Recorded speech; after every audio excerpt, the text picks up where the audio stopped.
Good morning, everybody. Good morning. I hope everybody's doing well. So good to see you. Welcome, welcome, welcome to our Millionaire Training Camp. My name is Dr. Boyce Watkins, and it's so great to see everybody today. And sometimes I come in a couple minutes late, but I apologize for that. It's sort of like last minute shenanigans, kind of getting everything ready, everything ready for the big show, the big class, the big gathering, the big everything. Because literally every single day I wake up excited. Today is January 14th, 2025. And we will never have another January 14th, 2025 ever again. Do you ever think about stuff like that? I think about that a lot. I think about things like that all the time. And then you can only imagine, like with my mama passing on Christmas Eve, I've been really deeply thinking about everything. And what it kind of does is it reminds me of the importance of never wasting the moment. I really believe in seizing the moment, you're pursuing your passion and your purpose. I can tell you, I think that you're more alive when you're really doing something that's purposeful and that you're passionate about. That's literally where you have more life inside your body. And I would encourage you, if you're disconnected from your purpose, then spend some time meditating, spend some time learning what your purpose is supposed to be. And I guarantee you, it'll just enhance everything. I promise you. All right. So anyway, all right, so one thing I want to mention is that there is tonight, if you are interested in going on the trip to Ghana this summer, you can meet with Jay Cameron tonight in a Zoom, and he will give you all the details and all the information. Also, we have other trips that we're partnering with Jay Cameron on. So if you want to just see all the trips that are available, you can go to b1voyages.com. That's b1voyages.com, be the number one voyages.com. Or you can also text the word travel to the number 87948. If you text travel to 87948, we'll keep you notified whenever we do anything that's travel related. We are going to go to Black Wall Street. We're going to go to Miami. We're going to go to Ghana, and then maybe we'll go other places. I really want to kind of do a little bit of everything. I'm super excited about that. I'm actually going to go to Denmark tomorrow. And so I'll be sort of talking to you guys from Europe. So that's going to be very interesting. All right, so here, what I want to do is explain to you, basically give you three reasons why China is going to dominate the world. Okay. China is, not a perfect country. They make some mistakes. There are policy errors that I think are very costly for them. But Lord Jesus, man, when I tell you, I hope that did that sound that ain't sacrilegious for me to say Lord Jesus, is it? I don't think so. I wasn't saying it like in a bad way or nothing. But anyway, when I tell you that this country, I wrote notes down. I can never find my notes. When I tell you that this country is doing everything right, like they're just literally just being real gangster with the rest of the world. I'm not kidding. They are right now, China has a trade surplus. A trade surplus is the value of everything you export minus everything you import. So they have a trade surplus with the world. And if you want to understand how a trade surplus works, it's kind of like the opposite of what the black community does with white people. Like if you want to know how a trade surplus works, a trade surplus basically says that I'm selling you more stuff than you're selling me. That's it. That's all it says. It says I'm selling you. You're buying my stuff, but I ain't buying your stuff. I don't get high on my own supply, but I'm serving these fiends all day, right? To go street with it. Does that make sense? Give me a yes if you understand that, right? So that's kind of what China does. China is uh they are the original gangster with the rest of the world when it comes to economics because they understand powernomics probably as well as Dr. Claude Anderson himself. And Dr. Claude Anderson, he's the goatiest of all goats. We know these things. And you know how much I love this man. But I'm gonna just tell you, when you talk about the implementation of a powernomics philosophy, the Chinese have it down. The Chinese are like, I'm the producer, you're the consumer, and that's how it's gonna be. When I get my money, when you get your money, you trick it off. You're supposed to spend it because you're a dumb American. When I get my money, no, we're gonna save. We're not buying your stuff. And if we buy some stuff in China, we're not gonna buy the American stuff. We're gonna buy the Chinese stuff. So the same way that we talk about being B1, the Chinese are kind of C1. They're like, no, China first.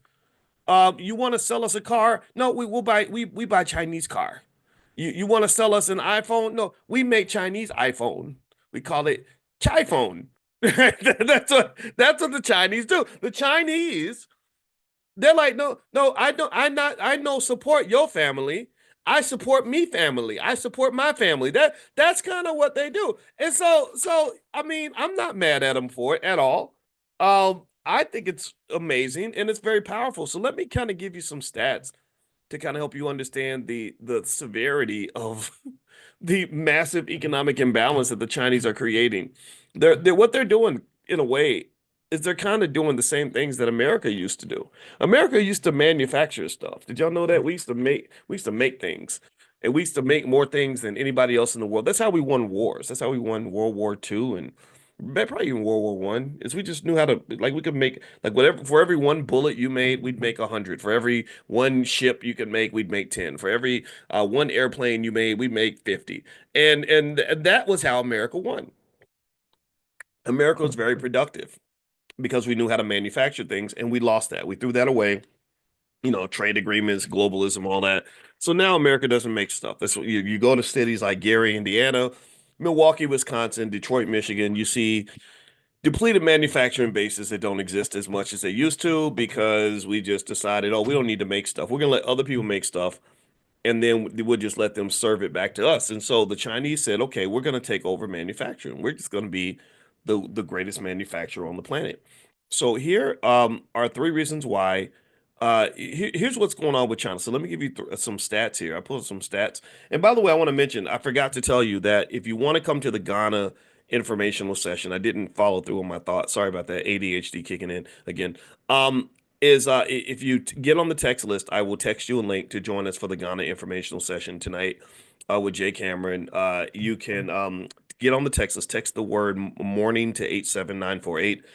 Text the word morning to 87948. Also, for those of you that do stock options with us in the Prime program, I sent you all a video where I was showing you a strategy to adjust to what's going on in the market to generate cash flow. And one of the great students, Errol, another Errol, there's two Errols, both of them are super smart.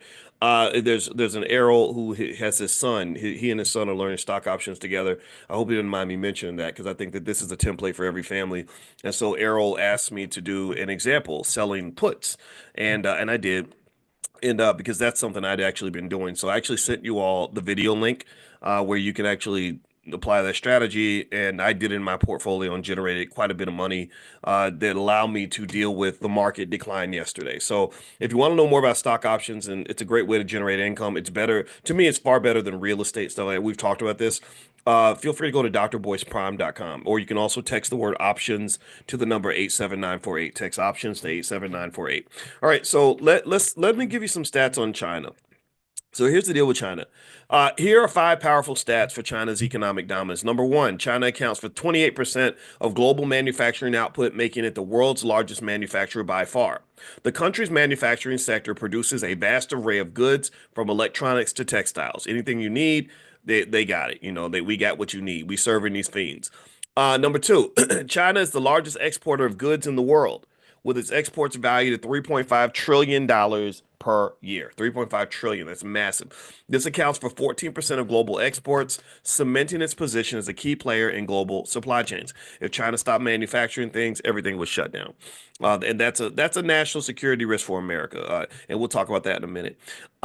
China manufactures over 50%, 50% of the world's electronics, including smartphones, computers, and televisions, which is crazy. Let's see.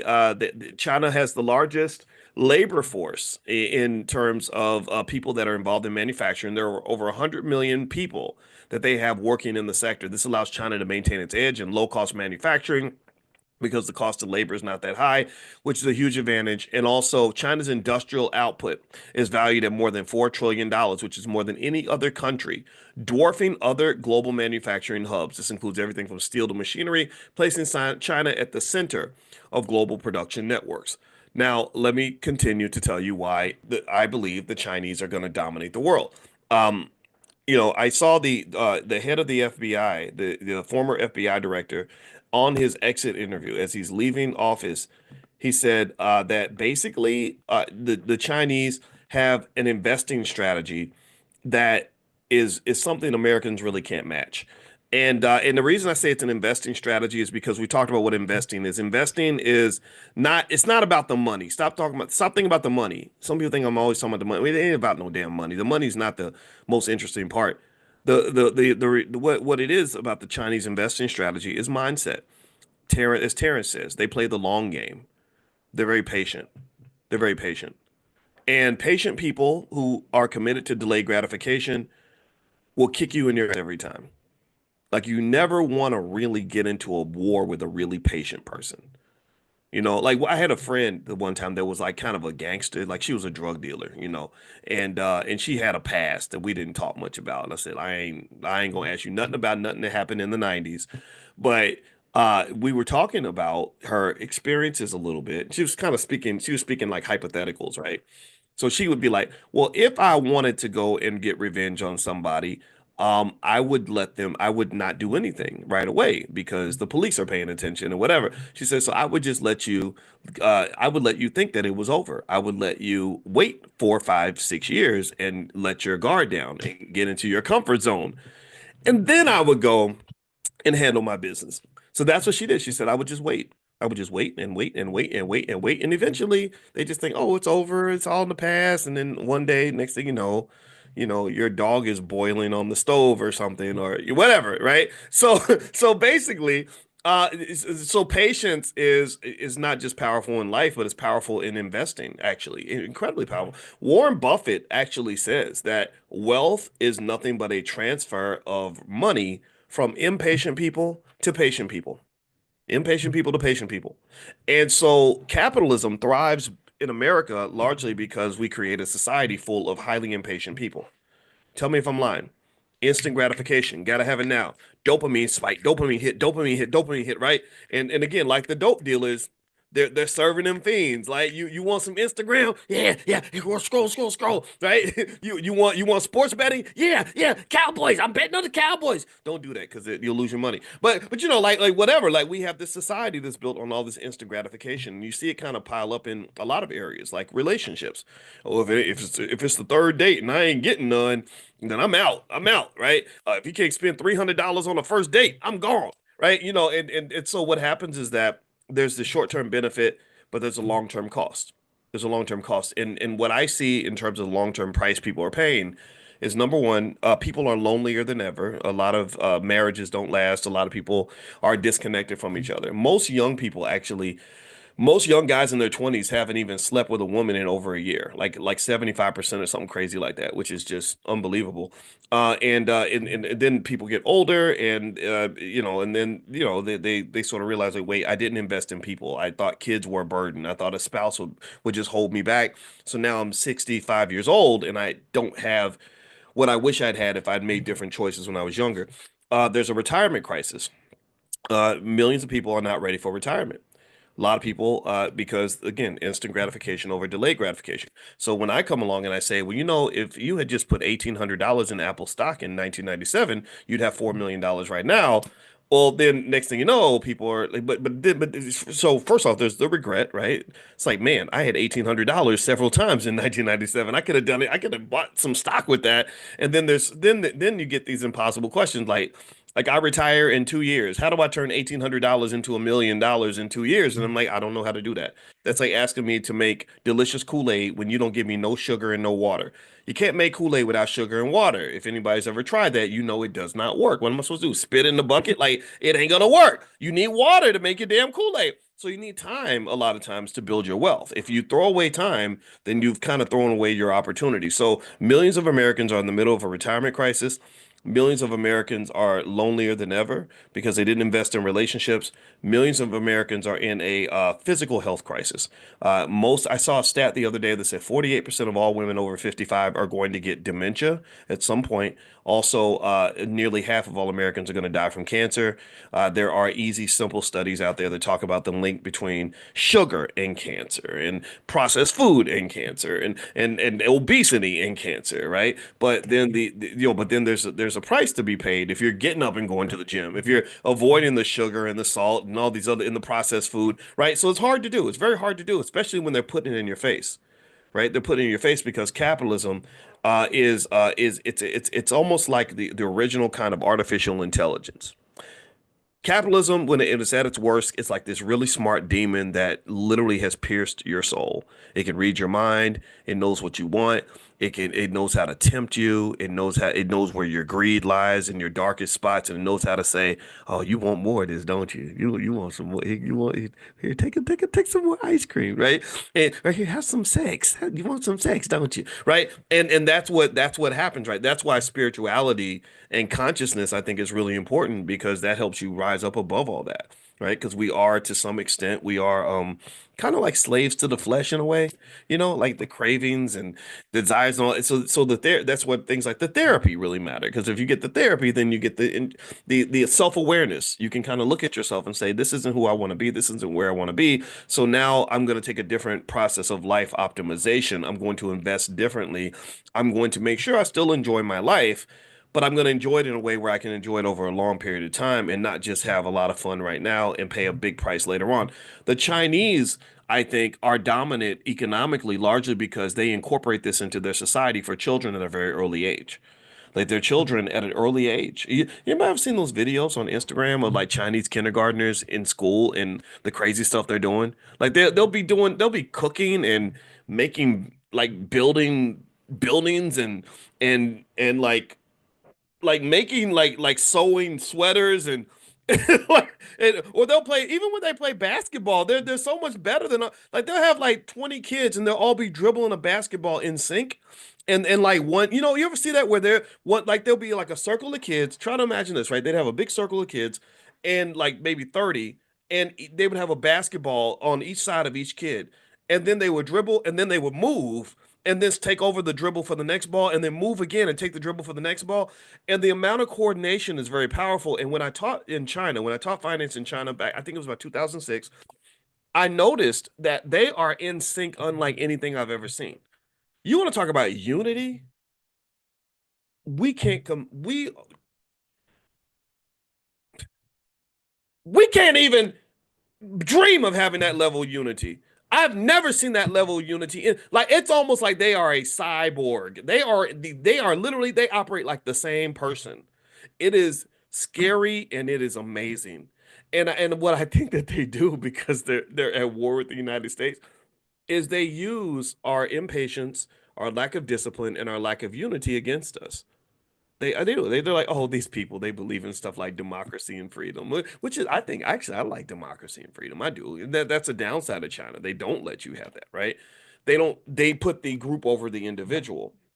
And every strategy has its pros and its cons. So their belief is like, hey, look, the individual is not as important as the collective, and some of you agree with that. But at the same time, when you do want to express individual liberties, there's a limitation on that, right? So every system isn't perfect.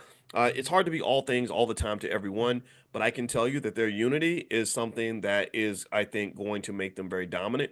And it's what's allowed them to amass a tremendous amount of power. China's in, I think they had a 100-year plan for world domination that they started in about the 1970s or 1980s, and they're about year 50 of that plan. So in, 40, 50 years with your grandkids, I would say they should learn Chinese, but they actually don't have to now. You can get AI glasses that'll translate everything for you, but they should probably just get used to the idea of another country being the global economic superpower. So let me continue this. Let me lay out some more ways that China's economic dominance helps them to win. Just a reminder also, don't forget that today at noon, we are meeting for Stock Market Tuesdays. So if you want to come in and ask me questions about the stock market, we'll break down the stocks that I like in terms of good investments right now. We'll also kind of do some lessons on how the market works and just whatever you guys need today. So we're going to do that at noon. So if you want to join us and do a free trial, go to drboycestockmarket.com. That's drboycestockmarket.com. All right. So here are basically three reasons why China's trade surplus gives it a lot of power. First off, a trade surplus allows China to accumulate a lot of foreign reserves. They can pull in currency from other countries like the U.S. dollar. So this enables China to maintain a strong currency and support domestic policies like infrastructure development, social programs, things like that. So those reserves also give them financial leverage, so they can invest globally and really have a lot of influence in other economies. So if they've got yen and euros and dollars and everything else. They can go to these places and make things happen. They also have a lot of economic influence. So if you run a trade surplus, they can basically shape global trade and investment patterns. So basically, with China's surplus, they become a major player in global markets. They drive demand for their own goods and services, and they gain the ability to set favorable terms. So he who has the gold makes the rules. China has a lot of the gold. Also, debt financing. So basically, what China does is they lend capital to other countries, especially countries like African countries right now. Anybody ever notice how China has their influence in Africa has just spiraled out of control? Jamaica. When I was in Jamaica, there was this big highway that went from Kingston all the way up to the north. I don't remember the cities up in the north, but there's this highway, and it was this beautiful, smooth highway. But I noticed there were no cars on the highway, and that was because the Chinese had built this beautiful highway to avoid having to go through the mountains and everything. Going through the mountains and stuff, I think took like 2 or 3 hours, and it was a really scary drive. It was really crazy. So Chinese had built this beautiful highway, but there were no cars on it because the toll was so high. But they had gotten these crazy 99-year leases on all the land going all the way up to the north. And it just really was like, I don't think this was a good deal for Jamaica, but it's a great deal for China. So they use debt financing to gain leverage over other countries, right? So that's no different from you having people in your family where if you have all the money and cousin Pookie comes and says, I want to borrow money, but you want cousin Pookie to start taking care of his kids and stop smoking dope so much. Well, you could, start making rules. You can say, look, if you want my money, you're going to have to change certain things. You're going to have to go to rehab. You're going to have to stop, you have to stop doing X, Y, Z. You're going to have to show up and rake the leaves every day, right? Money talks. Money talks. Period. That's the world we live in. Money talks. So people that are trained on money early, children that are raised in an environment that is economically intelligent and leads to various forms of economic self-sufficiency and the ability to invest for the future and thrive in the future, those individuals tend to have a lot more power than other people. You don't believe me? Just ask the white man. Because a lot of y'all, many of us growing up, pretty much had to do what Massa told us to do every day. If he said get to work by 9 o'clock and be on time, we'd get there at 8:55. If he said work until 5, we'd work until 5:01. If he says don't call your friends while you at work or you're going to get fired, we don't call our friends. Many of us are more loyal to our boss than we are to our own damn spouse, right? And we know what that is. A lot of us have seen this. And where does that come from? Well, it comes from money. If you want to look at the source of black spiritual and political incarceration, it's money. It always comes back to money. And to break out of this horrible rut, it doesn't require you to become a millionaire. You don't have to have $1 million in the bank to be financially free. All you got to do is be able to pay your own bills. That's it. If you can pay your own bills, then it's much harder for people to tell you what to do or where to be or how to do it or anything like that. So to me, if you're raising kids and you're raising black kids and you want them to be free, I mean, you could tell them to go to Al Sharpton marches and pray to white Jesus and everything else, but I'd rather just teach them how to pay their own bills. That's it. If the person who can pay their bills has freedom. Remember when you were little and you say something to your parents, well, so and so said blah blah blah, and they'd be like, well, they don't pay no bills in this house. So you known this your whole life. My mother used to say, my mother was like, they don't pay no bills up in this house. So my thought, honestly, is if we can get to the point where we just say, I want to be in a space where nobody who oppresses me, no one who hates me is going to be paying bills in my house, that will go a long way toward freedom. In fact, that would pretty much give you free. I can just tell you, when you have enough money to pay your own bills, you don't have to listen to shit. Like you really don't. I don't have to. I didn't have to ask anybody's permission to come and talk to you today because I paid the cost to be the boss. I would make money and I invested money to do all the things that I do now. And I did all that because I don't want nobody telling me what to do. I don't want to be getting kicked around. I don't want to be disrespected. When I was 18 years old, and my girlfriend was pregnant and I was on that college campus trying to figure out what my next move was going to be, had no money in the bank, didn't know how I was going to make it. I knew a couple of things. One, I did not want to go back to work at Taco Bell because I got disrespected a lot. And number two, I didn't want to be punked. I didn't want anybody kicking me around. I didn't, I wanted to be a grown man. I didn't want to be in a space where I was treated like a little boy or just put through misery that I had no say in. So I kind of saw education as a way to invest early in my life at a significant level so that long term I would have some freedom. So freedom is typically not free. Freedom is something that has a price to be paid. And one of the things that I think you have to confront is when you see it is those who claim they want freedom but aren't willing to sacrifice for it. There's no individual, no country, nobody, anybody, no one on earth in the history of this world that's ever had freedom and could not fight to obtain it and could not fight to defend it. If you cannot fight to obtain your freedom and defend your freedom, then you will have no freedom. You will have no freedom. Somebody will come along, beat you up, and take all your stuff. That's what happens in a capitalist society, but that's really what happens in the jungle of humanity. We are animals at the end of the day. I'm not saying that we're 100% animals. Yeah, we're separate. We have the prefrontal cortex. We're a little bit different from the animals, but at the end of the day, go watch some bears or some lions or some cats or some chickens fight over territory and see how the weak chicken does. The little punk ass chicken that's crying and whining every time a chicken beats him up. You think they're gonna feel sorry for him and give him something? No, they're gonna beat him up and take his stuff. They're gonna say, okay, you've identified yourself. You are the weakest link. Mother Nature says you shouldn't even survive. Survival of the fittest. Darwinism says you shouldn't even exist. You certainly should be allowed to reproduce because you got these weak, punk, inferior genes. So we're just gonna beat you up, take all your stuff, make your life miserable, and kill you.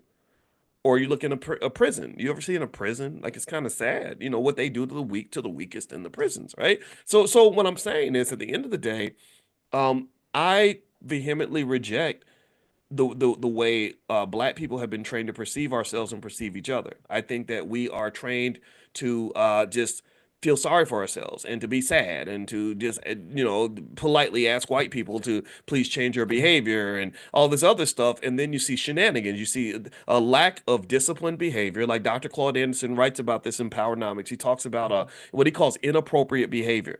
You out here buffooning, cooning, and twerking and acting a fool, don't want to open a book, but and all these other things, but then you somehow expect the world to respect you. It does not work that way. It does not work that way. To get respect, you got to show up and command respect. If you command no respect, then you will not get it.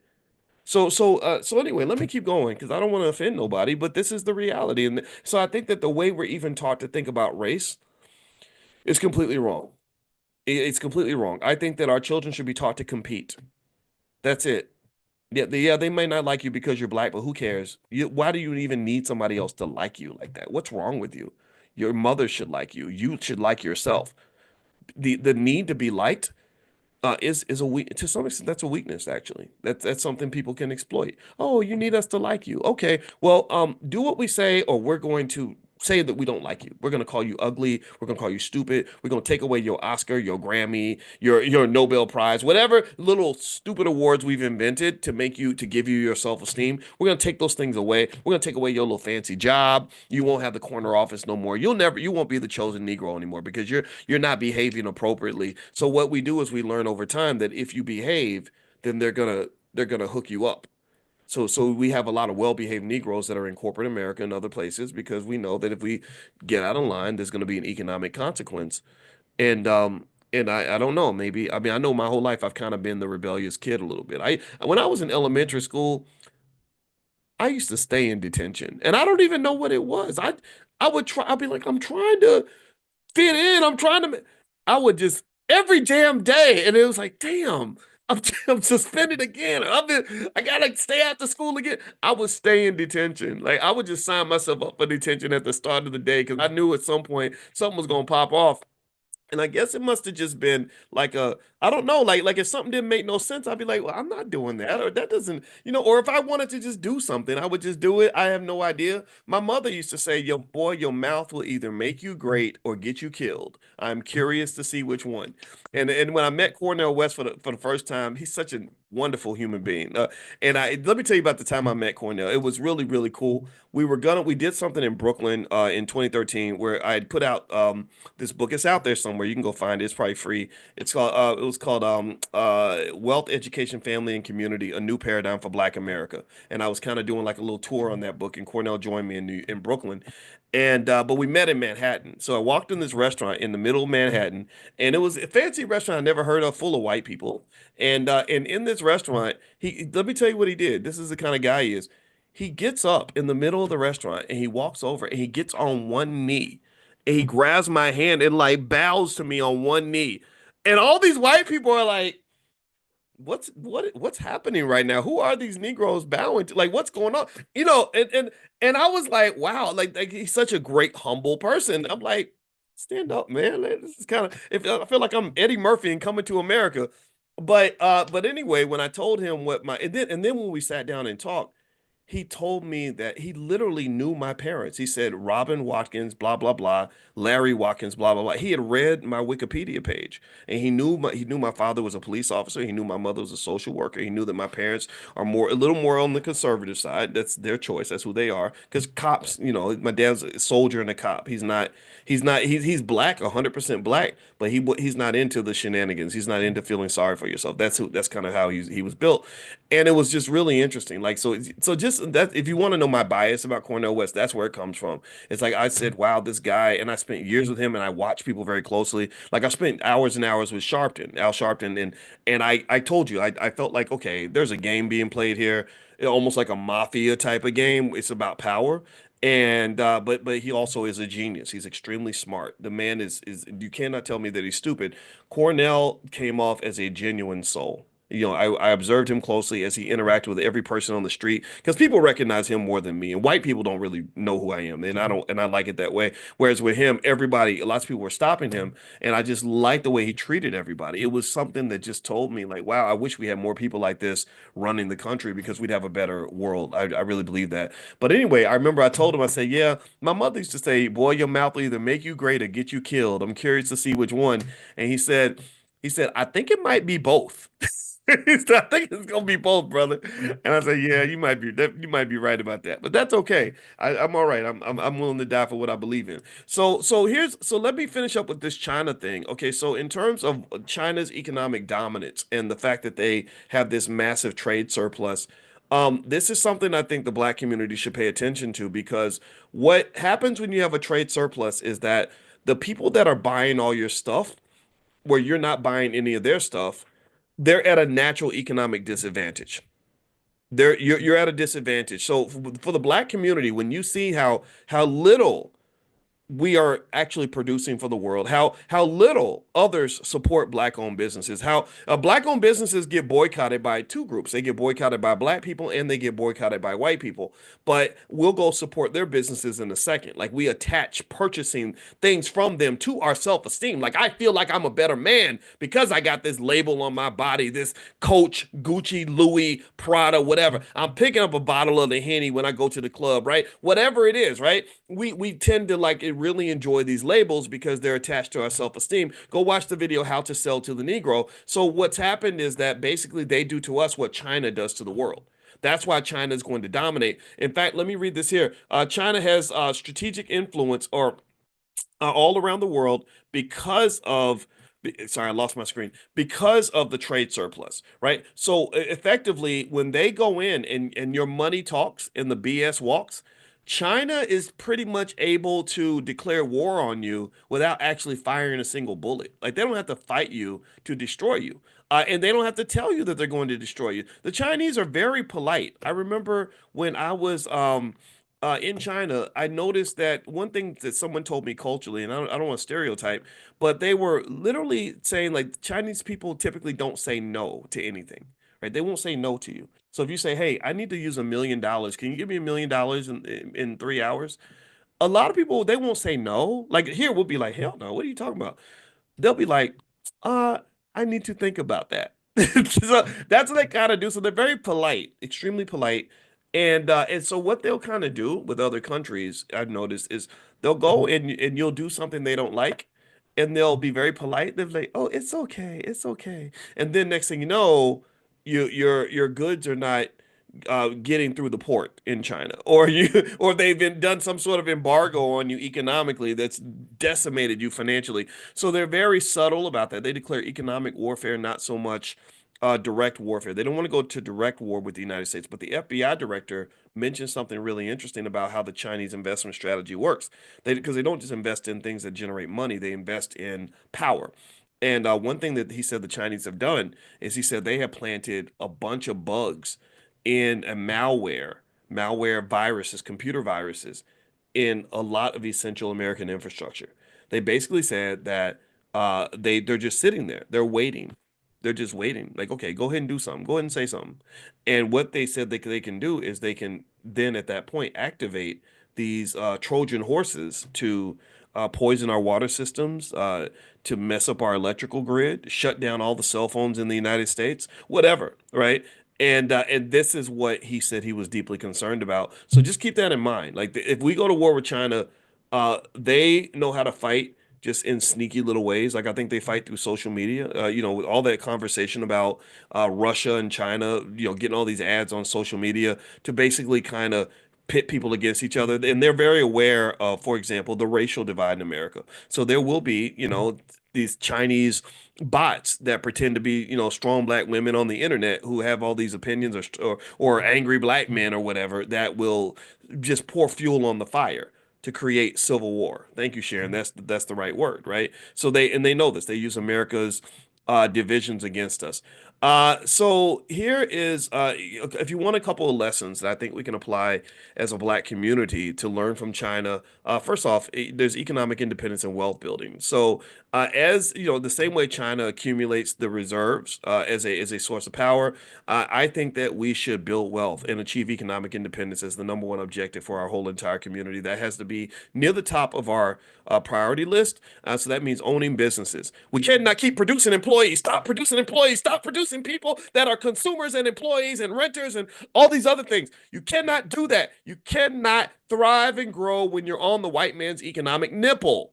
You cannot live like that. I'm not saying you can't work with other people. I'm not saying that you're a sucker for getting a job. I'm not saying that you should get mad because a white man walked in the room. None of that. I'm talking about stop taking pride in being horrifically overly dependent on another community. That is a vulnerability. That's a national security issue. Malcolm X, a great black nationalist that he was, would understand this. He shared this. He mentioned this. He fought for this.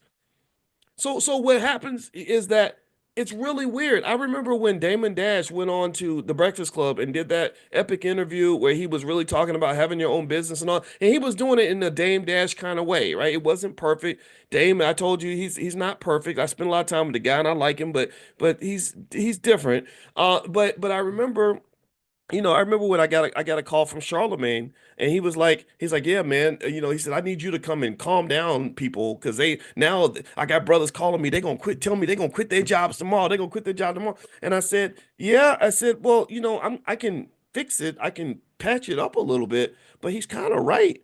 These men, some of these men, he was talking a lot to the men, but I'm sure the women got it too, and I think women can relate as well. I said, some of these guys got to grow their balls back, man. They got to get their testicles reattached to their bodies. Like you can't just, he said, well, white people can go and get jobs and also. I said, yeah, but you got to understand, man, you're not white. You're not white. I'm not saying that we can't get jobs and that we don't deserve jobs. I'm not saying that at all. Right? You go to, you get your master's degree from Brown University or something. You should get that job at the investment bank that you apply for. But what if you don't? What if you don't? What if it doesn't work out? What if they treat you like the rest of us? What if you go through what I went through, where I had the highest grade point average of every black student on the entire University of Kentucky campus? I got two bachelor's degrees in 4 years, could have had three if I'd taken one more class, just didn't care. And I applied to 200 Wall Street firms, 250 to be exact. I got rejected by every single one of them. Every one of them, because I didn't have the network. I didn't know what to do. I didn't know how to get these. I just thought you fill out the application, send in your resume, you have good grades, good things are going to happen. It didn't happen like that. I got 250 rejection letters to my house. What now what? Now what we going to do? What's the plan B, damn it? Am I supposed to sit around, man? These white people, man. I could have been somebody if they wasn't tripping and stuff. They don't be liking black people. They just don't like you cause you black. They like I'm not. What problem is that going to solve? How is that ever going to fix anything? I have to have a plan B. Maybe God is trying. Remember the color purple? God is trying to tell you something, right? So God is trying to tell me something. God was like, number one, these folks don't like you. Number two, their conversations about diversity is bull crap. I'm not gonna say bullshit because I don't want to cuss, but you know what I want to say. And then number three, it means you got to find another way. This system ain't built for you. You're not white, Boyce. Stop thinking that you're white. You're not. Your name's not Royce. You're Boyce, and you have to figure out a way you're gonna make this thing work. Where can get in where you fit in. Figure it out. So to me, owning businesses and investing is essential for any black person, especially any black person with a strong black identity. Any black person with a strong black identity who wants to reach their fullest potential. Ownership is a must. Any black person with a strong black identity who wants to reach their fullest potential, who also wants to maximize their economic possibilities. Ownership is the key. Any black person who wants to reach their fullest potential with a strong black identity, who wants to maximize their income, who wants to have a little bit of power in this world, ownership is essential. Any black person who wants to reach their fullest potential, who has a strong black identity, who wants to maximize their income, who wants to have power, who wants to have a solid say in the structure of their families and their community, ownership is essential. Ownership is essential. Ownership is essential. You cannot go through life without owning something in this country, or you will be fried and cooked, stomped out, and busted and disgusted. If you don't believe me, just look around. I don't have to talk you into this because you see it everywhere. Nothing but despair and sadness, and then the conversation will turn into a primitive slavery, like old plantation conversation. We need to get jobs for the Negroes. Black folks needs more jobs. I'm not saying jobs are bad. I'm not saying jobs are bad, but y'all know what job stands for. What does it stand for? Just over broke. Just over broke. That job ain't gonna make you wealthy. That job is not gonna give you no real power. That job's gonna give you just enough money so that you don't die of starvation or something, and you have a place to live, and then you can keep showing up to work every day. They give you just enough, like almost like a basketball player where they're like, we're not gonna pay you, but we're gonna buy you some gym shoes and a uniform, just enough for you to show up and play for us every day. We're not really trying to help you thrive. We're not trying to get you into the owner's box. You're not going to be Jerry Jones. You're going to be like an unpaid member of the Dallas Cowboys. That's pretty much all you're going to be. So what I'm saying is at the end of the day, jobs have to be a stepping stone. That's my point. Jobs should be from the time children are babies. We should teach them, yeah, get a job until you can own something. Or if you have a job, make sure you own something. Or if you like your job, keep your job, but make sure you always have options. Options, options, options. Options are freedom. That's what they are. So make sure you have options, make sure you own something, and then if you don't like the job, you should be able to walk away, get a better job, or go and start something on your own. So this is why you build your networks. This is why relationships matter, because if you're an asshole, nobody's going to want to start a business with you. But if you're a good man, then a great woman will want to marry you and be by your side. If you're a good woman, then guess what? You're going to have lots of friends that are going to want to work with you. They're going to share networks with you, and you're going to succeed together. You're going to thrive together. Want an example? Yesterday, Jay Cameron came in, and Jay is a good guy. And by God, my goal when I met him was I said, I'm going to be a good guy too, so we can be two good guys helping each other out. Neither one of us showed up as the alpha asshole who disrespects people because somehow he thinks he's the most important person in the room. I never do that. It's like, oh, you're a great man. You're a great man too. You're a good guy. You're a good guy too. Hey man, how can I help you? I don't know. Let me tell me what I can do for you. That's how we talk to each other. And you know why we do it? Not just because it's the right thing to do, but because we're helping each other succeed and survive. The world does not want a black man to be successful. This country does not want a black man to have power. This country does not want black women or black men to be together. They do not want black people unified. They do not want black people secure and safe and happy and wealthy and having stable families and all that. That's why they promote all this garbage to you in the media. That's why Sexy Red will get more radio play than India Ari, right? India Ari, no, nobody wants to hear that. They want to hear about some lady rapping about her baby daddy and how many STDs she caught last week. That's what they really want. They don't want to hear I'm not your average girl in the video, right? No. What are you talking about? Self-respect. You haven't earned the right to have that. So what I'm saying to you is, at the end of the day, I love what China's doing. Let's circle back to China before I get railroaded in too many other directions. I love what they're doing because they're protecting their economics. China is a powerful country because they are practicing Dr. Claude Anderson principles of powernomics, basic ideas. We sell stuff to y'all, you buy stuff from us. We are the drug pusher, you are the drug addict. The pusher, the dealer always has more power than the addict. We support our businesses, and you support our businesses, but we don't. We no support your businesses. We in China. We no buy American products. We buy Chinese products. If you go to China, if go to China, I dare you to do this. Go to China, and I want you to look up Facebook on your phone and see if you can find Facebook on your phone or Instagram, or Google, or Uber. I want you to try to catch an Uber in China. You'll be sitting on the corner for the rest of your life because there is no Uber in China. They said, "Oh no, we no need Uber. We make our own Uber." So and that's where they pour their resources. So these are simple ideas.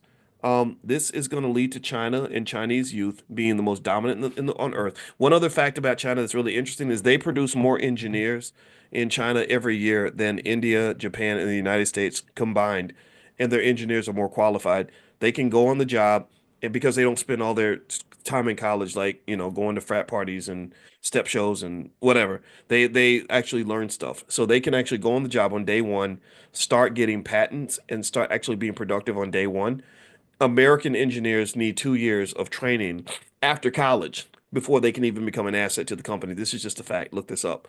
So ultimately, when you talk about power and influence and things like that, when you own assets, you tend to have more power over your life. And then eventually, when you have an agenda or an objective, you're better able to pursue that objective because you're not hamstrung by economic limitations and economic challenges.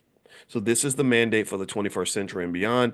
This is what intelligent Black people are doing. This is the plan for our community. This is where we're going to be, and it's going to take time to build all that. But you put a good 20 or 30 years into this, you become incredibly dominant and you have a lot of leverage in the world. The Jewish community did that with Hollywood, by the way. If you ever go watch that book, I've told you all about how the Jews invented an empire of their own, how the Jews invented Hollywood. Fascinating book. It's a great blueprint. I have nothing against that community. I admire their power. I don't like what's going on in the Middle East. So let's be clear about that. I think they're abusing their power. But still, it's their power to abuse. And I don't want you to abuse your power, but I want you to just have some. Black power is something that is earned through economics. And the book Tanya is called An Empire of Their Own: How the Jews Invented Hollywood. Very fascinating book. All right, so anyway, let me finish up really quick. Number one, tonight, Jay Cameron is doing the informational for the trip to Ghana. If you want to know about the trips that we're going to take, text the word travel to the phone number 87948. And you can also go to b1voyages.com. So text travel to 87948 or go to b1, be the number one voyages.com. And there's other trips on there that you can feel free to go on with us. Also, number two, if you're in Prime, that video I texted out to you guys. If you have an interest in stock options, text the word options to the number 87948. And I sent you a video on how to sell some puts. And I think selling puts, it seems like it's already worked out. Like the stock market's going up today. So if you sold puts, then you actually were able to generate some money from that. Number three, later on today at noon, we're doing our Stock Market Investors Club. So if you want to give that a try, you can go to drboycestockmarket.com and do a free trial. Somebody put that in the chat, please. drboycestockmarket.com. And also, you can share your membership with your entire family. And Dorothea says, I did not get the video. Can you resend? Yes, I will resend it. If you ever miss something and don't see it, don't forget we have a great support team. You can email support@theblackbusinessschool.com, and Amani is right there, and Chanel, and they'll take good care of you. So email support@theblackbusinessschool.com. Okay, Charlene says, I missed what you said. I'm at work. Okay, well, I'll give you, there's a link actually. Today, this class is recorded on drboycetv.com. So I'll put this link in the chat for anybody that wants to watch the recording or maybe share it with anybody in your family if you think this message was beneficial for you. So here we go. There's the link. All right. So anyway, have a good day, everybody. God bless you. Thank you so much for listening. And I will see you all tomorrow morning at 10 a.m. Make sure you're on the text list for this class. Text the word morning to the phone number 87948. Or if you live in another country, just go to drboyceelevate.com. That's drboyceelevate.com. Have a good day, everybody. God bless you. Take care. Bye bye. Good morning, everybody. Good morning. Welcome to Money in the Morning, our millionaire training camp. My name is Dr. Boyce Watkins. I hope everybody's having a good day. I'm about to send you all the link to your text. If you're not on the text list, then make sure you get on there. Text the word morning to the number 87948.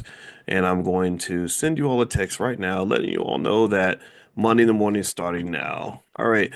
Okay. So. Uh, I hope everybody's doing well. I'm proud to say that I wasn't just in the 5 a.m. club this morning. I was actually in the 4:45 a.m. club, which meant that I was pretty dead tired and I had to take a nap, but I just woke up from my nap and I'm ready to start my day. And there's something great about starting the day just early in the morning when you're getting a big jump on everything and it's like 9 o'clock and you've already like done 10 million things. Hey Errol, how you doing, man? Good to see you. Yeah, so Errol, hit me up at some point, Errol, because Errol is actually he works with us in our Prime program. He's one of our consultants that we have, and we're actually bringing consultants that can support you in whatever you're doing. If you're looking for one-on-one support, things like that. Errol was actually one of the first people that we talked to about this, and Aisha Verzi and some others that are in here. I'll let you guys know about that, but Errol's super smart, and Errol, I'd love for you. We're gonna do our millionaire training camp our live millionaire training camp in Miami. That's going to be February 21st. And so, Errol, I'd love to have you down there to if you're available. And Aisha and anybody that wants to come down, as well as everyone in here, you're all invited. You guys are the first ones to know about it, and that's something that we're going to do. And also, we are going to probably in the next 6 weeks, we created something called Coin, which stands for Certified Options Income Network. So many of you have a strong interest in stock options, and I do too. A lot of you noticed, for example, today a lot of those stocks went berserk this morning because of the inflation numbers. That's why your stocks went up today. And so, if you want to learn about stock options from A to Z, it's going to be an intensive 3 month program, once a week, a full training with a certification at the end. And so, Coin, you guys will be the first ones that are invited, and you can take a look. And if it's something that you're interested in, then we can certainly help you. I think stock options should be understood by every black kid in America. I really do. I just really think that it's so powerful, and that economic superpower can protect them from a lot of the stressors that you might run into when you're talking about the struggle. The struggle is very real. A lot of people are having a hard time financially, and it's okay. It's not to be embarrassed about that. But there are ways to fix that, and so I think stock markets and stock options, given that the stock market is the number one wealth creator in America, without a doubt, undisputed heavyweight champion when it comes to finances, then it's important to really understand at least the basics so you can be involved in that thing. And I got you. I wrote my whole dissertation on the stock market. I didn't know I was being blessed at the time. I didn't know. I just picked the field because finance professors made the most money, and I didn't want to be broke anymore. But after I learned everything and understood it really well, I said, "Wow, I think I love the fact that I picked a career that's sort of right in the middle of the thing that matters most for our people." And so, anyway, all right. So I want to talk about. I was watching this documentary, um, and it's really great. It's on PBS, and it involved a great man out of my hometown of Louisville, Kentucky, called. Guess who it is? Y'all tell me who it is. Y'all know who I'm gonna say. Y'all know who it is, right? One of my greatest heroes of all time, Mr. Muhammad Ali. Muhammad Ali. Every time I can watch a documentary about Muhammad Ali 50 times in a row and never get tired because I feel like I'm watching my dad. I feel like I'm watching a relative. And I am related to him by marriage. My aunt married his cousin, so that's our claim to fame. But in the same streets that he was running up and down in Louisville, I know those streets. My grandma went to high school with him. My grandma would tell these old Muhammad Ali stories about his daddy and his mama and his family and everything. And to sort of see this guy come out of my little city and just become so phenomenal and so powerful in the world really inspired me. And so also, I felt excited about sort of roaming the same spaces he was in. Like he spent a lot of time in Chicago with the Nation of Islam, and you know what happened with that and everything. And I lived 2 blocks from Farrakhan, and I would go to Farrakhan's house about once a year. It's not like you could just walk up to his house and just be hanging out, But I did meet the minister several times, and I just love him. I have a lot of respect for him. And going to New York, meeting some of the same people in New York, and it just really inspired me. And I saw saw something in his documentary where they went out of their way to talk about his relationship with the one and only and the extraordinary Malcolm X. And we know that there was an unfortunate divide between the Malcolm X and the Nation of Islam. And I got a lot of friends in the nation, and I just have to be honest and say I love them both, and that ain't gonna change, you know. But I'll tell you what, it was really fascinating because it sort of went into why Ali why he embraced the teachings of the Nation of Islam and why he embraced Malcolm as his friend. And I related to that. I said, okay, I get that. You know, you're a black boy from the South. I was a black boy from the South, and you want to be a black man from the South, and they don't really want you to be a man. Really, in America, I don't think they want the black man to be a full-grown man. They want the black man to be a little girl, a little boy, an ignorant fool, or a punk. That's what they want. If you show up as a little boy, a little girl, an ignorant buffoon, or a punk, then America will embrace you. That's why America loves black comedians. They love black athletes. They love black men who are rappers and stuff like that, entertainers. Right? They like all that, but they don't really want you. They don't want you showing up like Malcolm X, and they definitely didn't want Malcolm X hanging out with Muhammad Ali. I mean, there was a lot of political and economic gymnastics that took place when Malcolm and Ali became friends, and Ali embraced the Nation of Islam. And they, right before his first heavyweight fight against Sonny Liston, they told him, "You got to disavow the Nation of Islam, or the fight's going to be called off." He said, "I'm not doing that. I'm just not doing that." So they went and they asked Malcolm to leave the city. They said, "Can you please at least leave the city, until after the fight's over, or until the fight." That's what it was. So Malcolm said, "Okay, I'll leave the city to, out of respect for him, and I don't want to mess up his opportunity because my friends in the nation are. They're just smart and logical and intelligent and strategic. So strategically, Malcolm left the city and he came back for the fight, and the rest was history, of black history, extraordinary black history, right? So then he comes out and he's like, "I'm Muhammad Ali, and this is what I believe," and he stood by that, and that's what made him great. That's what made him a legend. That's what made him amazing. And I'm gonna just tell you, I just love all of that. Like I embrace all of that. When I see pictures of Malcolm and Muhammad Ali together, I say, "Oh my God!" Like those are my two favorite men on the planet. Now, the living versions of the men that I love at that level, Dr. Claude Anderson, I love Kenny Gamble out of Philadelphia. I love Dr. George C. Frazier. I love those men that are just strong men, race men that understand what men are supposed to do, provide, protect, support, lead, whatever it is, be smart, be your best, stand up, all these things. And so, anyway, with that said, I wanted to sort of use today's class, if you allow me to break down some of the economic theories of Malcolm X, but to break them down in a way that connects to the fact that there are academic research papers written that support many of the economic philosophies of Malcolm X. Now, if you remember, Malcolm's life and what he stood for a lot of the things that we believe in the Black Business School: economic self-reliance.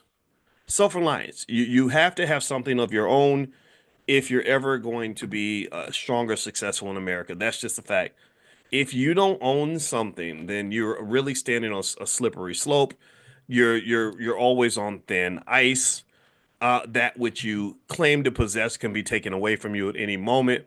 If I'm renting a house, the landlord can take that house. If I only have jobs and don't own any assets, the landlord of that job can take the job. So even with a job, you are renting your financial security. You're paying for it in sweat, blood, and tears, but there's nothing there really typically that protects you from the fact that they may just decide to downsize and make cuts, and next thing you know, you're gone. He also talked about ownership. Ownership is the new black. Wealth is the new black. Tell me if you agree. Wealth is the new black. Ownership's the new black. Economics is the new black. Can we agree on that? We should put that damn thing on a damn t-shirt. I might get I think I'm gonna get a t-shirt. I'm sure somebody else made a shirt similar to it. We about to do that. I'm gonna text my assistant right now. Or actually, I'm sorry, she's my chief operations officer now. Her name's Teresa. She used to be my assistant, but she's so smart. I said, "Hey, you should be the chief operations officer because you're smart." She's been with us for 7 years. I'm gonna text her after we're done. We're gonna put that on a damn shirt. That wealth is the new black. Um, I personally think that as black people, just the embracement of some of Malcolm's ideas, and Malcolm kept it plain, he kept it simple. That's why everybody loved him. That's why everybody connected to him. He could talk to anybody, and everybody's like, yeah, that's right. We should have our own stuff. We should have self-reliance. We should own assets. He also believed in the circulation of dollars. You should be sharing your money with your brother or your sister before you start sharing it with strangers who hate your guts. That's called common sense. That's called self-esteem. That's called self-awareness. That's called financial consciousness. So ultimately, with Malcolm, those are kind of three core ideas that Malcolm believed in. Now, what I wanted to do to supplement the great work of the legendary Malcolm X is I want to sort of box it in the context of economic theory for you. Academic research papers have been written on this. This is common sense for Malcolm, and he read books and things, but this idea of self-reliance, ownership, and also circulating your dollars, there are research papers written on this topic. So what I want to do is cover a few of these studies that have been done to really help you understand why this is essential. And it isn't just essential for the whole community. Let me start right there too, to make it more personal, more direct. Sometimes it's hard to connect to a big vision for the whole black community. It's hard to connect to this idea that every black person is going to get on the same page. We're all going to do the same thing. We're all going to agree. We're all going to be aligned. That's just hard. I don't know. Anybody else go through that where you just like, man, ain't no way we can all be in alignment. I'm out of alignment with a whole bunch of black. I'll be like, man, you're stupid. Like what? That stop twerking. Stop twerk. Stop. Don't shoot the black guy. Stop that. Right? Like, don't talk about your mama like that. No, you're not. No, you're not. You're not an igga. Stop calling. Don't call yourself. No, stop that. I know white folks giving you money. I know that they paying you good, but that's not good. That's not help. Put down the blunt. But stop. No more Hennessy for you, right? You get frustrated, right? You get so mad when you just see all kinds of shenanigans and chaos. And so I'm not gonna lie. I am not a fan of I've never been a person that can sit in the audience when somebody's like, we just got to get 40 million people to all do the same thing. I'm like, how the hell you gonna do that? You can't do that. That's not gonna work. Only oh, the closest that's ever come, maybe the Democratic Party could do. That might be the only institution that's been able to get nearly all black people to do the same thing. I don't know how they did it. They put something in the Kool-Aid. But here's the thing. Here's what's beautiful about it. To get real economic power, you don't need everybody on the same page. You don't need everybody on the front line. You don't need everybody leading. You don't need everybody absolutely out here killing it. You just need to make sure that your best show up as their best. You don't need everybody. You just need a few good men and a few good women. That's what you need. I heard Farrakhan say that where he said, "Give me 10,000 solid black men and we're ready to go." And I said, "Yeah, that's it. That's good." Because one solid man is worth 100 flimsy men. One solid black woman is worth 100 flimsy black women. So literally, if you just sort of make sure that those who get it, and that you got it, and that you run with it, and that you stand on it, and that you put it down, and you push it, and you scramble for it, and you defend it, and you fight for it, then guess what? You have progress because those individuals who become leaders who learn those basics in terms of economics, they learn how to create jobs and build wealth and create financial security, then that becomes very contagious. That becomes very contagious. People start to copy that. They start to emulate that. If you ever know, if you want to know what I'm talking about, a lot of times you try to tell somebody about your plan to be successful and they don't listen. But then as soon as you go out and execute the plan and you become successful, those same people are usually coming up and saying, "Well, how did you do it? How do I do like you? How do I become like you?" Right? And it might be after they ask to borrow $20. So you say, "Look, I'll loan you $20, but after I give you some money, I'm gonna give you some game. Shut up and listen to me now because now I have power because I just gave you $20, which shows I care about you, but I also am going to give you something more valuable than the $20. I'm going to show you how to fish. I'm going to show you how to win." People will respond to that, especially young people. So don't always worry about getting everybody on the same page. Get yourself on the same damn page. Half of y'all, I bet half of us in this room, me, myself included, half of us are not even on the same page with ourselves. We're not. We're certainly not on the same page with our purpose. We're certainly not on the same page with God. We're not on the same page with what God intended for us to be. We're living another life. We're living in the closet. We're being something that we were not intended to be. We're distracted. So before you try to get the whole community on the same page, get on the same page with yourself. And I'm not talking to you. I'm talking to myself. I'm talking to myself. I got because I have different voices. There's many. I have multiple personalities. I'm probably diagnosable. Um, there's the lazy voice. There's the unfocused voice. There's the Boyce you might see playing video games on YouTube. You ever see me play video? I play Call of Duty sometimes with my friends because it's fun. Um, there's the Boyce that has doubts. There's the Boyce that has fears. There's the Boyce that don't want to do no work right now. There's the Boyce that isn't being the best version of himself. There's the fat Boyce. You saw him years ago. The fat Boyce, he didn't exercise. He didn't want to eat the right food, right? So there's those versions of Boyce, but then there's the other Boyce, right? There's the focused voice. There's the intellectual voice. There's the fearless voice. There is the determined voice. There is the disciplined voice. There's the voice that gets up at 5 a.m. There's the voice that goes hard every day. There's the voice that believes in something and sticks with. So that version of him is the one I need to show up every day. So I got to get on the same page with him. Do you understand? So before you get the world on the same page with you, ain't nothing holy and righteous about any of us. None of us are holier than thou or better than other people. Get on the same page with yourself. Get on the same page with your purpose. Get on the same page with God. I see it that deep. I really see consciousness as getting closer to God. I can explain that to you actually mathematically if you ever want me to break it down. But literally get on the same page with all of that. And then what you'll notice is that when you do that, when you just living in your purpose and you're making it happen, you're marching forward relentlessly, you'll turn around, there'll be 50 people following you. They'll just be right behind you. There's something because there's something magical about you. You've unlocked a superpower that maybe you didn't know that you have. So here's what I'm gonna go through really quickly with Malcolm X, very quickly. And before I do that, I want to mention really fast. You go. Let's see. Last night, Jay Cameron did his thing with the Ghana trip. You guys know we're going to Ghana this summer. Um, I'll try to get that recording out to you. I'll try to make sure I hit Chanel up about the recording and send that to you if you want to watch it. Number two, what was the other thing too? Oh, Constance Carter, one of the faculty members in the Black Business School. Actually, she's going to do a daily class as well. And so this is something we did Monday in the Morning, the Millionaire Training Camp this year. It went really well.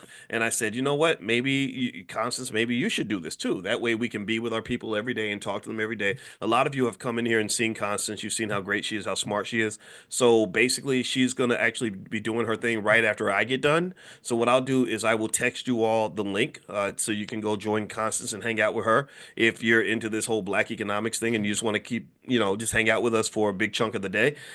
I know Madam President does some stuff earlier in the morning as well. So these are people that are sort of in our clique. These are people in our group, people that we love. You've seen them at the All Black National Convention, and they have something very positive to say and beneficial. So I'll send you all the links. So if you see Constance's name in a text message, you'll know what that is. So anyway, with that said, let's talk about Malcolm's economic theories and break some of those down. Number one, there is actually an economic field or theory called community wealth building, and I'm going to read some of it here. It emphasizes local ownership of resources, cooperative business models, and the retention of wealth within communities.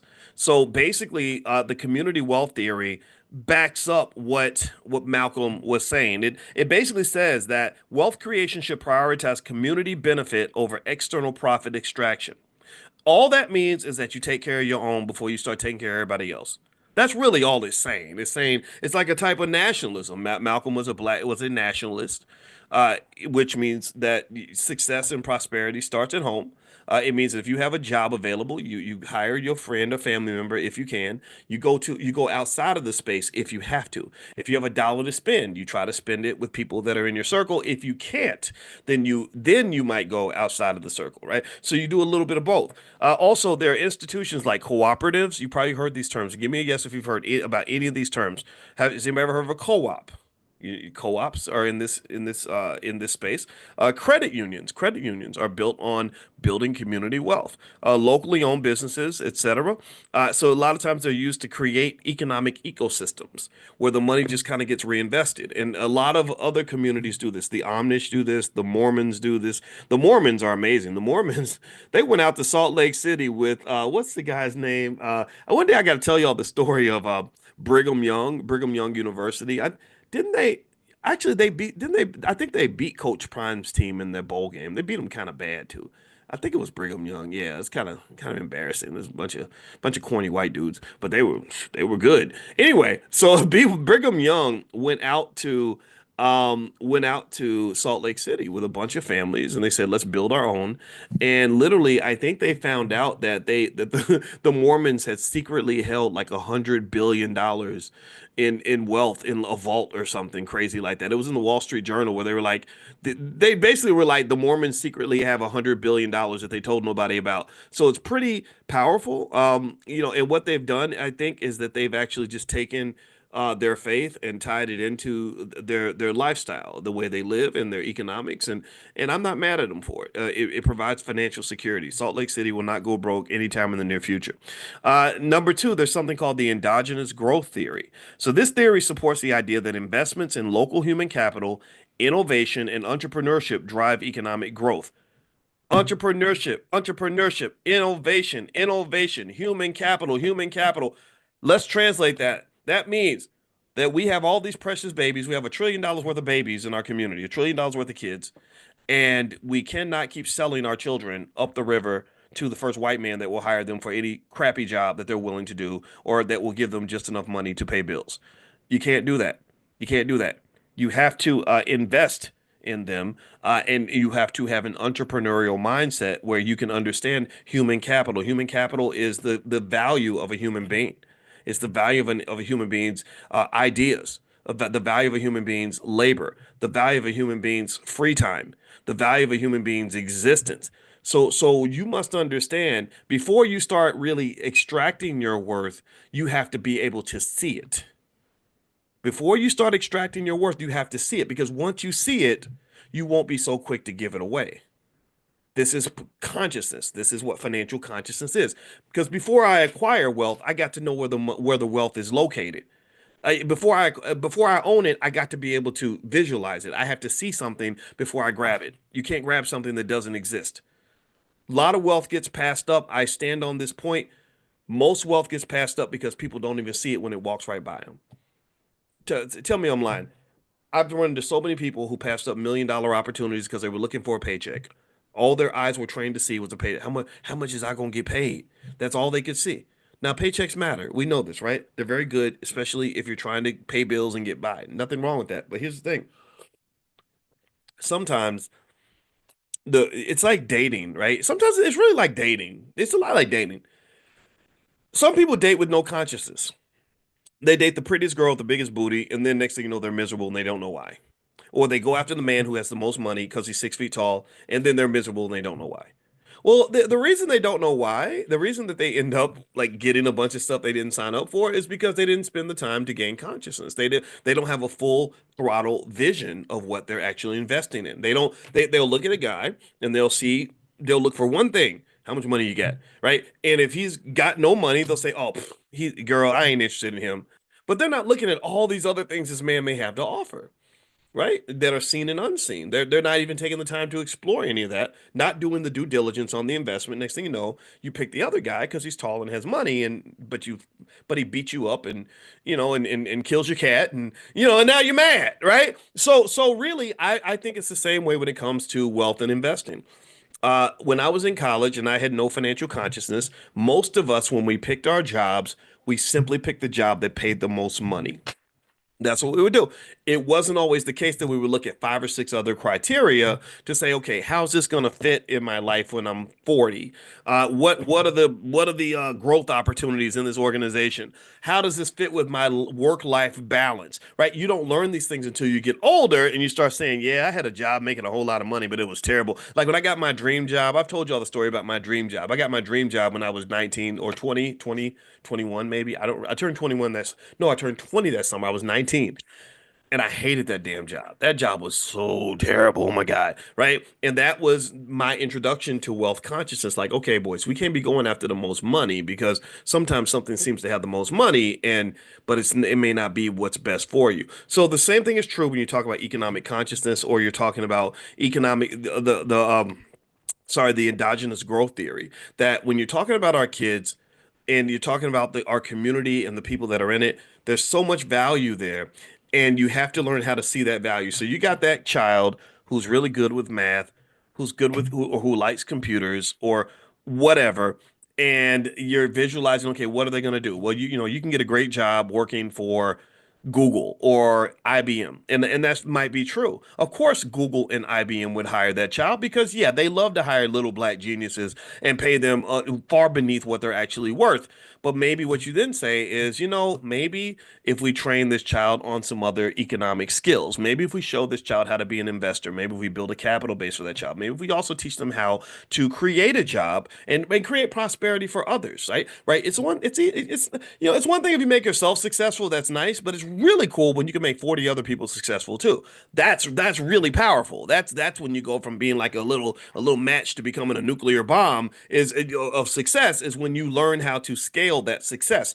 That is a way of thinking. That is a type of economic consciousness. That is something you can be trained on. That is something you should be learning from the time you're young. So endogenous growth theory, Malcolm was right about the idea of sort of exploring our human capital, investing in innovation, creative ways to use that capital, and also entrepreneurship, black-owned business, black-owned business, black-owned business. We cannot have wealth, we cannot have power if everybody out here is looking for a damn job. That you will never have power that way. All right, what else? Okay, and by the way, that theory came from a guy named Paul Romer, and he talks about things like education, innovation, and skill building as a pathway to long-term economic growth. He don't mention nothing about rapping, playing basketball, or telling jokes for a living. None of that's in the theory. It's all about education, innovation, and skill building. All right, number three, economic empowerment theory. This is another thing that's been written about in thousands of research papers that connects to what Malcolm was discussing. And basically, this theory focuses on increasing the capacity of marginalized groups to control and benefit from their economic resources. So it suggests that marginalized groups achieve empowerment by gaining access to financial resources, education, and ownership structures. So this is why when they really start talking about reparations, and they really show up and they say, well, what do you black people want? If they happen to ask you, if they call you on the phone and say, what do you want? One of the things I think that you might want to consider bringing up is access to capital, access to resources. So basically, if someone gave you a big enough bank loan, that could be better than them giving you a check. I'm not saying that a check is not nice, but if you gave me a choice for the Black Business School and you say, what would you rather have, a $1 million grant or a $30 million loan? I would say, give me the loan. I give me the loan because I get to control $30 million in resources that allows me to further the mission that much more, that much faster.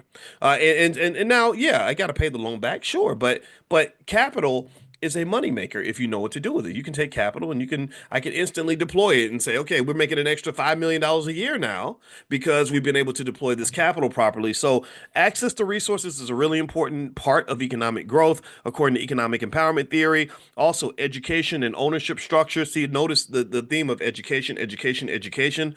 Also, education does not mean going to school all the time. Going to school can lead to education, but there's a lot of educated fools. So going to school is not the same as education.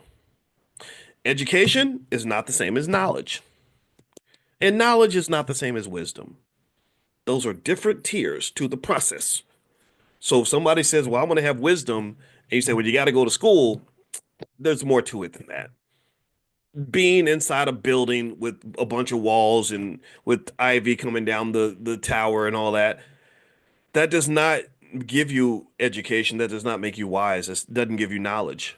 What knowledge do you have that specifically applies to the problems that you're seeking to solve as a black person? That to me, that's what education should do. It should be targeted like a gun. I'm not just spraying bullets everywhere, hoping for the best. I'm gonna look at the target, get it the bullseye, pew, hit that bullseye, right? Are you hitting the bullseye with the education for your kids? What are they investing their time and energy into? Time is not something to be wasted. Time is something that is precious and valuable. You will run out of it. Are you spending time doing the right things, learning the right things, getting the skills that will specifically help you solve the problems that you're going to have to solve? So if I'm looking at my child, I'm asking, what are the biggest problems they're going to have to solve when they're a 35-year-old black woman, with two kids and a spouse? What are their biggest problems going to be? And once I figure that out, then I say, okay, that's what we're going to train on. Just like when my Ohio State Buckeyes won the national championship in football, they're studying the Notre Dame Fighting Irish, and they are preparing. They're looking to see, okay, what exactly is their biggest strength? What are they going to try to do to beat us? What specific skill set does our team have to have in order for us to win the championship? And that's why you watch the film. So when it comes to life, you gotta watch the film. And the film is everywhere. God lays it out for you everywhere. There are examples of misery everywhere. There's examples of failure everywhere. There's examples of stress and struggle everywhere. Economic struggle, it ain't hard to find. So to me, I say to you, if you're talking about trying to understand this game and how to get your kids ready, go watch the film, watch the tape. Pay attention. Somebody dies from a drug overdose. Maybe drugs aren't bad. Somebody dies from diabetes and heart failure. Maybe all that fried chicken ain't so good for us. Somebody else is over here crying and sleeping with a fat, dusty old man to get rent money. Maybe my daughter should an investment account so she doesn't have to do that. Right? Watch the film. You gotta watch the film. If you watch the film, it'll tell you everything you need to know because life ain't nothing but a big ass classroom. It's a classroom, it's a book. Everything that's in an academic book that you can read on a college campus came from the world. It came from the world. The world is a big university full of lessons everywhere. So the question I ask people, and this goes back to consciousness, is that it's like, okay, God is trying to tell you something. Did you get the message? Right? When DMX and Whitney Houston die, these billion-dollar assets die from drugs. Did you get the message, or are you just spending all your time being sad, waiting for the next tragedy to happen? Right? When you see somebody that got their dream job because they went to Yale and got a master's degree, but they're coming home every day, drinking themselves to sleep and angry as hell because of the racism on the job. Did you get the message? Did you sit back and say, let me think about that? Right? Or did you just say, "Oh, white people be mean. They need to stop that. White people need to stop. They need to stop being mean. To that ain't right. That ain't right. Yeah, it ain't right." But you should learn from people. And in fact, I'll tell you, as much as I love Malcolm X and Muhammad Ali, if I was to really critique them, and again, I think this might be a superpower that you get, because just when you get a PhD in the field I was in, you get criticized constantly. You can do the best work on earth. You can literally do work that could lead to a Nobel Prize, and somebody in there is going to be in there hating on your work. Not in a negative way, not in a toxic way, but in a way where they're going to poke holes, right? Iron sharpens iron. So you just get in a space where everything can be critiqued, everything, right? So even if you were to hear me talk about the life of Malcolm X or the life of Muhammad Ali, and I was to talk about it in a deeply critical way where I really have assessed and analyzed and thought about the mistakes they made, you would really think I don't like either one of these men. You would. You would be like, boys be hating on Muhammad Ali. Boys don't like Malcolm. But he hate on Muhammad because he talked about all the women that he was with and how all those women took all his money. No, that's just a lesson I learned. Like Muhammad Ali is very charismatic because he's like, I'm so pretty, and the women thought he was pretty too. So he was sleeping with all of them. And then you saw what happened, right? He lost all that money. And none of those women were sticking by him when that poor man started to degenerate. But he found him a good wife named Lonnie who pulled his wealth back together. That lady saved his legacy, right? And I just love that. I think she was from Louisville too, if I'm not mistaken. Tell me if I'm wrong, but I think she might have been from Louisville. I just love that. I'm a Louisville guy, right? So that's a big deal for me. Or if you think about just getting punched in the head till you're 45 years old, maybe that wasn't the best move for him, right? Because I think Ali had another 50 years of amazing work that he would have done, had boxing not taken so much from him. So there's a lesson to learn from that. So I would encourage you to not think of a critique as hating, right? Some people that are simple-minded kind of they think of everything as either I love everything about what you say or I hate everything you say. And I think that that is just the absolute worst way to assess anything. Um, Everything is nuanced. So and through the nuance is where you get the lesson. That's where you learn. That's you're watching the film, you're figuring it out. And when on game day, like my Ohio State Buckeyes, you can actually show up and win. So that's it. That's my thought for today. I ain't got nothing else. So so by the way, Constance Carter is gonna be live in a little bit, maybe 20 minutes after I'm done, and I'll text you all the link. But also, if you want to be notified when she does her daily class, she wants to do this every day. She's a hustler like I am, and so you can text the word Constance to 87948. Text Constance to 87948. Also, you guys know we have Money in the Morning. We also have these bite-sized lessons you can learn different topics, real estate or stock options, called Money in a Minute. And Money in a Minute allows you within the flow of your day to just digest your lesson in less than 3 minutes and to learn this topic. So I have something on stock options called Money in a Minute stock options. Some of you have already done it, but those of you who haven't, I'll send you all a link where you can sign up at a discounted rate. You'll get that later on today. And also, just as an FYI, this week I'm flying to Europe, and which means my time schedule is going to be a little bit off. So I may end up having to miss class a day or so. I hope I don't. But my goal is to basically try to sync it up. But they're 7 hours ahead or something, and I'm going over there to see one of my girls, and I can't wait. And so I'll be broadcasting to you guys from across the sea next time we talk tomorrow. Someone asked, "Can you explain how God and mathematics are related?"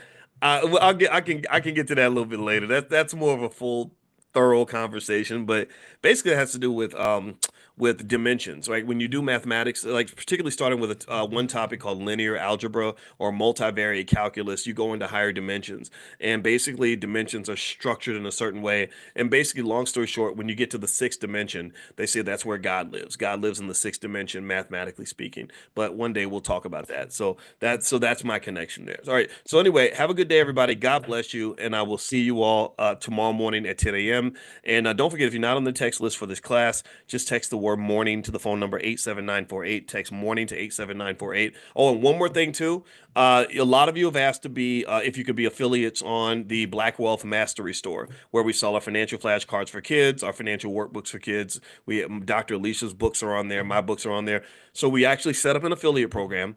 I think the original commission was 10%. I'm going to up that to 20%, actually. And so if you are looking to build a business, I'd love to be in business with you. I'd love to, build together. So I will text you all only people in this class, the link where you can sign up and become an affiliate. And yeah, and if you so that means you start a YouTube channel, or you see people that love what's going on here, and you want to tell them about it, or you want to talk to your church about it or your school about it, whatever.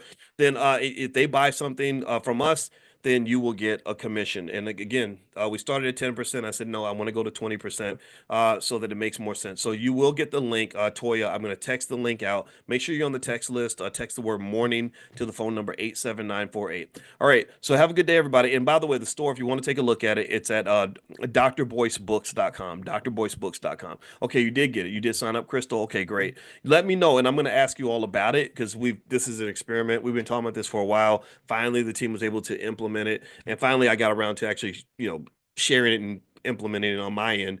So now we're going to give it a try, and hopefully it'll go as well as we hope. All right, so have a good day, everybody. God bless you, and I will see you soon. Take care. Bye bye. Good morning, everybody. Good morning. Come on in. Sorry, I'm coughing. Hope everybody's doing well. It's great to see you on a Sunday. Well, it's great to see you any day, actually. Sunday or not, Sunday or not. Today is, as usual, a beautiful day, and it's a great day to talk about our future and plan our black wealth and make ourselves successful. That's what we're trying to do here. That's what we're going to do. We are the chosen people. We're the chosen people. All right. So one thing that's interesting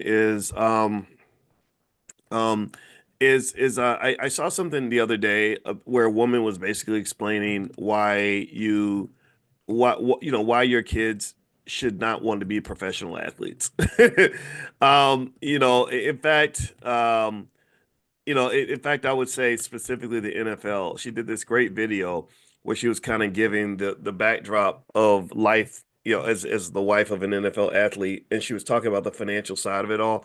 And she did a masterful job of laying out this reality that people don't get. A lot of people just don't know these things because you see the big headlines or you see the stars. The stars do really well. They make a lot of money, but you don't see what happens to the major, oops, the majority of professional athletes. The majority of professional athletes don't really get everything that you might think they get. It's not to say that they're all in this terrible place. I mean, most of them make more money than the average person, but there's a lot of strings attached that come attached with that. And if you are not financially conscious, if you're not able to look at money in a multidimensional sort of way, meaning that you can't factor in a multitude of variables in your economic journey, then it's easy for you to be pulled in as a sucker. You'll be an economic sucker because if you're playing checkers, not chess, and you're looking at everything from one dimension, like, well, how much am I going to get paid? And they say, well, you're getting paid lots of money. Don't worry about anything else. And you're like, okay, well, as long as I get my money, well, then that makes you very vulnerable because the money is a deceptor. Money can be, people say, as you know, they like to talk about whether or not money is evil or good. And I told you, money is not evil or good. Money's just powerful. So imagine putting a lot of power in the hands of an evil person. Like, I don't know, let's say like your oppressor, who spent hundreds of years exploiting your community and financially screwing you and manipulating you and harming you in a multitude of ways, some of which were revealed, some of which were not. Um, well, then in that case, money could become evil. Money could become a pathway for not just control, but destruction. Just look at the hip hop music industry. Look at what hip hop did. It was the most beautiful art form I've ever seen, but it was bastardized and turned into this weapon of mass destruction. Mass destruction. In fact, give me a yes if you've noticed that how our people change, how our people have changed over the last 30 years. Give me a yes if you've noticed this. I mean, in a really bad way. Dr. George C. Frazier actually said something really profound at the All Black National Convention. He said that our people changed when our music changed. He said our people changed when our music changed, but our music was about love and being there for each other and unity and building and growing and education and all that. We were one type of people, but then when our music became about, twerking booty and killing each other and getting high as much as possible and throwing our money away and is being as ignorant as possible, well, then that's going to have an effect. And what's so really interesting to me, which speaks to where consciousness really has to be part of the conversation is I can tell you how many people who think it's all okay just because they're making money, or people who will make excuses for celebrities because they're making money. Anybody ever seen that? Anybody ever notice how if a celebrity is accused of something or something goes wrong or they do something crazy, there are people that will defend celebrities to the death. It's really fascinating. And I'm like, this person don't care nothing about you. They wouldn't spit on you if you was on the street on fire. Like, what makes you idolize this person so much that you literally will ignore any and everything that you see about this person because they made your favorite song? I find that really strange. I found that really strange. And I think that that does link back to when we were talking about when Constance Carter came in and we were talking about economic self-esteem and just self-esteem in general. If you feel like you're worthy and you are worth something, you're not going to let people just uh, either disrespect you or you're not going to put people on a crazy pedestal. And so we tend to worship those celebrities because they represent something that we don't believe that we ourselves could ever be. And if you notice, most black celebrities, I want you to do a little experiment. I do this experiment in my head every time I turn on the TV. Whenever they show black people that America admires, I do an experiment. I just say this. I say, I wonder what would happen if that person lost all support from white Americans. Like, what would happen if they didn't have a big white corporation with billions of dollars in the bank backing them? If we would still know who that person is or admire that person? Do that experiment. Like your favorite actor. Like, ask yourself, what if Hollywood disavowed that person? Maybe they were too black and said, we're not doing any movies with you. We're not going to finance any of your projects. See, this is all linked back to money. Or look at your favorite singer. What would happen if no record label was willing to put out their album and spend millions of dollars distributing and marketing that album? Would you know who they are? Think about your favorite athlete. You know, they got the Dallas Cowboys logo on their shirt. What would happen if Jerry Jones decided, I'm not going to invest millions of dollars in putting this guy on the field? And the NFL said, we don't want to draft you. We don't even want you here. We're not going to put you on the platform of the Buffalo Bills or the Dallas Cowboys or whatever. I want you to really think about that because when you do that calculus and you take away The what you could call this call this the white man effect. If you take away the white man effect, a lot of your heroes are people that you never even meet. You'll never know who they are. And here's the other thing too. There are plenty of people in the community who didn't play the game, who decided, you know what, I don't want to be a part of that, that you'll never hear about because they did not get the financing to be able to do what they do. For example, if I was even to use myself as an example, I know a lot of you, I've been able to impact a lot of your lives because I specifically aimed for that. My goal was not just to talk and get in front of you. I don't care about being famous. My goal was to actually get a result. I like I'm a mathematician. When I taught math at Kentucky, one of the things that we learned a long time ago is that if you do a math problem, you got to have a solution. You can't just wave your arms and scream and holler and give a great speech and get everybody singing hallelujah and think that that's the answer. That, hallelujah is not the answer to your problems. Right? I'm not saying hallelujah is not important in your life. Sure, go to church, accept the good Lord. Do what you're supposed to do. But this idea that somehow we think that having a feel good moment and a rah-rah speech is the same as actually solving a problem. That's just not the case. That is not a solution. What that is the injection of dopamine into your brain to help you feel good, and it numbs you from your pain. See, what you got to understand is that there's a lot of drug dealers out here that don't sell drugs. There are a lot of drug dealers out here who don't sell drugs. For some of y'all, your biggest dope dealer is your pastor. Drug dealers who don't sell drugs, but instead of selling drugs, they sell you dope. Look it up. Dopamine. Dopamine is the feel-good chemical in your brain that you get when a comedian tells you a joke. Oh, they dealing dope. I'm laughing because it helps me get over my pain and my undiagnosed, untreated trauma. When I go to church and the pastor's like, when the good Lord tells you, you got to do it. When the good Lord says it, you got to mean it. When the good Lord steps up and he says to Jacob that you got to climb the mountain. You might not want to climb the mountain, but you got to climb it anyway. And then when you climb the mountain, you got to keep climbing because you're going to get tired. And when you get tired, you can't take a breath. You got to keep going, right? So when the pastor's doing all that and you're like, yes, Lord, hallelujah, hallelujah. And then you realize after 2 hours, he ain't really said nothing. He's repeated himself over and over and over again. But you loved it because he spoke at the same cadence and it got you all riled up and he tapped into your emotion, but not so much your intellect, right? You're feeling good. But the problem with inspiration and motivation is that that's very temporary. So you ran out of church doing cartwheels and jumping jacks and you sprinting and you did right and you just I mean you feeling it. No disrespect. Some of y'all going to church today. Go do that. Go do that. Go do that. But then I want you to just notice you can't stay hyped up like that forever. Your cortisol levels will be through the freaking roof, first of all. Like you can't live like that all the time. It helps. It's a spark. It's a spark. But that does not sustain you. That is not what's going to keep you going on the mornings when there is no spark. And you got to get up and you got to stick to that diet. You got to go to the gym. You got to work on that business. You got to go back to class. You got to teach your kids. You got to do all the things that you were hyped up to do. But now you're tired.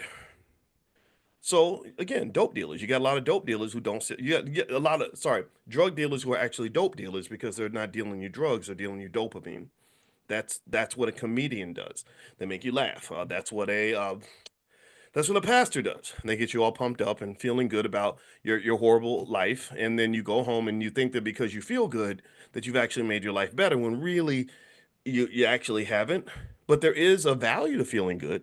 I mean, I'm not saying that pastors can't serve a valuable purpose, though. I think spirituality is a really important part of our ability to make it through the storm. I think that if you can tap into that when necessary, it will help you get through the dark times 100%. But you also got to have a plan. Do you understand? You got the motivation to get through the dark tunnel, but you probably need a map. You probably need some type of consciousness to sit back and say, okay, what am I doing here? What's the next move? How do we get to where we want to get to? So anyway, let me get back into one of the topics I wanted to cover today. I'm gonna play this video, and it's from this wife of an NFL player who, where she's basically kind of given the reality of what it's like to be married to an NFL player. I don't know if her man was a star, but I know that he was drafted I think in the fourth round, and he played for the Jets or something. And she's kind of like, yo, look, it ain't what you think it is. And I appreciated her video, so I just thought that I would bring it into class today. And also, I want to mention to everybody, by the way, make sure you're on the text list for this class. Text the word morning to the phone number 87948. If you text morning to 87948, I will send you all a schedule of all the activities we have going on in the Black Business School this week. That way, if you want to participate, you can take a look. I am going to meet with the stock options group a little bit later. I did something yesterday, a little YouTube video yesterday was I was explaining all the little things you need to know about real estate. Um, that people don't know. A lot of people talk about real estate online, and they get, it sounds exciting and it's really cool. And I'm not saying don't do it, but a lot of people don't know a lot of the details of it that can make you absolutely hate it. So there was a really smart black woman who did a great video where she was talking about her real estate journey, and she literally said everything that I always said in class about cash flow and headaches and everything else. So if you want to see that video, I'll text it out to you guys a little bit later. I think I might have, if I text it twice by accident, please forgive me. It's just me making sure you guys see it, because I think it's something that you want to think about as you sort of decide what your next move is going to be. Because I know a lot of your family investment clubs are doing real estate projects, and I really think it's important that you know what you're getting into. All right, so let me jump in and share my screen. All right, so uh, here is actually, let me fix this. Hold on, so I don't do it all wrong. All right. All right, so this is a lady. I have no idea who this lady is. We'll call her random white lady. And she is, I know that's so petty, boy. Stop doing that. Okay, I won't do it no more. All right, and what I'm gonna do is share my sound and let me know if you can hear the video. And I'm gonna play this video. It's on my Instagram. My Instagram is Dr. Boyce Finance. So here is the video. We're playing it right now.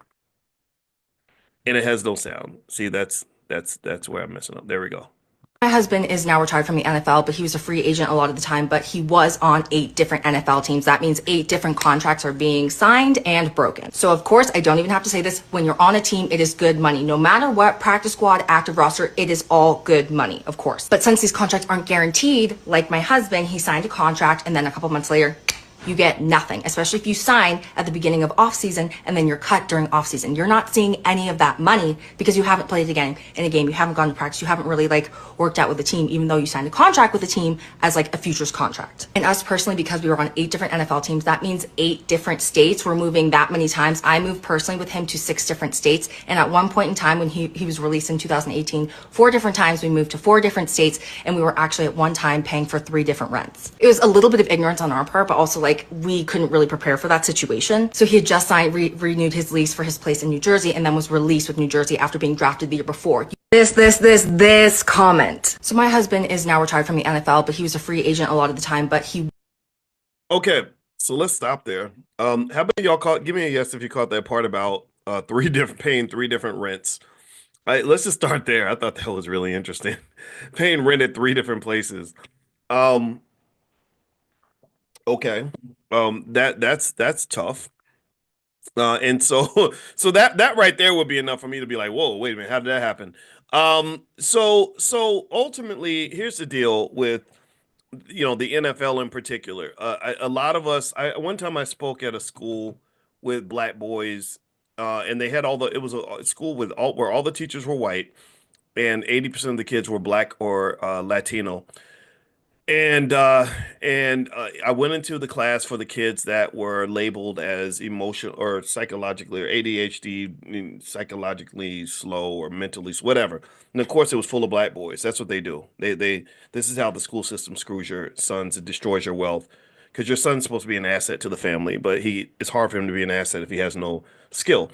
And in many of these cases, they don't educate them. We know these things. So I'm in this class with all these boys that are supposed to be intellectually deficient, and they seem fine to me. They reminded me of my little cousins. And I was talking to the boys, and I said, "What do you want to be when you grow up?" And about 70% of them said they want to be an athlete. 70% of them said they want to be like a NFL or NBA player. I think most of them were not even on a sports team. They weren't even playing sports, and a bunch of them are short, and I'm sitting there thinking, wow, you're going to be in the NBA, but the most you're going to grow to is about 5'8".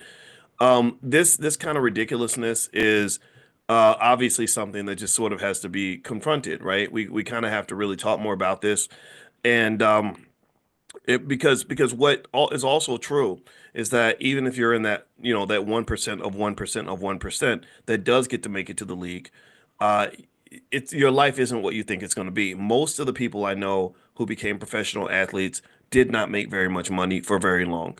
I knew one guy, he was All-American at Syracuse. He played defensive end, he was extremely good, and he was in the NFL for about 2 years. He was on the backup roster or something, right? Like the thing about the NFL is that you have to be an unbelievable talent just to be on the bench, just to be a backup to the backup, just to be third string. I had another friend I saw at my mother's funeral who's an incredible athlete who ran the 40-yard dash in 4.3 seconds, which is very fast, by the way. And he said, I said, yeah. So did you keep playing football? He said, yeah, I tried out for the Seahawks. And I said, what was that like? I said, how did it go? He said, oh man, you have no idea. It was unbelievable. Because the talent was just through the roof. And so this guy that from Syracuse, he was 6'7", 270 pounds. So that right there is just, I mean, how many people do you know that are 6'7", 270 pounds? Anybody? Raise your hand. Raise your hand if you know like three people that are 6'7", 270. Most of us don't, unless you played in the NFL, right? And anyway, he was in the NFL for about 2 years, and he tore his body up. Because the thing is, when you're leaving the league and you're being pushed out, unfortunately, you're losing more than just a job. You're losing more than just a paycheck. You're losing part of your identity. Like your whole life. If you're 6'7", 280 pounds, I would be willing to bet you that most of your life, your consciousness was manipulated. You were groomed as a child, groomed like they're grooming you for the ultimate Diddy party of economics, where they're going to screw you for life. And he was groomed to see himself as pretty much an athlete. Right. So when you're groomed that way, almost like they're molesting your consciousness, right? They're pulling you away from your community. In his mind, all he saw himself as was an athlete. That's all he could see.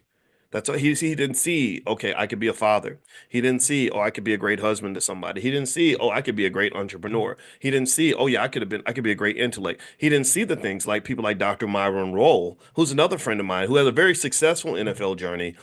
He didn't see all the other things he could have done, and I always talk about Myron Rolle because I just admire the guy so much. Every now and then, like a famous person will reach out to me on social media, and I'll be like, wow, this is so cool. Like I have so much respect for you. Oh, you respect me too. That's nice. We just gonna sit here respecting each other. How about that?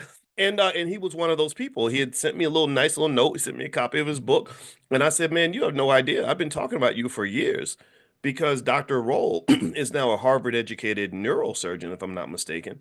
But he had a really hard time with the NFL because they assumed that because he was a black man that didn't just see himself as an athlete, that he was going to be a problem. They labeled him almost like he was a troublemaker. Boy, what's wrong with you? Like you should be happy that we're going to let you go out here and get your head busted and play football for a couple of years for us. We're all you got. We're your only option. We're your best solution. We clearly must be the best place you could be because there's nowhere else for a black man to go other than the football field or the basketball court or whatever. Like if we don't want you, nobody will. Like an abusive relationship, you know how the abuser will be like, "Girl, if I don't want you, nobody will because you're ugly and you're fat and you stink," right? But so that's kind of what they do to us, right? So with Dr. Roll, he said, "No, I'm not worthless without you. I'm okay without you. You're not the prize." He said, "I'm the prize. I'm the prize because not only am I one of the most talented players to ever play at Florida State, the second greatest defensive back at Florida State, other than the absolute GOAT, which was Deion Sanders. But on top of that, I'm actually smarter than you too." And so Dr. Roll literally left the NFL. He didn't take I think he didn't go right into the league. He finished college, almost won the Heisman or something. He was like way up there, like candidate for defensive player of the year, that kind of stuff. And he's like, no, I want to just go be a Rhodes Scholar because I'm smart and I have options. And I think that was the most brilliant thing in the world. Whoever raised him right. Because I've told you all that the most valuable thing that a black man or black woman can have in America is options. If you want to bless your children infinitely, teach them how to have options. Options, options, options. If you have options, then you will have freedom because options and freedom are like cousins. They're connected. You can't have one without the other. It's hard to say I'm free when you ain't got no options. Am I right or am I right? Am I right? And what it was an option? An option, a stock option, the definition of a stock option is the right but not the obligation to buy a certain asset at a certain price on or before a certain date. But that first part is where it all kind of captures the idea. The right but not the obligation. That means you can do whatever you want. You have rights. I know my rights. We're always talking about civil rights. I know my rights. So you have the right, but not the obligation. Ain't nobody gonna make you do nothing. But I have the right to do lots of things. So if you want to understand one of the keys to consciousness and the ability to see the whole playing field, so to speak, and to succeed in this place called America, learn what it means to have options.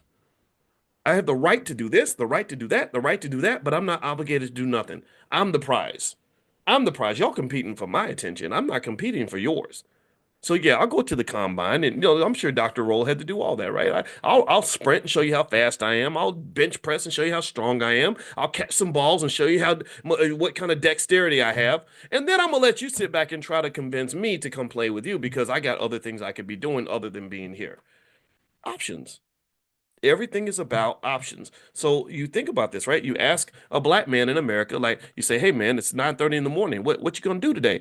And he says, "I'm going to work." You say, "Well, why are you going to work? Why don't you go and why don't we go to the movies or something?" And he's like, "Well, man, I can't." Well, because you have to go to work. Why don't you have any? Well, because in that moment you don't have any options. And I'm not making fun of you. I'm saying this is the way this is the way society is designed. Welcome to capitalism. That's what capitalism, see, capitalism is this thing where it's a little bit of a Ponzi scheme in a way. You could define it like that. Or like Hunger Games, Squid Games type scenario where the people at the top want to have plenty of options, but they don't want you to have no options. That's why wealthy people worked so hard in the 1970s to dismantle labor unions because they want to have options. They want to be able to pick this employee or that employee or that employee. What they don't want is for the employees to either have options in terms of places they can go or some sort of structure where they're unified and the employer has no option other than to negotiate with them. They want to lock them in where they're like, we don't want you to have options. So that's the power game. That's how the power game kind of gets played. One of the problems that a lot of wealthy people had during the pandemic is that suddenly people had a lot of options. Why? Well, the government was writing checks, so people had stimulus money, and they were staying at home, and they started to think about their lives and all the things that they wanted to do. They started to gain consciousness, which really is the enemy of oppression. The oppressor does not want the oppressed to have consciousness. So they started to have consciousness, which is sometimes can just come from sitting around and thinking. You ever see a guy that goes to jail and he loses his freedom and he's just sitting there thinking for like 5 years and thinking about his life? And sometimes they come out super wise. You ever talk to like a smart guy that went to jail for 3 or 4 years and notice that when he comes out, in many cases, if he used his time wisely, he's smarter than most people? Right? Anybody ever know Malcolm X is one great example. Thank you, Calvin. See, Calvin always does that. You need to stop that. He's always coming with the right words at the right time. I swear he's got a gift. But literally, so they come out and they have a consciousness that exceeds most people. They're like, oh, well, did you know that the Dalai Lama once said that the key to quantum mechanics is, well, like, and you're like, wait a minute, Wall Street Trapper, Big Trap, that's my buddy. I love Trap, right? So there's so many people that will use that time to gain their consciousness and then they elevate and then they're suddenly able to see the world a certain way.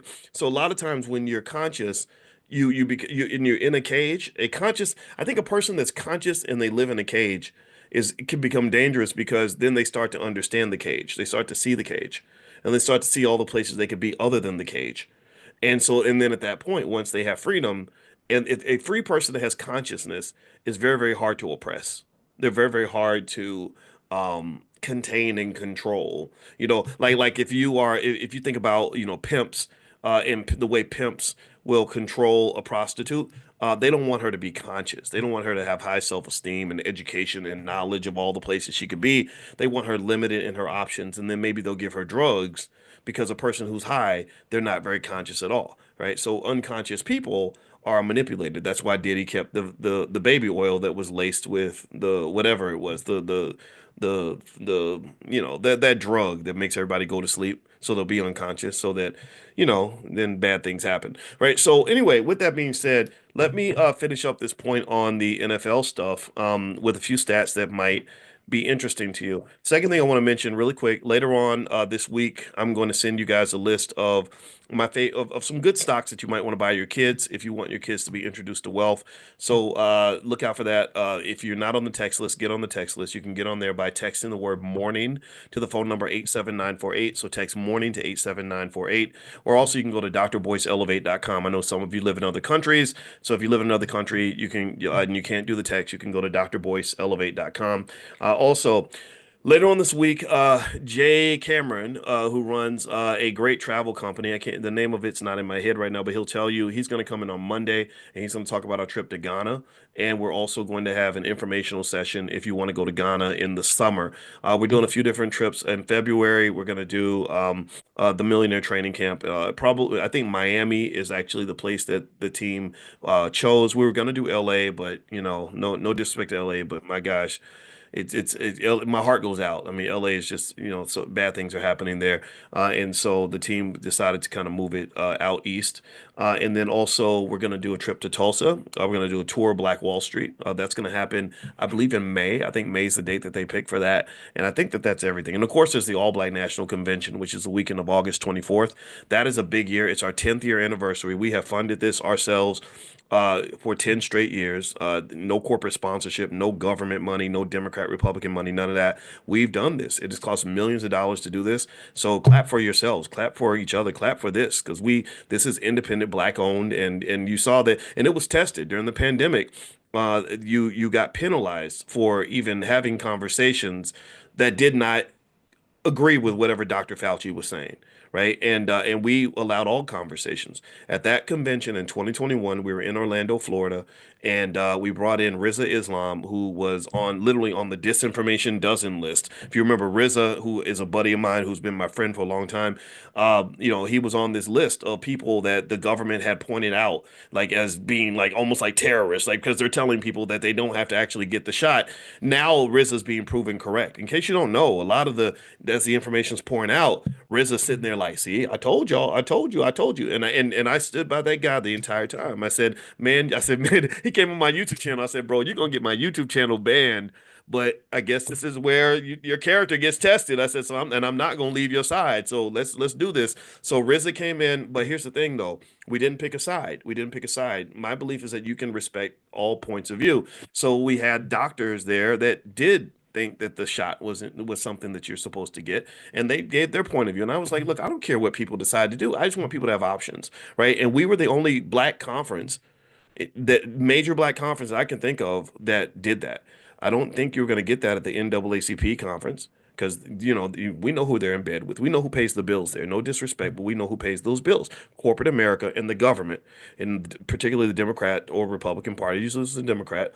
Urban League. They can't have that conversation. We had it and we did it. We did panels on it and everybody walked away with information and that's what it was. So anyway, the convention's going to be August 24th.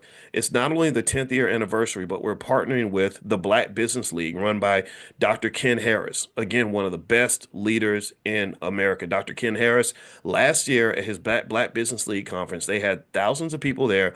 They had entire delegations from African countries. I think he might have like 5 or 6 African leaders that are going to speak there. And what he's doing is he's connecting African Americans in Africa with black businesses that want to do business in Africa and just doing it on an epic scale. So this year we're doing a joint conference basically. So when you come to the All Black National Convention, you will have access to our convention. And you'll also have access to the Black Business League's convention. This happens, so our 10th anniversary happens to be the same year as their 125th anniversary. They were started by Booker T. Washington. Sorry, I almost said W.B. Du Bois. Booker T. Washington. It's going to be in Atlanta at the Hilton, and it's going to be this massive conference with thousands of black people that all have the right ideas. So it's absolutely 100% epic. And one other thing I'll say about Dr. Harris, he has a PhD in economics from Michigan State University. One of the things I admire about Dr. Harris is that he doesn't really get involved in the shenanigans. He doesn't get involved in this Democrat Republican stuff. He does what Booker T did, which was he talks to both parties. He'll talk to the president of the United States if they're a Democrat. He'll talk to the president of the United States if they're a Republican. and he says, "Look, I'm not picking a side. Don't use me for a photo op. I'm not here to be a mascot for you, right?" And he said, "I'm here for the black people." And you don't get that from a lot of your black leadership. A lot of your so-called black leadership has been bought, paid for, sold out, picking a side, all the pre-committing, which is absolutely the worst negotiating strategy ever, where you commit your loyalty before you even begin the negotiation. That's a sucker's move. Only idiots do that. Any book on negotiation will tell you that you don't pre-commit. You don't show up and say, "Okay, I'm on your side, boss. What you need me to do, boss?" You don't do that. You say, "I could be on your side, but maybe I won't be. I don't know. It all depends." I don't know what you got for me, right? What you got for us? What do you have for us, right? And that's what negotiation is supposed to be. This whole idea of like I'm pledging my loyalty in advance before you even offer me anything, you can't negotiate properly if you're desperate. Like that's just weird. That's just sad. It's pathetic. And I'm gonna tell you, as a black man, that offends me. That gets on my damn nerves. Like, don't be out here acting like that. You're supposed to be a man. You're supposed to be defending, protecting a community, but yet you're out here negotiating like a little punk. You don't do that. Stop trying to make friends and start trying to make progress. How about that? Stop making friends and start making progress, and then we'll be okay. So anyway, so to some extent, if you want to know my position on black leadership, I think you are the black leader of your household. Forget these people on TV. They're not going to help you. Anyway, let me go through some quick stats. And here's some quick stats to tell you why I don't think you want your kids to go to the NFL. Maybe if they're extremely talented and they're lucky enough to do it, then it might be a pathway or a springboard to something better. I think that that's absolutely appropriate, absolutely fine. I'm from Ohio State. We got some of the best football players on earth right now. We're about to win that championship. I don't know if you're a sports fan, but you saw my Buckeyes kick butt, and I was really proud of that. And there's been some great athletes at Ohio State. There's one guy named Robert Smith. And Robert Smith was this amazing running back. He was built like a freaking Adonis. He was a track star and he was a football star. And because a lot of people don't know, I think he won, I think they won the national championship in the 4x400 meter relay that year because a friend of mine was on that team. But Robert Smith played maybe about 7 years and he left the NFL early. And I think that he left because he was like, I don't want to keep on playing and get hit in the head like that because that's not good for you. And the CTE is 100% real. Just speaking on other NFL stories, there was a guy I met named what was his name? Antoine Randall L. And Antoine Randall L played at another alma mater of mine, Indiana University. I was at Indiana. That's where I met my wife. And Antoine, I knew about him because he was a great quarterback. He was All-American. He played for the Pittsburgh Steelers. He won a Super Bowl, and I think he won the NFL Man of the Year award, if I'm not mistaken. Maybe I'm wrong about that, but he was a great athlete. And so he and I were about to go on a panel, and the panel was hosted by Etan Thomas, who played in the NBA, another really smart guy. A lot of athletes are very smart people, so I don't want to when I critique what's going on, I don't want you to think that I think all athletes are dumb or all rappers are dumb. I have a lot of friends that are rappers and athletes, and a lot of them are good people. Some of them are just dummies, but a lot of them are just good people, smart people making great moves. So anyway, I'm sitting there talking to Antoine, and we're standing outside of the in the hallway getting ready to go up on the panel. And my first thought is because I used to be an athlete, right? So I'm looking at him, looking him up and down, and I'm like thinking, dude, we're the same height. You play in the NFL. I could have played in the NFL. Like you're no bigger than me. Like what? I'm pretty. I got some muscles, and I'm like, I could have done this. Oh my god. So, but I didn't say all that. And Antoine, if you're watching, just no offense. Like but I'm bigger than you. I thought in my mind, I was like, I could probably beat him up. But anyway, so so we're talking, right? And we had a friendly, great conversation, and we were talking. I said, hey man, so that CTE stuff which happened to be discovered in Pittsburgh. The black doctor that discovered CTE, the brain damage thing that athletes get, he was in Pittsburgh, and Antoine played for the Pittsburgh Steelers. And and I said, "Is that real? Like, are athletes really getting that?" And he said, "Yeah, man." He said, "A lot of my friends." I said, "Really? Like what?" And he said, like you might see your boy that you used to play with, and he'll be like, "Hey, man, what's going on? How you doing?" And he said, and then the same guy 2 or 3 minutes later will see you again and be like, "Hey, man, how you been? I ain't seen you for a long time."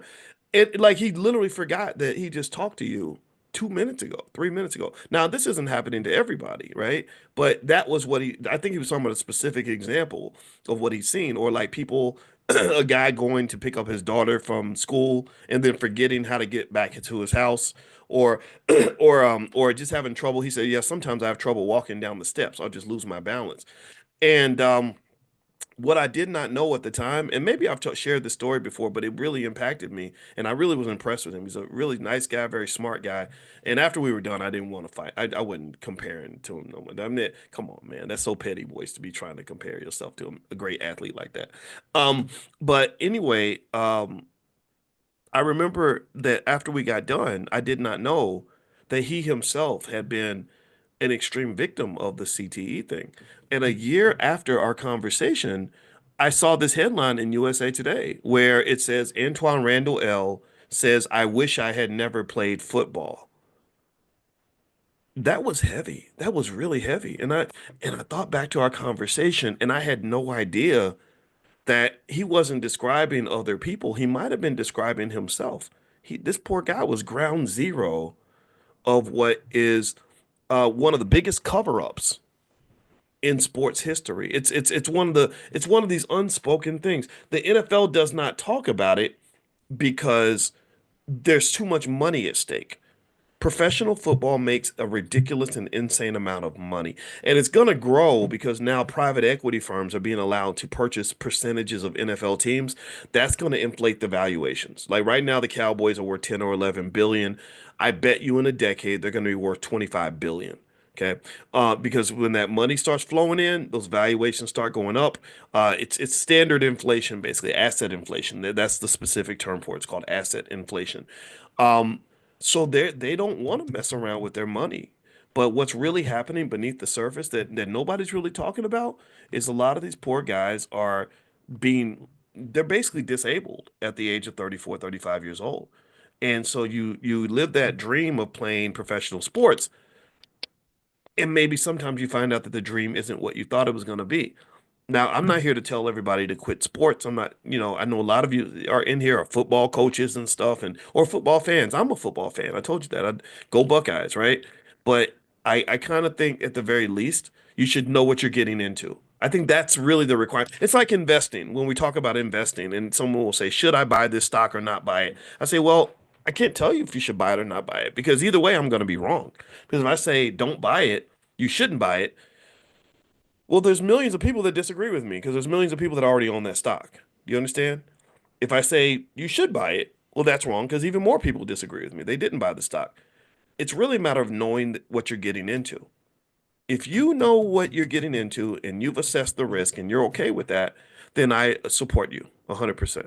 But if you're doing it either because A, you don't know, then I'm concerned for you, or B, you feel like you don't have any options. We talked about that word earlier. Like, you don't feel like you have any options, like I can't do nothing else but play football, then I beg to differ because you're a big, strong, smart black man. You're 6'5", 240 pounds.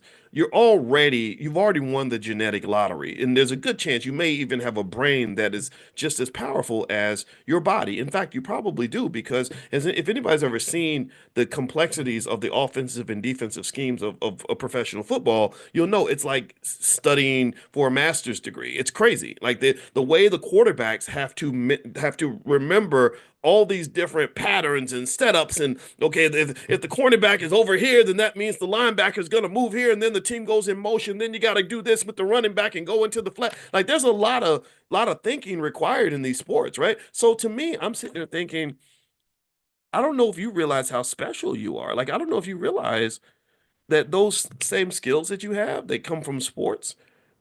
Hard work, determination, consistency, right? Courage, right? Discipline, intellect, planning, strategy, skill. I don't know if you understand that's exactly what we do in business and everything else. That's exactly what you have to have those skills to be a surgeon. You use those skills to be, to be an accountant, to be an entrepreneur, to be an investor. Like all these things come into play. In fact, the reason I was the number one student at the University of Kentucky, I had the highest grade point average of all the black students, and I had a triple major.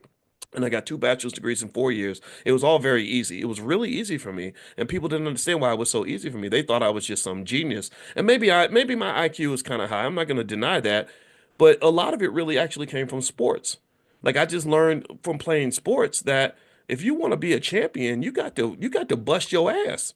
That's it. And you can't, and no excuses. You work hard every day. Think about this. This is no different from what you do in football practice. You do two-a-day workouts and you get hit in the head. You got to get up and don't let them see your weakness and you get ready for the next play and you got to run every play with precision and or the coach will penalize you and it's hard and you're tired, but you fight through the pain. Imagine if you just apply that to every single thing that we do. Like, imagine if that was just the cultural code. Imagine if that was what black people were known for. We just don't give up. We fight, fight, fight, fight, fight to the end. We do that in sports already. I think that if we did that in the game of life and understand that life is nothing but a sport, it's just your football team is playing against team white supremacy, and they're pretty good. They've got the best athletes and the most money and the biggest stadium and lots of fans cheering for them. So you're gonna have to come in with a battle plan. You're gonna come in ready to play. But if you come in there ready to play, you can actually win. I really think that we already have everything we need. I just think we have to understand that these skills can be applied in everything that we do. Everything we do. So academically, my child goes into class, they understand that they're in a competition. They're going to compete with the best students, not just from America, but from India and Finland and China and Nigeria and everywhere else on the planet because they're supposed to be the best because that's what African Americans do. I don't understand why that can't be just a simple core value. And if it's not a core value for a community, I think it could be a core value for your family. I think that we have those core values when it comes to like entertainment. Like if you are a singer, you got to be the best. If you're a singer and you're black, you go to the Apollo, they're going to boo you if you're not really talented. They booed major celebrities at the Apollo, right? If you're a basketball player, then you play in Wicker Park where they got that guy, that annoying guy with the big microphone. It's like, yeah, he's about to dunk on him. Look out, y'all. What? Right? No, but you still got to show up and really play and be excellent and extraordinary. And you're playing against guys who are going to be draft picks. And yet you still rise above all that. To me, that's like a type of excellence that we display when it comes to sports. That's why everyone admires us for the way we perform. They also admire us for the way we play a damn sport. So I'm simply saying that we have to have a battle plan, not for the black men in America who are not 6'8", 240 pounds. What are you going to do with the other 99.9%? I don't want the other 99.9% wasting their time trying to get just 5 or 6 spots in a professional sports team. That don't even make no sense. That's not even logical. That's crazy. The only way to think that way is if you have no options and you've been plagued and diseased. Your mind has been literally injected with the virus of significant misinformation, where somehow you think that because you're all city, that your little 5'8" butt is going to be playing next to LeBron. That's not going to happen. So to me, I'm like, well, let's just take what we do in sports and let's just spread it out. Let's just approach everything like we do a national championship game. Let's approach everything with the same excellence that Whitney Houston had when she was singing in the church. Right? I think that if we did that in business, we did that in education, and we did that in family, in terms of like what type of family structure we want to have. If we did that in raising kids, if we did that with our mental and physical health, right? I want to have excellent health. I want to have excellent physical health, mental health. I want to have strong relationships. I want to know how to build wealth. I want to understand cash flow and financial security at the highest level. If we had that same level of excellence in everything, I don't think we could be stopped by anybody. Racism becomes a footnote in the story of black success. I don't think racism is something that can stop you. I've never met a white man who told me I could not read a book. I've never met a white man who told me I couldn't start a business. I've never met a white man who told me I could not take care of my kids. So this default bullshit about sort of looking at racism and thinking that racism is the reason that everything's going wrong in my life is absolutely something I reject completely. And it's something that doesn't even make any sense. Yeah, I really don't think white folks are really thinking about you like that. I really don't. I think that you're thinking about them. I think that we know that they don't admire us very much, except for when we're playing sports or entertaining them, right? But I don't think that they're really thinking about us. I think that we think about them. I think we admire them. We're like, oh, what that white man thinking about me? Oh, he looked at me funny. He must not like black people. Man, who cares? Who cares? I have a neighbor like that. I have a neighbor who is he is like he's a cop and he's like a big card carrying big Trump supporter, big American flag, like what's it Blue Lives Matter kind of dude, right? Now, I think that because I'm black, and also because maybe he's Googled me. I have neighbors that Google me and stuff, and I'm sure they whisper about me and stuff. I think that he thinks that I'm offended by him, right? He thinks that I look at him and I get mad, or I don't know. I'm not sure. I have no idea, but I know that when I've tried to like go up and say, "Hey, how you doing? Nice to meet you," blah, blah, blah, it doesn't work. It doesn't work. Like at one point, I swear to God, I said to the guy, um, I said, okay, I'm sorry that my package got delivered to your house by accident. I said, but here, how about I give you my phone number and you can call me and let me know and I'll come over and get it. And you know what he said? Normally, most people were like, okay, sure, let me get your number. He goes, I know where you live. I was like, okay, peace out. I'm gone. Yeah, I get it, right? Like just real, like, and he's kind of interesting, right? Like I'm kind of like, okay, are you like, do you have like little dead puppies in your basement or something? Am I gonna find out one day that you just got something going on that where you don't want nobody to even ask questions? He's a real interesting neighbor, and the interesting crazy part is I don't know if he thinks that because he's a cop and the Black Lives Matter whole movement was like kind of anti-police. He doesn't know I that my father was a cop for 25 years, and I don't get offended by cops unless they're bad cops. I think good cops are needed. I think that the fact that we all call the police when something goes wrong means that we should show appreciation to the officers that put their lives on the line to protect perfect strangers. I'm not doing that. Most of y'all ain't doing that. So I admire cops and soldiers. I'm sorry. If you're good at what you do and you're not hurting nobody, you get all my respect. I think you should make $200,000 a year because ain't nobody else out here gonna put their life on the line. That's my practice. That's how I approach things. But this guy, I think that there's something there, right? But I don't care. I don't care what he thinks about me. It's like I got my family, you got yours. Good luck. I don't care. So I think that generally I don't understand. I think as I get older, I have a harder time understanding why we are so obsessed with what others think about us. I think we should be more obsessed with what we think about ourselves. I think that actually is the solution because my belief is that if you think highly enough about yourself, you don't really need external validation. You don't need other people to tell you you're pretty if you already know that you're gorgeous, right? You don't need other people to tell you you're smart if you know that you're smart. Like Magic Johnson, when Magic Johnson got rejected from the Olympic team, remember first when he first became HIV positive, he was like, I don't really need the Olympic committee to tell me that I'm a great basketball player. I don't need that. I don't need that. Just like I don't need someone to tell me that I know finance. I have 30 years of experience in this field. That's enough. That tells me what I need to know. I appreciate you telling me good or bad, whatever you think. I appreciate your opinion, but that you 30 years late to the party, man.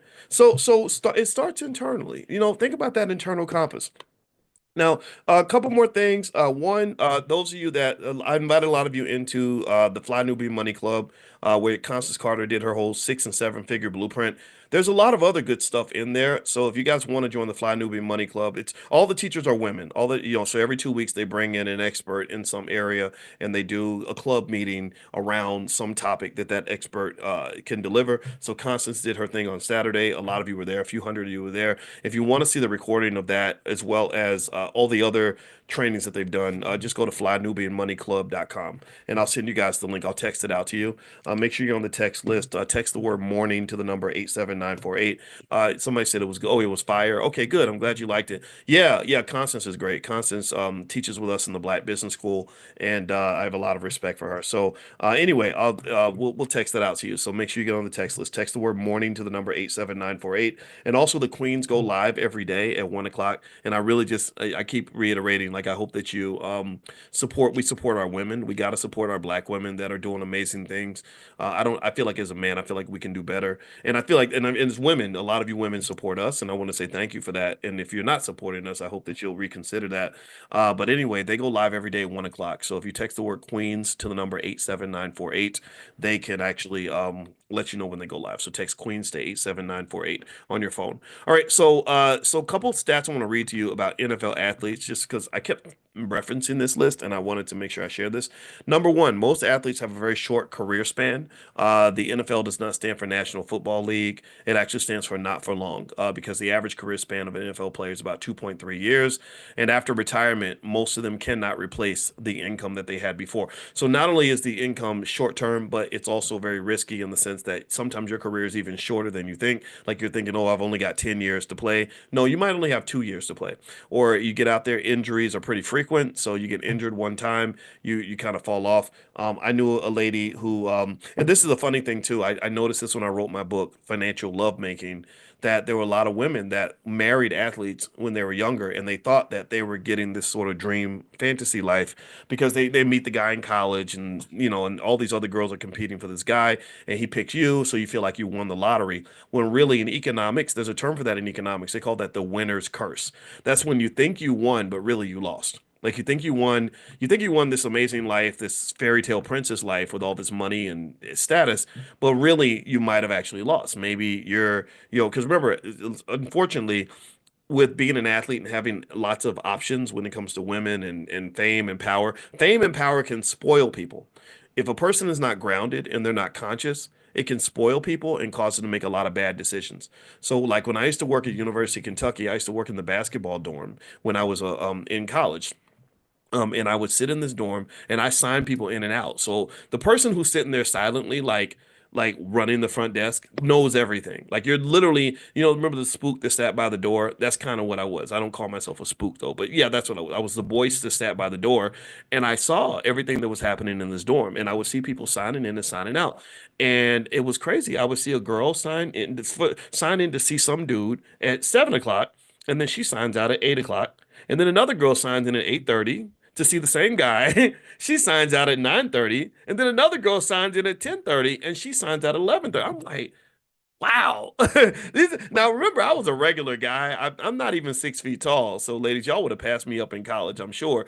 And but I was trying to build, trying to be somebody, right? I was like studying and stuff. But back then, when you're 21, you look like a nerd. When you get older, you look like a millionaire. So that changes it. I grew about 7 inches when I got money. But anyway, I was sitting so I was sitting there, I was like, God, like these all these girls are so pretty. Some of them would just be white girls, and no disrespect if you're white. That just it's like dating an alien or I did that just I would say like dating a dog, but I wouldn't want to compare anybody to a dog because that's a mean way. That's a mean analogy. So no, but like white girls never did anything for me. The black girls though would just be gorgeous, right? And there'd be like all these pretty girls, and I'd be thinking, God, I can't. I'm working hard to get one girlfriend, right?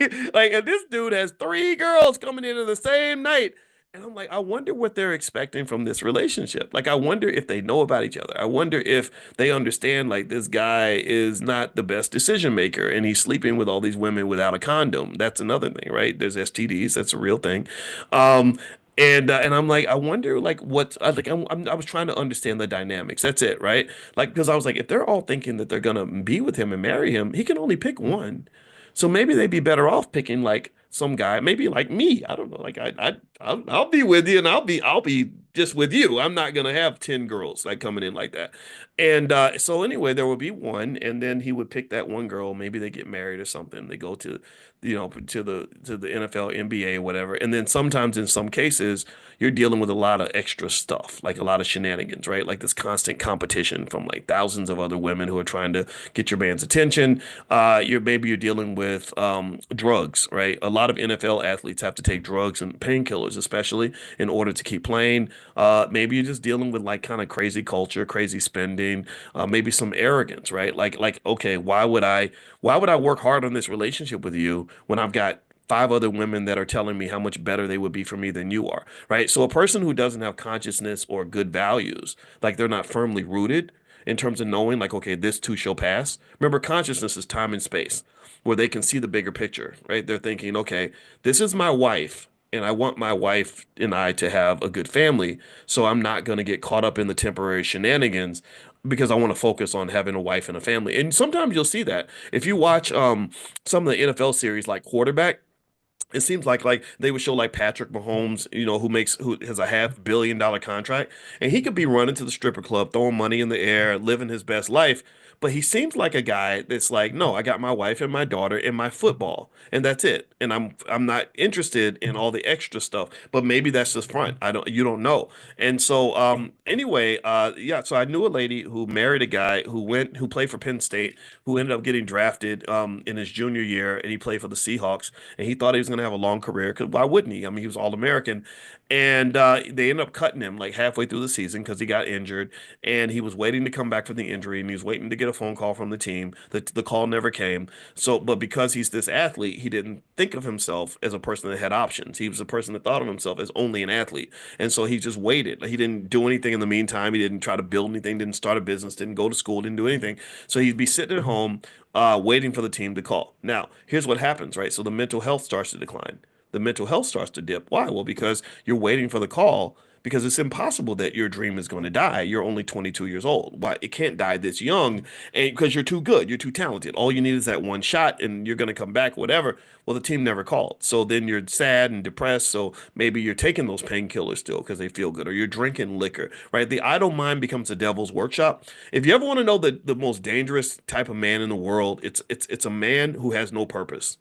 A man who has no purpose, unfortunately, can be a person that that's when you dabble into the drugs, the alcohol, the porn, the whatever, right? Because you're the dope. You're getting into the dope, the dopamine. Everything's about the dopamine injection, right? The pleasure-seeking behavior. So you're dealing with 5 or 6 women because you ain't got nothing else to do. So you got a bunch of women, the weed over here, the liquor over here. A lot of y'all know men like this. Give me a yes if you've seen that. And it's sad. It's sad. It's like that Jamie Foxx movie Soul. Remember that Jamie Foxx movie Soul, where they sold people in the real in the soul in the soul space. I guess that's what they would call it, or like the spiritual world, where they would just be sitting there just drifting along, because they don't have anything that's giving them passion, nothing that's giving them purpose. You have to have a purpose. Right? I think that's really important. And that your purpose has to come from you. It can't come from the world. It can't come from other people. If you have your purpose, then you're truly alive. You're truly living. If you're living your purpose, you feel good. If you're not living your purpose, it's easy to become stuck in a rut where you become this sort of soulless, empty vessel that's just sort of navigating through life. And a lot of our people, unfortunately, get trapped in that space where there's a lot of people that have almost like walking depression, like a spiritual version of walking pneumonia, where they're able to go through the motions and do what they have to do, but deep down they're really, really depressed. They're really, really unhappy.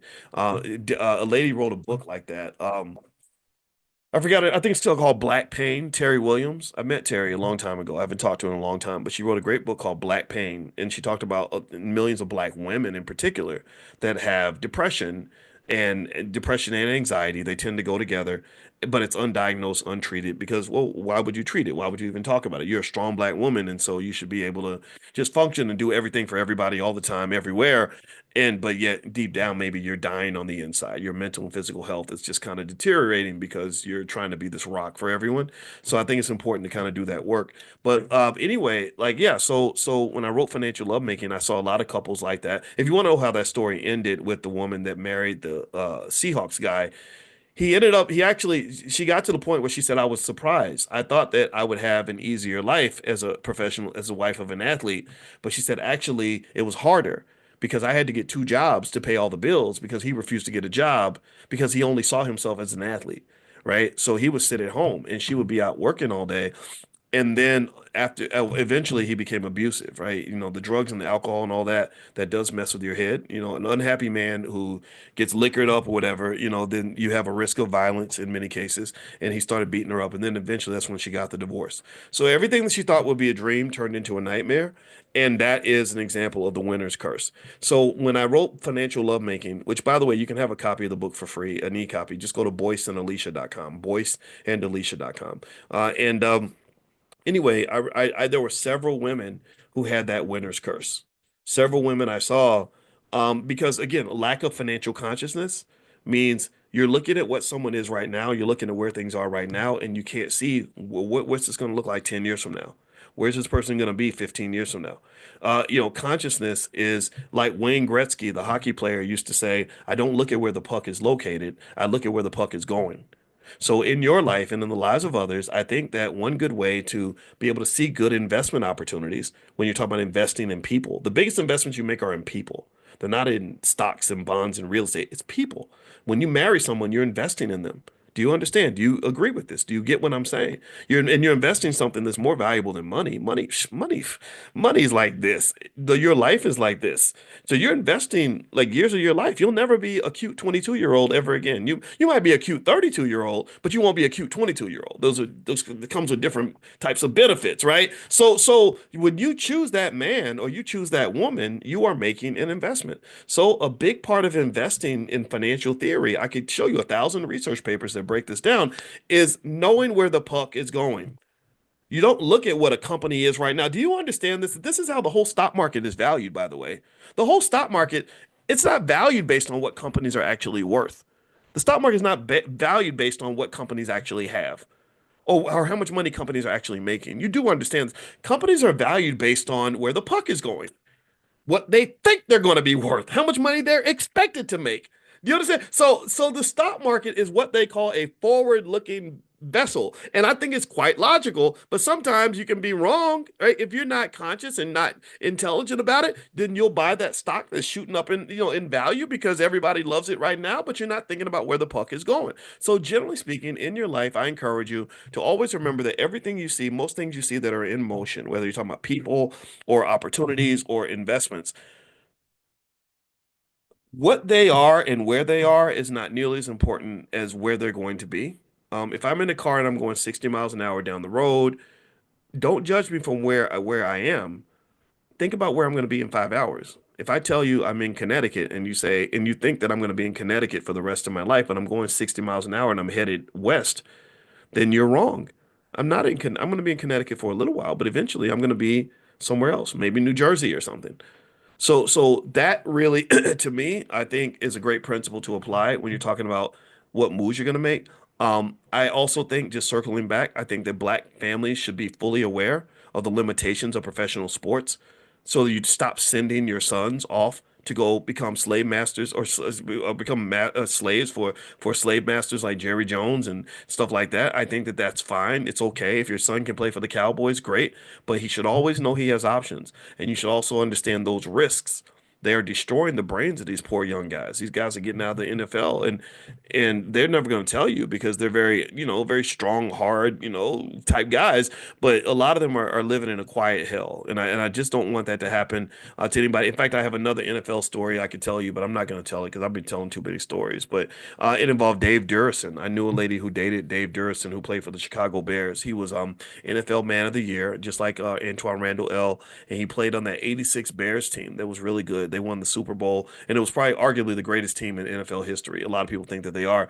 And Dave, was a smart guy. He went to Notre Dame. He was All-American, a straight A student, that kind of thing. And a great businessman, got an MBA, just a really great all-around citizen for the most part. But he had brain damage. And Dave eventually, I remember my friend who was dating him at the time. I don't think he was dating only her though. I think it was he kind of was a Rolling Stone a little bit. And I remember her calling me because she would call me and complain about Dave all the time and stuff he was doing and other women and whatever. But then one day she didn't call me and tell me this. I did talk to her 2 days earlier though, and I saw on TV, I was in Chicago, and on the news they said Dave Durison killed himself, and he shot himself in the chest because he wanted to preserve his brain, and he asked them to investigate his brain to figure out what's going on with his mind. And when they did, from what I understand, I think they found the CTE. I'm not sure. I got to double check the story, but I believe he was actually featured in that Will Smith movie all about the CTE. So this is real. I encourage you to think about this. If you have athletic sons, black boys are the best athletes on the freaking planet. African American boys in particular, when it comes to football, basketball, track and field, we just are head and shoulders above everybody else. I honestly think it might have to do with slave breeding. I really do. I'm gonna tell you the truth. I think that they did something to us genetically that made us just on another planet. Like there is no white version of a Shaquille O'Neal. There is no white version of a Michael Jordan. There is no white version of an Usain Bolt, right? So again, we could talk about that later, but I think ultimately we have this asset called our athleticism that everybody wants, right? The colonizers, they want to come in and get a piece of that. And I kind of think that we should understand either, first of all, we should be the ones who benefit first before anybody else does. That requires development of systems that allow you to keep that wealth as opposed to giving it away. Number two, we got to think about what the consequences are, right? You're literally running our boys through this factory, this cultural factory that spits out all this toxic waste, where you when he's high flying and he's making lots of money and he's on top of the world, then you want him, you want every piece of him, you want to represent him, you want to marry him, you want to keep him with you. But then when he's like this sort of like shadow of himself and he's no longer good for your purposes anymore, you dump him off back in the hood. And we got some guy that's an alcoholic and a drug addict who's sitting around talking about what kind of player he used to be and all this other stuff. And that's kind of the way things work. And that's actually something that offends me. I'm not happy about that. And so the other things too about being a professional athlete that should be considered is that they've spent a lot of money on agents and management fees.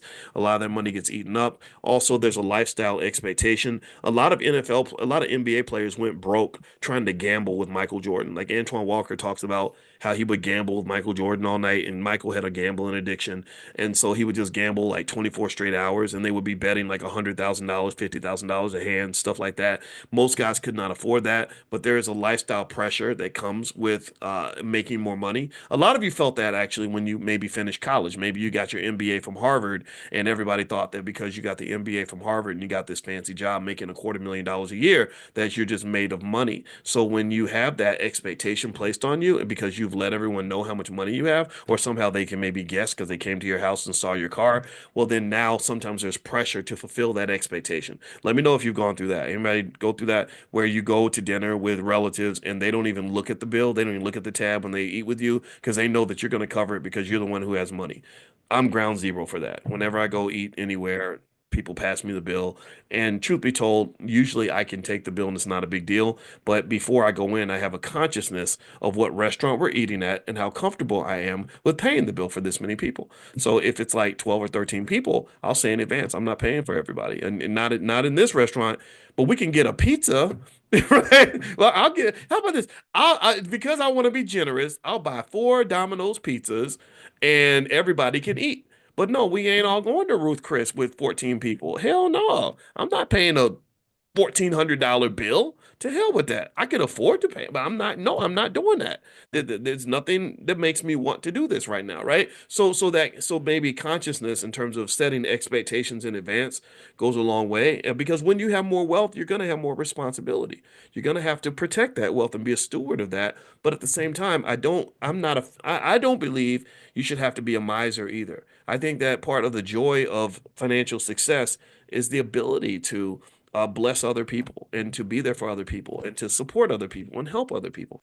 And so I don't think it's healthy to go to the other extreme either, where you're so obsessed with money that you become just really greedy and mean and evil, and you're watching every nickel. Why are you watching a nickel, man? You got $10 million in the bank, dude. It's a nickel, right? So I kind of think that there has to be a balance there, but how you structure that balance depends on you and what's going to actually help you feel good navigating the world, and that's what I encourage you to consider. But so I can't even answer that for you. That's something you have to answer for yourself. Okay.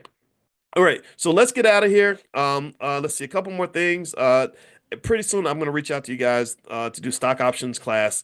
If you guys want to meet for that, text the word options to 87948 if you want to get notified when we do stuff related to stock options. And it's really good stuff. So we're going to do some stuff this week. So text options to 87948.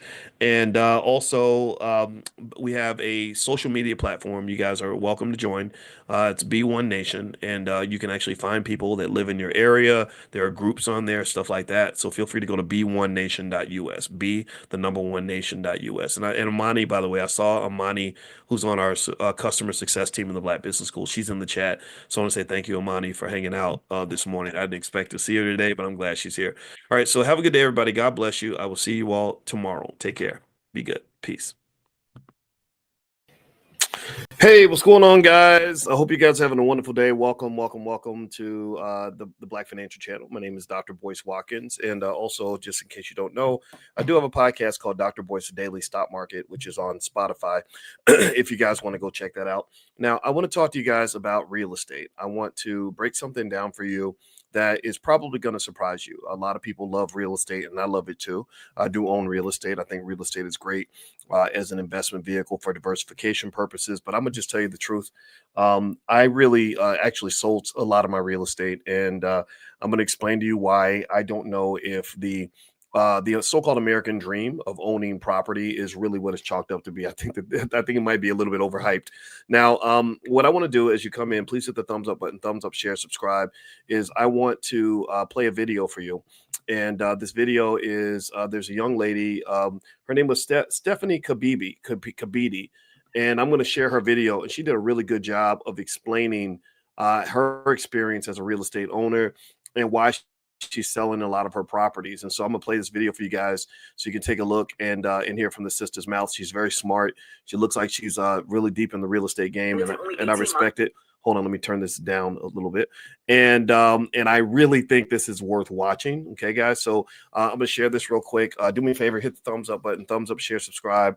And I hear you about the homeowners insurance, Jeremy. That's a real thing, especially if you live out west and y'all know what it is. Okay, so let me play this video. Give me a yes if you can hear the audio. I always want to make sure the audio comes through okay. Let me see if I can find this dang video. Hold on. I got it. It's somewhere around here. Here we go. Here it is. Okay. So here's the video. I'm pulling it up now and I'm going to play it. Let me know. Give me a quick yes if you can hear the audio as I play it.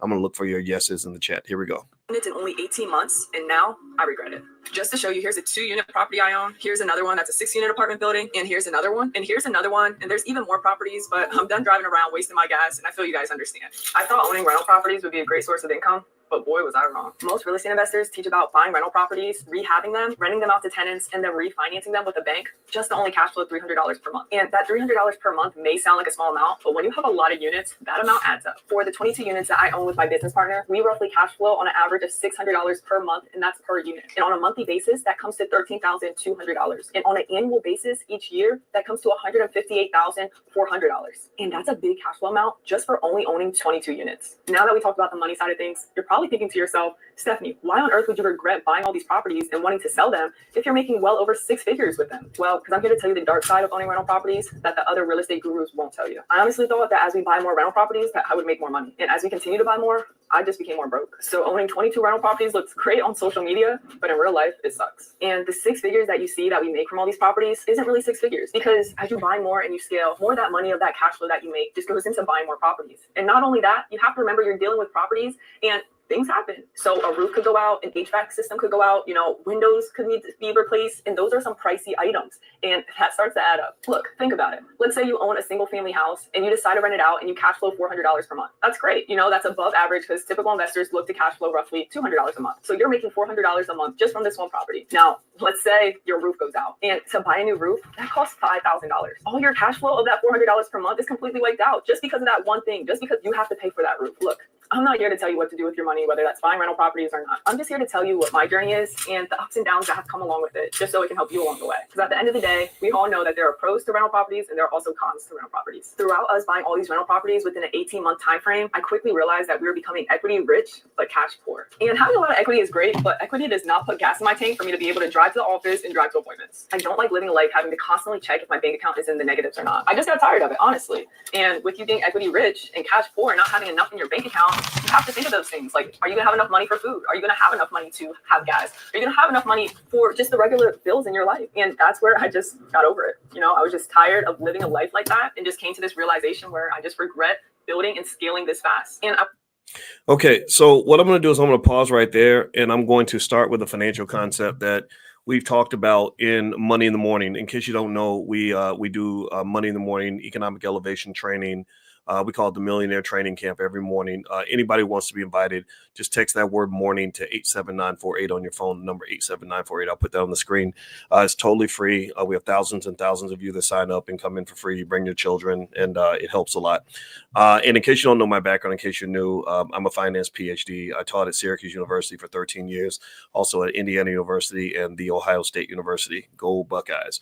So here's what I want to lay out here. There is one word that this very intelligent young woman shared repeatedly that I think everybody should write down and remember this word, because it often gets forgotten in the space of investing. And that word is liquidity. Liquidity. She didn't even use the word liquidity, but I'm going to tell you what she was saying. What she's talking about is a phenomenon that's really true in academic research in terms of wealth. Remember, as scholars, that's all we do is we look at research and we figure out who has money and who doesn't and why. Well, one of the things that people don't talk about enough, as we talk about all the dreams and everybody gives you the feel-good speeches, about starting a business and buying real estate, is they don't talk about the fact that that most businesses fail not because they're not profitable. They don't fail due to a lack of profitability. They fail due to a lack of liquidity. Liquidity is the availability of cash. The availability of cash. And if you want to look at the dark side of real estate, one thing about real estate is that real estate is a space where sometimes running out of cash can be a real problem. Other areas like fashion. I used to do stuff with Damon Dash from Rock Nation, and he told these great stories about Jay-Z and everything. And one thing he mentioned about when they started Rockefeller, Rockaware, and all that, he said they had no problem with people wanting Rockaware. Everybody wanted to buy Rockaware because everybody wanted to be like them in the 90s and the early 2000s. The problem was that they didn't have the cash flow to run that business. Cash flow is like lifeblood to a business. It's like blood flowing through your veins. It's like liquidity, like water in your body. You have to keep a business highly liquid in certain spaces in order to make things work. Real estate in general, in my opinion, is not a very liquid industry. I don't dislike real estate. I want to make that 100% clear. So anybody who's a big real estate person, do not get offended. I am not saying that you're silly for owning property. Real estate is great in the sense that it holds its value very well. It has made money all through time. But a lot of people are jumping into real estate who don't know a damn thing about it. A lot of people are jumping in because it sounds good on the internet, or they'll go watch an influencer and go put up $30,000, $40,000 for that influencer to show them how to buy real estate and buy property. And I just think that there are better ways to kind of get things done. And so when she's talking about this idea that you have control of all this property, you own all this real estate, and your cash flows down, your bank balance is negative. That's a big deal. That ability to get the money out is really hard. I can tell you this is not just true for real estate, but it's also true for a lot of entrepreneurial ventures. It's very easy to get your money in, but it's really hard to get your money out. So before you jump into somebody's investment or somebody gets you to go and put your life savings into something, you got to think about liquidity and say, okay, if I need my money out tomorrow, can I get my money out tomorrow? If not, how long does it take for me to get my money out? Can I get my money out in a month? Can I get it out in 2 months? What are my guarantees? What's my collateral? What's my protection? And I see Joy mentioned, she said, I dropped $1,300 for furnace repair and dryer replacement. Yeah. So that's what I'm going to actually do is I thought that this lady's video was so well done that I thought I would go ahead and play it and kind of use this as an instructive opportunity for all of us. And by the way, if you haven't joined our Money in the Morning class, you can just text the word morning to 87948. If you live out of the country, just go to drboyceelevate.com. That's drboyceelevate.com, and you can join for free. All right, so here is this video, which I just love this video. I love what this young lady did. And I just said, man, I like this so much. I want to play this. So here we go. I'm going to play it again. All right, y'all give me the yes in the chat. Let me know if you, hold on. See, I'm already hitting the wrong buttons. Hold on. Let me hit the right button. Hit the right button, boys. Come on. Okay. All right. Got you. All right. So let me see. Here we go. I think this is the video. So let me see if I can play it. I want you guys to know that when you are dealing with rental properties, you need another source of income just to help you sustain. Because as I just said, you will be equity rich and cash poor if you do it this way and just build and scale so fast. So that other source of income that we took into consideration was wholesale deals. But unfortunately for us, our wholesale deals were very, very inconsistent. So we weren't making really any money from that. It was just the money from our cash flow. But you got to think about it. For us, there were some things that did need repaired. And when we had no money coming from wholesale deals, then we would use our cash flow money. But when we were low and didn't even have cash flow money to use that, then we would have to come out of our own pocket. And guys, remember I told you being cash poor and not having any money in the bank account? You're probably wondering, like, how are you going to pay for repairs if you have no money from your personal pocket? Well, the bad thing we've done that I don't recommend is we just put it on credit cards. And that's where you get into a hole. And that's why I'm making this video, because I don't want you guys to be in the same position that I'm in. I want you guys to learn the lesson. Okay, I'm pausing again. I'm pausing again because here's how cash flow works. Okay, you can think of it almost like when you had those fires in LA and everything. You know what happens? What happens when the hydrant runs out of water? What happens when the reservoir runs out of water? Where do you go after that? So what happens with cash flow generally, because cash flow is liquidity. That's like water being put out. You use to put out financial fires, right? You use the financial water, the liquidity to put out your financial fire. And you know what happens when you don't have enough water? Everything burns down. That's literally a perfect analogy for how money works and how wealth works. Okay. So what she's saying here, which is really interesting, is that most of the time, for most investments that you put money into that are not liquid, that are they're almost think of them as dry, you know, like forest wood. Dry wood can easily catch on fire. So in order to keep it from catching on fire, you have a fire hose nearby, which means she was saying that another source of income is essential for her as a real estate investor. Now, this may not be true for everyone, but in general, you have to have some source of liquidity, right? So even if you're investing, sometimes you keep that job or you keep that side business or you keep those other ventures going just so you have a place you can grab cash to put out your financial fire. Do you give me a yes if you get that analogy? So the liquidity sitting over here, you got the fire department sitting here. That's your cash flow. That's your liquidity. You're liquid, and you're standing here with the hose. And whenever there's a financial fire, you can hose it down. If you don't have the hose, then everything burns down. Do you get that? Let me know if you're following this analogy, okay? Because I think it's a perfect analogy. So what she's basically saying is that her financial water hose that she was using to bring liquidity to her real estate business, which is dry wood, catching on fire constantly. Anybody who owns real estate knows expenses are insane. Expenses are high. It sucks a lot of liquidity out of your business. You're paying for things. You're paying for repairs. You're paying for taxes. You're paying for insurance. And God forbid, don't even try to go live in California and do this. Your insurance is so high that you may not even be able to get insurance, which is a whole nother set of issues, right? So you're spraying down this business that keeps catching on fire, but then you run out of water. Well, what do you do then? Well, then she had to go to the credit cards. She had to go get deeper in debt in order to provide the liquidity that she needed in order for the business to survive. So building the business is one thing, but keeping the business alive is another. Pay attention. Building the business is one thing, but maintaining the business is a whole nother adventure. So before you celebrate when you start the damn thing, don't celebrate when you start the business. Celebrate when you kept that business going for 10, 20 years, because that means you sat there with the fire hose and you've been putting out fires for a very long time, solving problems, spraying water on the parts that need it.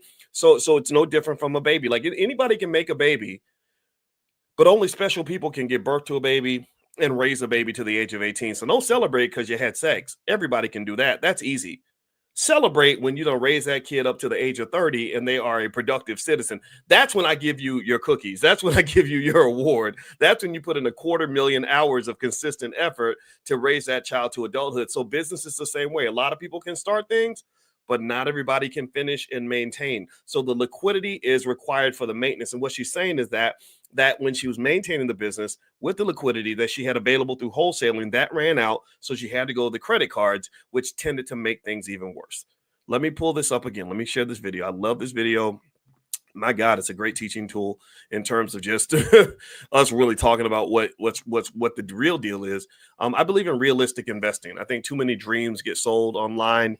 And because people sound good and they know how to speak, and like they got the Holy Ghost and stuff, and people get caught up in that, and then people end up either getting scammed or losing a lot of money. And I don't want that to happen to you. So here we go. Let me play it again. Learn the mistakes that I have made so that you don't have to make those same mistakes. So just remember, if you do want to build a rental portfolio, make sure you also have another source of income just coming in, because if you don't, you may end up real broke. Now, I want to talk about self-managing your rental properties, because for us, that is what we did to save money. And to be honest with you guys, I honestly don't mind it. As long as you have your proper systems and processes in place, then it's more so of a piece of cake. And what I recommend you guys do, if you are buying these rental properties, make sure you're fully fixing them up, just so you're not getting calls in the middle of the night of tenants saying, oh, my toilet's broken, where if you just get a brand new toilet, then you're less likely to have that issue. So just repair your properties up from the jump instead of having someone move in right away. and make sure you have your right proper systems and processes in place. Now, I want to get back into the money side of things because that's the main reason people truly buy rental properties is to have that, financial freedom. But I want to take a second to dive deeper on mortgages. And with you seeing that $300 per month in cash flow, that's not because your utility bills are so high. It's on. I want you to pay close attention to what she says here about the real revenue. Like you got revenue and then you got income. Those are two different things. So here she's going to break this down very well. Here we go. Honestly, because your mortgage is so high with your principal and interest payments. And I want to give you guys an example. For this 2-unit property that we own that you guys have seen, the upstairs unit is renting for $1,300 a month, and the downstairs unit is renting for $1,100 a month. Now, for the mortgage on that property, it is roughly $1,300 a month. So that upstairs unit already covers that mortgage, which is amazing. But we still do have utility bill payments on that. So we still cash flow a good amount on that, roughly around the $600 per unit. But still, we have expenses no matter what. But I want you guys to realize that $1,300 from the mortgage payment, that is the principal and interest, which just that part alone consists of $900. And then we have our taxes and insurance, which that's all included within the $1,300 a month. But think about it. That's a big chunk that is coming out of our cash flow. Like, wouldn't it be nice just to have an extra $900 per month in cash flow from just taking away that mortgage? That's what I'm thinking. Like, I would like to have that extra $900 a month in cash flow. And that's where my mind's at. Like, I'm done worrying about scaling with no money because I realize like it can be easily done where you can buy so many rental properties or just properties in general, whatever you want to do with them, whether that's, fixing them up or keeping them as rental properties. You can do that with no money out of pocket. I mean, that's how we scaled from 0 to 22 units within 18 months. But it's honestly the riskier route if you don't have another source of income because you slowly get into a hole and you have all these mortgage payments racked up. You have to make sure they're all getting paid, but you also want to make sure that you're getting paid and you're cash flowing as well. So after realizing all this, like I said, I'm done taking that risky route and I want to take a different approach where I want to focus on limiting those mortgages, having a consistent income, and having a good amount of money in reserves. Because to be honest with you, I'd rather own 30 properties that are 100% paid off than 100 properties that have mortgages on them and only cash flow $300 a door. Because you guys have to remember, it's not about what looks good on social media and it's not about how much you gross per month. It comes down to truly how much you net per month and how much money is coming into your pocket. And okay. All right. So I love that video. I love what she did. And again, her name is Stephanie Kabidi, and she's very smart. And Steph, if you see this video, I applaud you for being honest and breaking it down like this. Now, let me kind of do some analysis really quick to kind of help you understand what we just watched and how this works. Let's just do. I'm gonna pull up a quick spreadsheet. Today must be a special day because I'm literally gonna share my screen again, and we're gonna go through an Excel spreadsheet where we can kind of just see the reality of owning real estate. Just what does that actually look like and feel like for a regular person? All right, and I agree with you, Linda. Cash flow is key. So let's talk about cash flow. So let's say that you get a place in Atlanta, and let's say you put $50,000 down, and you of your own money. And you buy a $500,000 property. Okay. So let's assume that they give you the property with just 10% down. So in general, first you got to pay your mortgage. If you have, say, a 5% mortgage, 30-year mortgage on the balance that you borrowed. Give me 1 second. This is my wife. Hold on, everybody. Hey. No, I'm in class. You teaching a class? Mm-hmm. It wasn't in your schedule to do the pictures? It was, but I don't want to talk about it. Okay. Like they said, I'll see you later.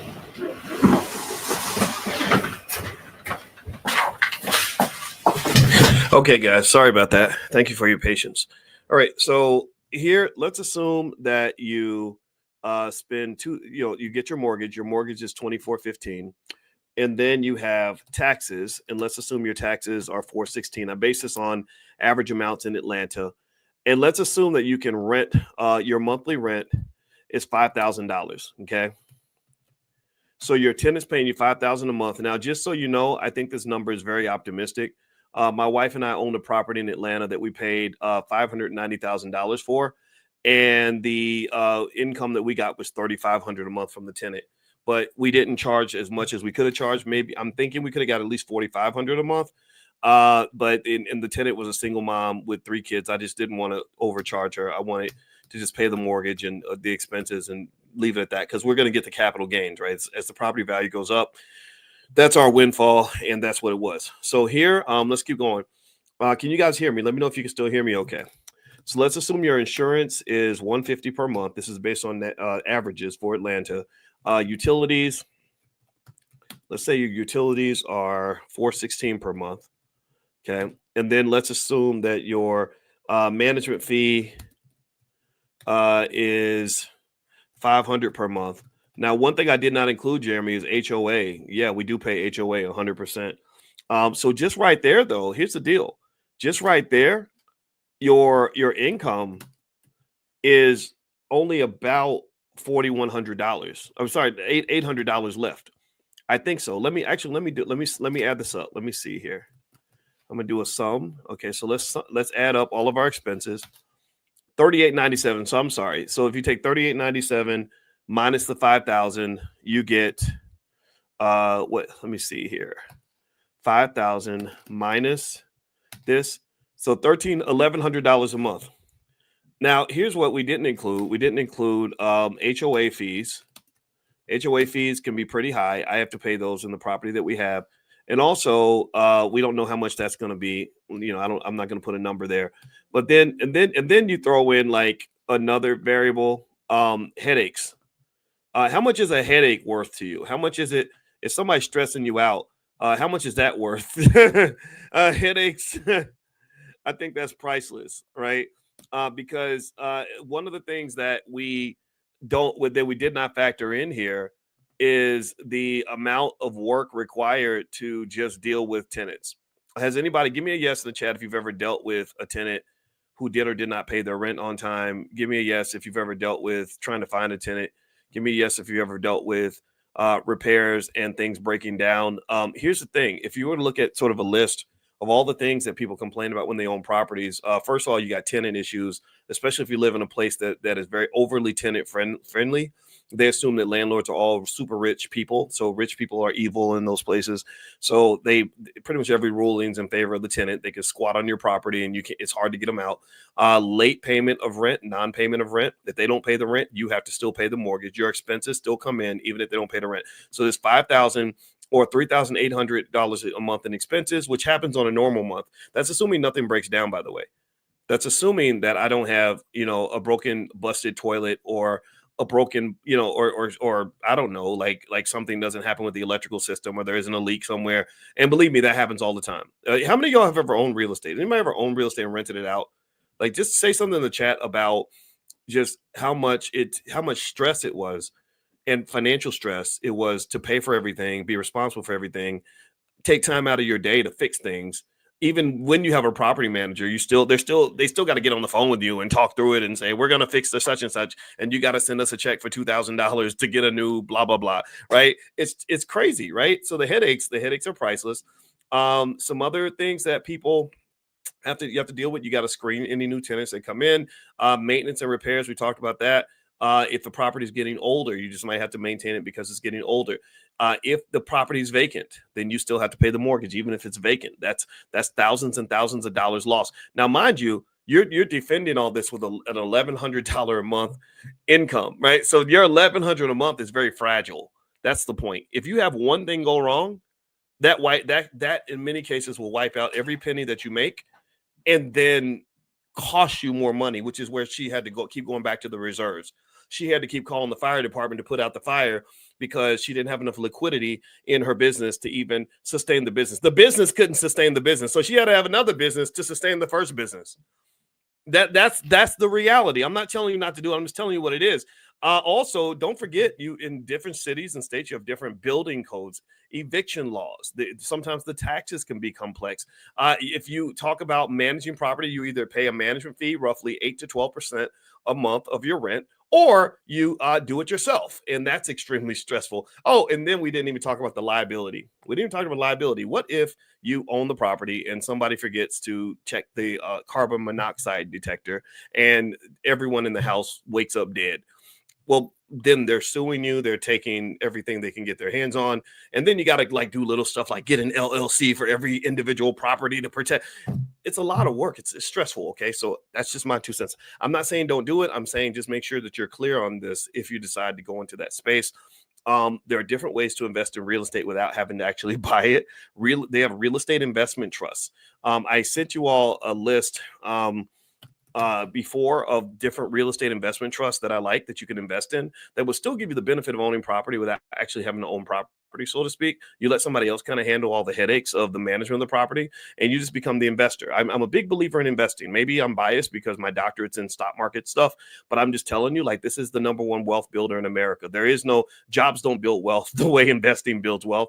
And actually, what I'm going to try to do is find this list of real estate investment trusts, and I'll even put it in the chat so you guys can have it. And also another thing too, if you want to know what I think is a better use of that money, I really think selling stock options is a beautiful way to generate that cash flow at a higher level, in a clearer, easier way with fewer headaches. So in a more liquid way as well. And you guys know me, you know how much I love stock options. But anyway, there's that list of REITs. I just put it in the chat. I'll also put it in the description of the video. But anyway, let me show you another calculation here. And we do stock options. We sell stock options in the Prime program. So if you're interested in taking a look, go to drboyceprime.com. That's drboyceprime.com. It's on the screen. All right. So here is, let's take a look at stock options. Let's see what we could do. Now, remember, the original capital base that we had was $50,000, right? So what I'm going to do is I'm going to take that $50,000 and I'm going to do something else with it. Let me erase the real estate. So actually, I'm going to leave it up there, and I'm going to share the screen again. Okay. All right. Don't mess this up, boys. Here we go. All right. So here is, all right. So let's imagine that we took the 50,000, we did something else with it. Let's assume we go to even Robinhood. Like, you can do this on an app, very easy to do. And we go get some margin, and we can then go, let's say we want to go into business with Mark Zuckerberg. We're going to do the opposite, right? Remember, there was a time where other people, where they got all the benefits and we did all the work. Well, I think with investing, you can let them do all the work and you get the benefits by being an investor. You just have to come up with the capital. So let's say we take this 50,000, or let's say we get it up to enough money where we can buy 200 shares of Meta stock. Okay. And the cost per share right now, you can do this. You can do this tomorrow, actually, if you want. Not tomorrow, whenever the market opens on Monday. The cost per share is $615. Can y'all see this on the screen? Let me know if you can see this. I want to make sure it's coming through okay. Can y'all see this? All right. So the cost per share is $615. So the cost of 200 shares would be $123,002. Okay.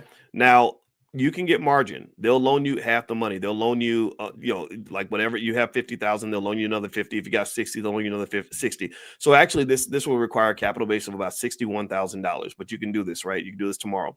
So what I could then do is I can go into Meta right now, and I can sell a call up. Today is January 11th, so I'm going to sell a February 14th call option with a strike price. And you got, if you don't know what strike prices are, it's basically you're placing kind of a bet on your stock. You're letting people, you're telling them, like, look, if the stock goes above this price, you can have it. So I'm gonna pick a strike price of 640. Okay. So that means that if the stock goes above 640, they get to buy my stock for 640.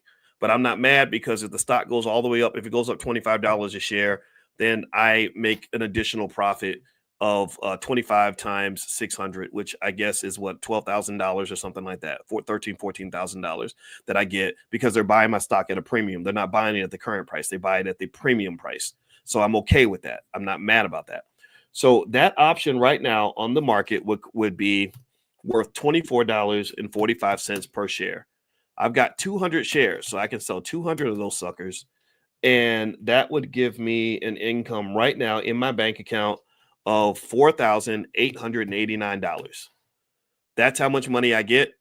And what I want you to notice is, first off, $4,889 as an ROI on the investment is a hell of a lot higher than $1,100. That's a hell of a lot higher. That's you're 4xing your money. You're making 4 times more than you would make if you went out and bought a whole bunch of real estate with that same amount of money. First of all, let me just ask you all this simple question right now. Give me a yes if I've convinced you that this is at least something worth considering. Give me a yes if you can see why I like this so much better than real estate. Let's start there. Give me a quick yes, because I want to make sure you're following me, because I don't want to go over anybody's head. So I just sold this option. And what I basically did was someone gave me money. They put almost $5,000 in my bank account. Instantaneously, And all I got to do now is just sit there. I don't have to do anything. Okay.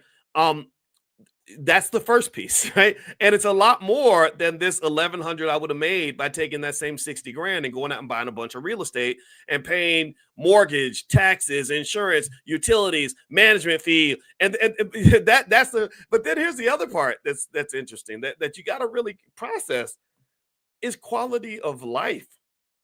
I didn't have to get out of bed to get this money. I didn't have to make any phone calls. I ain't got to deal with no tenants. I ain't got to worry about a squatter in my property. I ain't got to worry about a broken toilet. I ain't got to worry about nothing. I don't. So not only do I not have any expenses, but I don't have any headaches. I have no mortgage, taxes, insurance, utilities, management fee, HOA fees, no headaches. No headaches. And I can do this with my family. My family, we get together, we got 60 grand, and everybody's like, let's go buy some real estate. That sounds good and it feels good, and you can show it off and tell everybody. But I'd be like, let's just take the 60,000, get some margin, go buy some meta stock and collect those dividends on the options. That's the options, just so you know, this isn't the same as a dividend. This is better, in my opinion. But here's the other thing, too, right? So I sit back and I watch. So what if the stock goes up to 640? Well, then guess what? Christmas really came early because if the stock goes up to 640, then I'm making an extra $25 per share on my stock. And the stock, let me see, $25 a share. Let me do some calculations here. 200 shares times 25. I'm making an extra $5,000 for my trouble. I said for 12,000. I got the math wrong. I'm so sorry, guys. Forgive me. Maybe I'm sleepy today. So this to me is far superior. Then let's go through the reasons why. Number one, not only is the income much higher, and this isn't even, I don't even own Meta. This isn't even the stock that I work with because there are other stocks that are far better than this one. I just did this one because it's the simplest way to exhibit the point. Not only is the income much, much higher, and there are no expenses. Also, there are no headaches. There is no work required. I don't have to do anything. And also the other piece that's really important to consider is liquidity. I can sell this asset in 5 seconds. You cannot sell real estate in 5 seconds. It's very hard to sell real estate in a day, a week, or a month. You got to call, you got to talk to brokers and deal with banks and make sure the financing comes through. And then remember this 1,100 isn't just a lower number. You got to think about the other, what they call the second derivative. The second derivative relates to risk. People forget about risk. This 1,100 is very, very fragile, very, very fickle. You may not get 1,100 that month. In fact, I dare say that for most landlords, you don't get the whole net income because in many months something goes wrong. The tenant doesn't pay on time. Something breaks down. Whatever it is, right? So this is not just lower income. It's less sturdy income, right? So it's not just, and with investing, it's really important. People forget about this. It's not just making money. It's how do you make your money? It's not just the size of the cash flow. It is the stability of the cash flow. Stability. It's like two basketball players. One player is Allen Houston from the New York Knicks. Super consistent, will give you 20 points a game, shows up to get every game, doesn't party too much. He's a good citizen, no problems. The other one is Latrell Sprewell. And if you remember the Knicks, Latrell Sprewell scored about as many points as Allen, but Latrell was wild. He liked to party. He may or may not show up. He was not as consistent. Sometimes his jump shot would be off. So those are two different assets to the organization. Do you follow what I'm saying? Do you get what I'm saying? So when you think about investing, I encourage you to not just think about how much money you can possibly make. I want you to look at risk. Risk is extremely important. That was what I did in my whole doctoral program. I worked under a guy named Renee Stoltz at Ohio State, go Buckeyes, who was one of the leading risk management experts on the planet. And I really would be willing to bet you that most people don't process risk at a level that they probably should in order to understand how to invest in the right way. Okay. So that's the point I wanted to make. I like this young lady's video. I thought that she did a great job of laying out something that I think is important. I encourage you to consider other alternatives. This is not investing advice. This is just me sharing what I know and what I've seen. If you want to join us in the Prime program, we have a good program in the Black Business School that does all this stuff. I'll show you guys what I'm doing, exactly what I'm buying and how I'm doing it. So feel free to go to drboyceprime.com if you're interested. You can also text the word options to the phone number 87948. If you text options to 87948, I'll send you a link that way as well. So thank you all for listening. I hope this conversation was helpful. And thank you to Miss Stephanie Kabiti, who did that great video. She's super smart, and I love the fact that we're starting to see the truth about investing.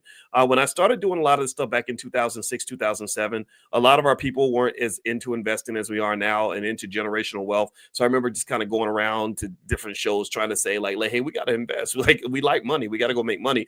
But what happened, unfortunately, is that when we started, a lot of people were just doing it wrong. They were taking too many risks, and they didn't understand the difference between investing and gambling. And also, we're not factoring in the important variables like quality of life, risk level, liquidity levels. All these things matter when it comes to picking an investment. So it's not just about making money at this point. It's about how you make your money and doing it in a way that is comfortable and satisfying to the other parts of your life that are more valuable and more important than money. Okay. So anyway, guys, thank you for hanging out with me. It was great to see you. And again, drboyceprime.com if you're interested in jumping in. And I will see you guys soon. Take care. Have a wonderful day, everybody. Love you. Peace.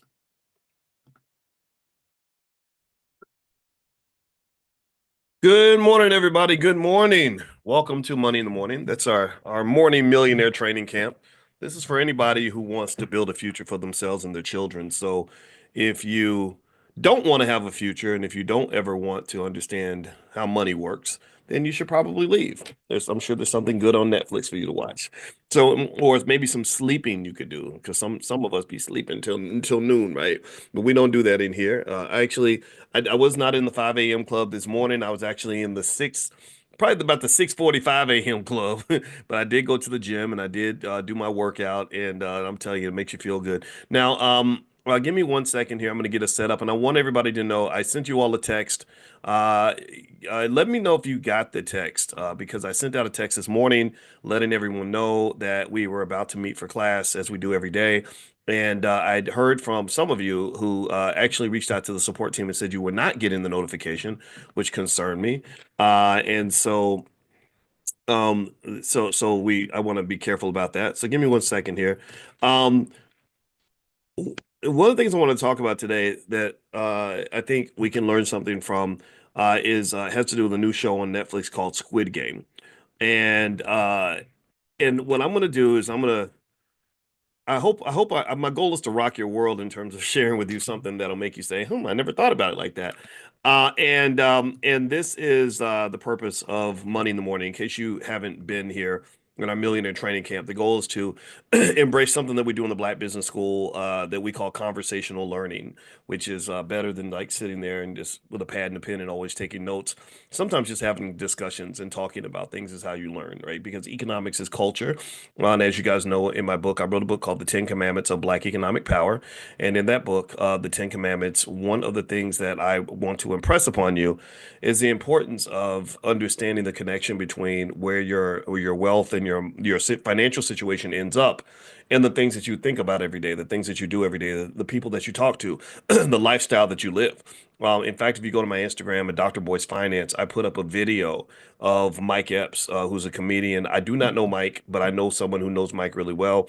I've told you guys many occasions. Willie D from the Ghetto Boys is one of my buddies, and Willie is good friend. Willie is buddies with Mike, so I don't, but I don't know it. I don't. I did that. That's just the connection there. But Mike Epps did a great video where he was explaining how bad culture can really weigh you down. He talked about how did anybody see that video by chance? It went kind of viral. Mike was making a really honest emotional appeal, and he was basically saying, that when I was struggling and I was on drugs and my life was bad and I was making bad choices and I was in bad situations and barely hanging on by a thread, I got a lot of love. He said my friends would say, "Oh man, I'm praying for you, brother. I love you, man. I got your back, man." But then when he started doing well, he was working out, he was eating healthy, he was living a good life, he was doing well financially. He said that a lot of those people did not support him like they used to. They liked him better when he was in the mud. They actually could empathize with him more when he was in the basement with them and engaging in bad habits like them. And I love the fact that Mike then connected that to our kids. And he basically said a lot of our kids fail because they're trying to fit in with a loser. They struggle because they're trying to fit in with degenerate culture that is heavily promoted, particularly to black males.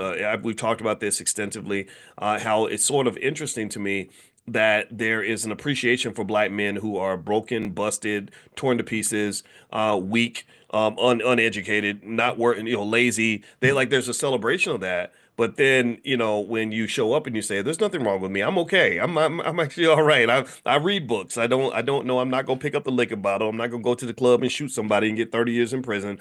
I actually do take care of my kids because that's what you're supposed to do. Not because I'm special. I don't take care of my kids because I'm a credit to my race. You ever see that when people are like, you take care of your kids? Oh my God, that's so wonderful. You take care of your kids.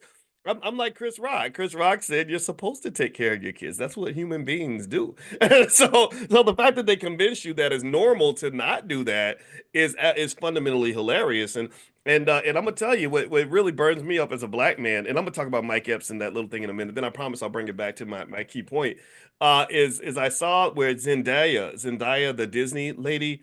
Anybody know Zendaya? Give me a yes if you know who Zendaya is, if you've seen her. She's beautiful, smart, talented. She's in all the Spider-Man movies.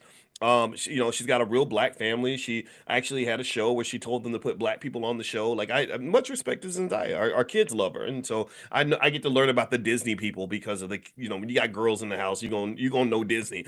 And so anyway, Zendaya is engaged to Tom Holland, who was this white guy that played Spider-Man. And it's an interesting match. He's like about 2 feet tall and she's like, statuesque. It looks a little weird, but whatever. Love is love, right? But the interesting thing to me was I compared and contrasted that to two other Disney-ish types of young ladies. Well, not Disney-ish. One was Disney, one was not Disney. One was the Disney lady. You know what I'm talking about? The one that played the Little Mermaid. And the black girl, you know what I'm talking about. Put her name in the chat. I don't remember all I'm bad with names. But anyway, very talented. And she ended up having a baby with a rapper. And the relationship ended after about like 6 months or something. They had a baby and then decided, oh, now that we've had a baby, we should break our family apart. That's the perfect time to destroy your family is right after the baby's born. That way you can make absolutely sure that the baby is born in a big pile of piss, right? They're born in a big pile of just messiness and ugliness and trauma, and that's that because for some people they think that's what it means to be black. And then I saw the tennis player Naomi Osaka, right? Who was, really like the number one tennis player on the planet, and she was dating a rapper too.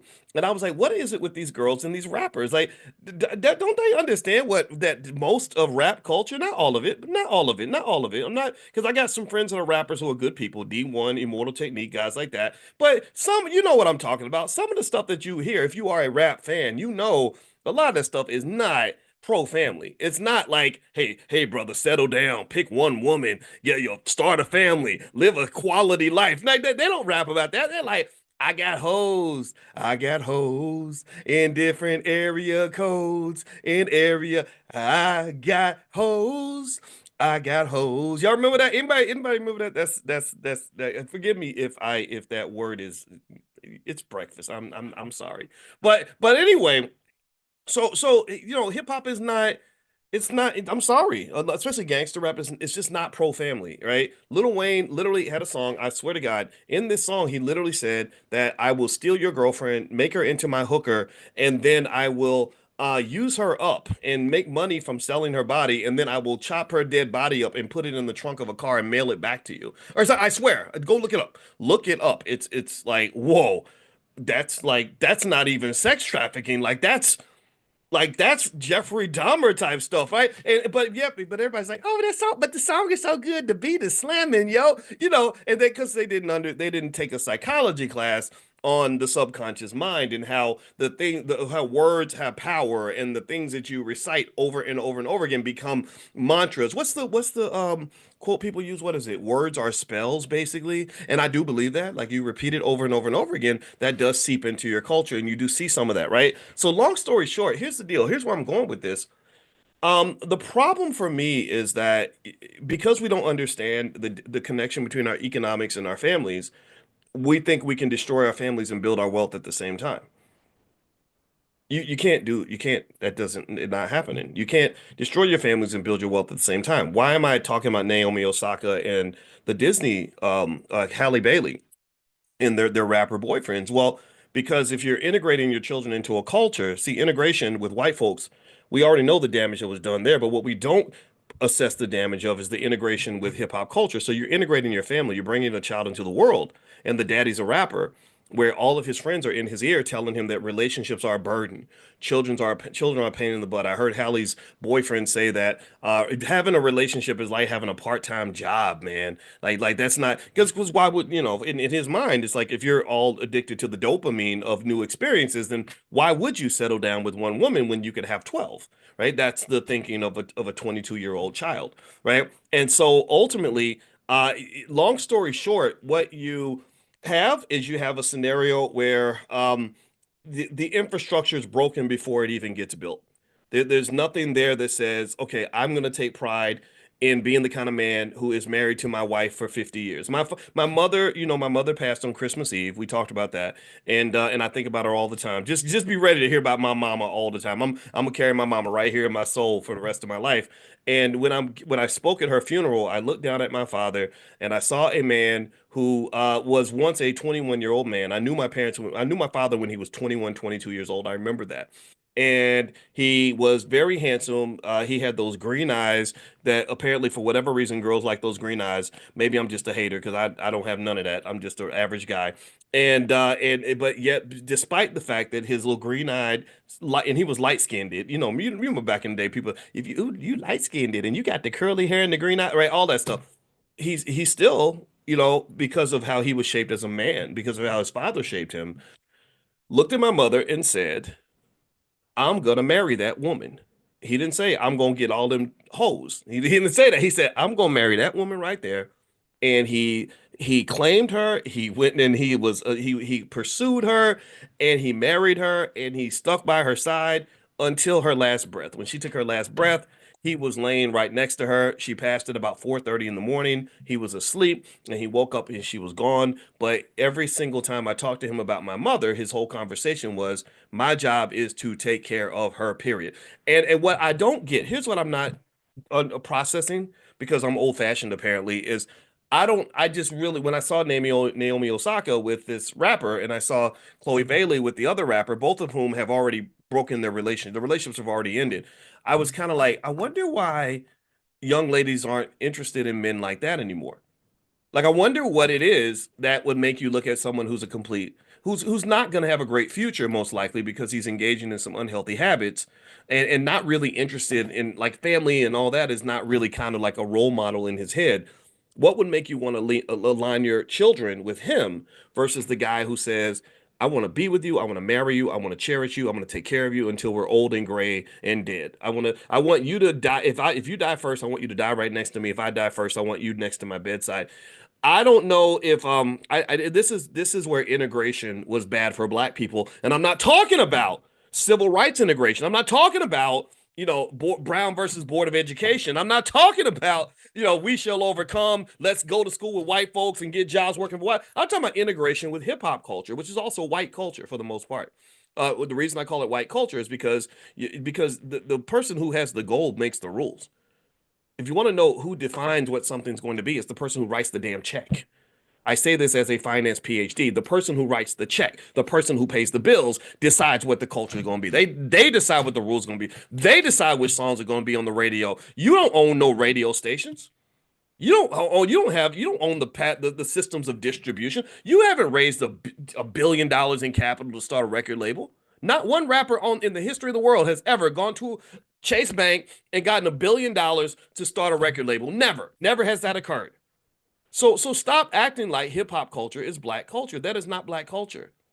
That is white culture where white people are saying, this is what we need y'all to be. This is what we want y'all to be. We want you to be losers. We want you to be degenerates. We want you to have broken families. We want you to be on drugs. We want you to be drinking all the time. We want you throwing your money away. We want you ignorant. We want you lost. We want you with STDs. And if you step out of that role, then you're not interested anymore.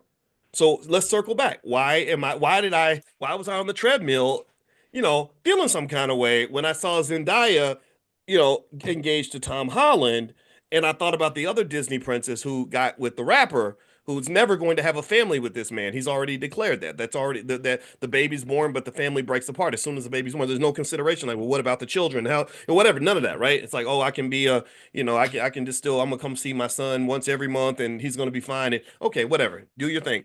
But here's the thing. The reason that got to me is because I think that what's happened is that because we've allowed people to use their wealth and their money to bastardize the image of the black man in such a terrible way that people look up to rappers more than they look up to scholars. It makes Tom Holland look like a wonderful guy, right? And when Tom Holland, who doesn't have all these crazy cultural influences, says, "Oh my God, I am next to this wonderful, statuesque, extremely talented African queen. I'm going to worship her. Like I'm going to wash her feet every morning because I am honored to be with this woman." You know, they call that simping when you like express your admiration for your woman. Oh, you a simp, you a simp. That's again, that's white culture, hip hop through hip hop. To just so when he does that, other people are gonna go, oh, the white guys are so much nicer to their women than the black guys are. Because I saw the rapper with his Disney princess, and he spit on her in public and cussed her out and called her a blanket. In fact, actually, when the Zendaya, not Zendaya, I'm sorry, the other Disney Halle, when she broke up with the guy, he went on Twitter and said something crazy like about her, about I'm not even think about sex, but think about something that involves your mouth. That's all I'm gonna say because some of y'all got kids watching, and that's all I'm gonna say. Y'all grown, you know what I'm talking about. And I'm like, but you can't say that about a Disney princess. Come on, man, don't do that, man. Like, seems in a Disney movie, bro. We don't want to. That's not that don't even make sense, you know. So my point is to say that when you talk about culture, and it's not entirely true. It's not everybody, right? There are some rappers that have families and and completely have walked away from the culture. But what I'm saying to you is that there's just this awkward bastardization that takes place where Zendaya, who's hanging out with Tom Holland, looks like she made this superior choice to the other Disney princess who now has a baby daddy. Right? Or when the rapper Eve goes over to London. Has anyone ever seen the pictures of Eve with her white family? It's really fascinating. Like they look like something out of like they look like a British aristocrats. It was like her with a big long. It was one of those big long tables like the King Henry VIII would have, and it was nothing but like 25 white people at the table and then her, right? And it looked kind of weird, but she looked real happy. She had this big gigantic house and they're probably on like 1,000 acres of land and it almost gives this impression. Or even when the one lady, what's her name? I forgot her name. Meghan Markle married Prince Harry. You know, I saw a lot of people really fantasizing about that wedding. Like they were really excited about this royal British wedding. And what I really think is fascinating, what made me kind of salty a little bit, I'm not gonna lie, is that I know millions of black men, or not millions, but I know a lot. I know a lot of black men who love women that much, who honor women at that same level, who some of whom may not be able to give you the royal British wedding, but they will treat you well. They will honor you. They'll be honored to be with you. And I think that it's fundamentally unfair that these guys get overshadowed by the rappers. That's what I'm saying. That's what I'm getting at. And that actually made me, and I thought about that when I thought about even the Mike Epps video where he talked about how there's something about this promotion of degeneracy that can occur in the community that fundamentally undermines the community, not just in terms of wealth, but in all the things that allow you to even have a chance to build wealth. It's really hard to build wealth when you own crack. It's really hard to build wealth when your mama is running the streets. It's really hard to build wealth when your daddy is in prison. It's really hard to build wealth if your family is in complete chaos and in the middle of trauma. And just divorce alone, just baby daddy, baby mama-ism alone is a major factor in killing your ability to really thrive in this society. You're kind of in survival mode at that point, almost like a basketball team that has completely thrown out their playbook and is completely disheveled, and half the players are injured, and you don't even know what to do next, and you don't even know which basket is your basket, and you don't even know how to dribble. You're not going to win an NBA championship with that kind of a team. Do you understand? To win a championship is already hard, even if you're organized. It's hard, even if you have great athletes. Right? It's hard even when all the players show up. It's hard even when you have a game plan. It's hard even when you've been practicing. So if you've never done any of these things, you haven't practiced, you have no game plan, you have no skill, everybody's injured, half the team showed up. What in the hell makes you think you can ever win anything? What makes you think that you can compete with anyone who is structured, organized, and prepared? And so a family really is your team. And so really me, again, as the 53-year-old man who shakes his fist at the air, I probably sound like an out of touch old man, because half the stuff that y'all young people think is lit and cool and hip, I think is stupid, because I see what's going to happen 20 years down the line if you keep doing that dumb stuff. And maybe you'll receive it from an elder and you'll say, "Oh, an elder's talking and he's an educated elder. Maybe he has a point." Or you're going to say, "Ah, man, you just a dumb old man. You just out of touch, die. You just blah, blah, blah." Okay, cool. I don't care. It's your choice. But I because I'm really saying this for people that want to listen and for people that want to hear a different voice. Because because when I would see just this sort of fascination with like this sort of thing that's being promoted amongst black males, the very unhealthy stuff, liquor and drugs and STDs and ignorance and wasting all your money, and and the babies mamas and sleeping with everything that moves. It's really sad to me. And it's sad because not only do people, a lot of young people make these mistakes and they don't know what's going on because nobody ever explained these things to them, but it's kind of like when you try to help, you get sort of attacked a lot. You get kind of like you get made fun of, right? You get called a nerd or whatever. And the really the secret, the reason I related to Mike Epps' video, let's go back to Mike Epps. And this problem, I promise you, this relates to wealth because Mike became rich and famous, and all of a sudden his old friends from the hood, a lot of his friends had an issue with that. When I saw Mike talking about his experience, and the video's on my Instagram, which is Dr. Boyce Finance, you can go watch it. I said, wow, I had the same experience. When I heard Mike say, when I was struggling, when I was in the mud with you, you really were happy for you. You were my friend. You loved me. But then when I climbed out of the mud and I said, hey, I made it, y'all. I'm doing better. I'm going to the next level. Suddenly, I became public enemy number one in your eyes. And I had to detach from you because you're no longer an ally. You're now an enemy. I related to that because one of the I don't get to talk about this much, but one of the things that one of my secrets to success as a young person was to detach from a lot of the black men in my life. Not all of them. It wasn't like I didn't want to be around you because you were a black male. That's not true. But I didn't have a lot of friends growing up. I didn't, and I had the best, greatest gift and the greatest curse that I had in my life was that I never fully related to white people, and so I would get rejected by a lot of white people, and I didn't fully relate to black people because I was detached enough to look at some stuff and say, I don't want to do that. I don't want to go to the club. People get shot at the club. I saw a video. There was a video. There was not. It wasn't a video. It was a post by a man who was in prison who had an epiphany where he said that 5 minutes ruined his life. And I said, I bet I know what he's going to say. Because and here's what he said. He said something that I've been thinking about this for 30 something years. Because I know a lot of people this has happened to. He said, I was in the club, somebody disrespected me. I pulled out my gun and shot them, and then I got 30 years in prison. And I was like, yeah, I know some guys like that. And I think that just that lack of a critical thinking skill, that lack of ability to disconnect and kind of say, what do I want from my life? Do I value my life? Am I even going to participate in something that might cost me my life? Um, I wish that was more popular, because I think that for young kids especially, when you have music and stuff that's really telling you, like if somebody makes you mad, you should shoot them, or even that you should punch them, or maybe people that make fun of you. If you don't go and get violent with somebody, let's say you're in a restaurant and some toothless redneck calls you the N-word.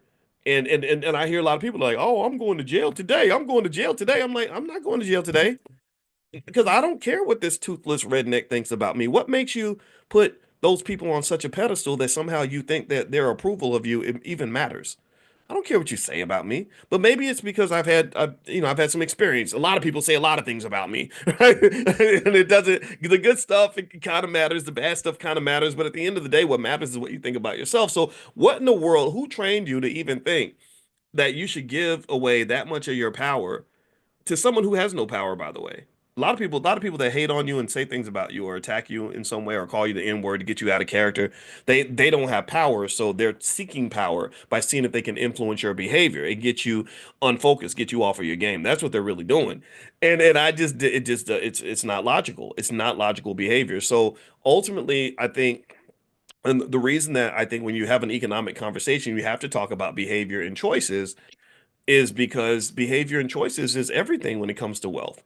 Like you can't have rich people versus poor people without having different choices amongst different people. So the question is, what are your choices? What choices are you going to make today? What because you're gonna have a range of possibilities. Like E40 says, everybody got choices, right? What are your choices? What choices are you gonna make, and who's gonna influence your choices? And because culture influences the choices that we make, and what kind of culture are you building?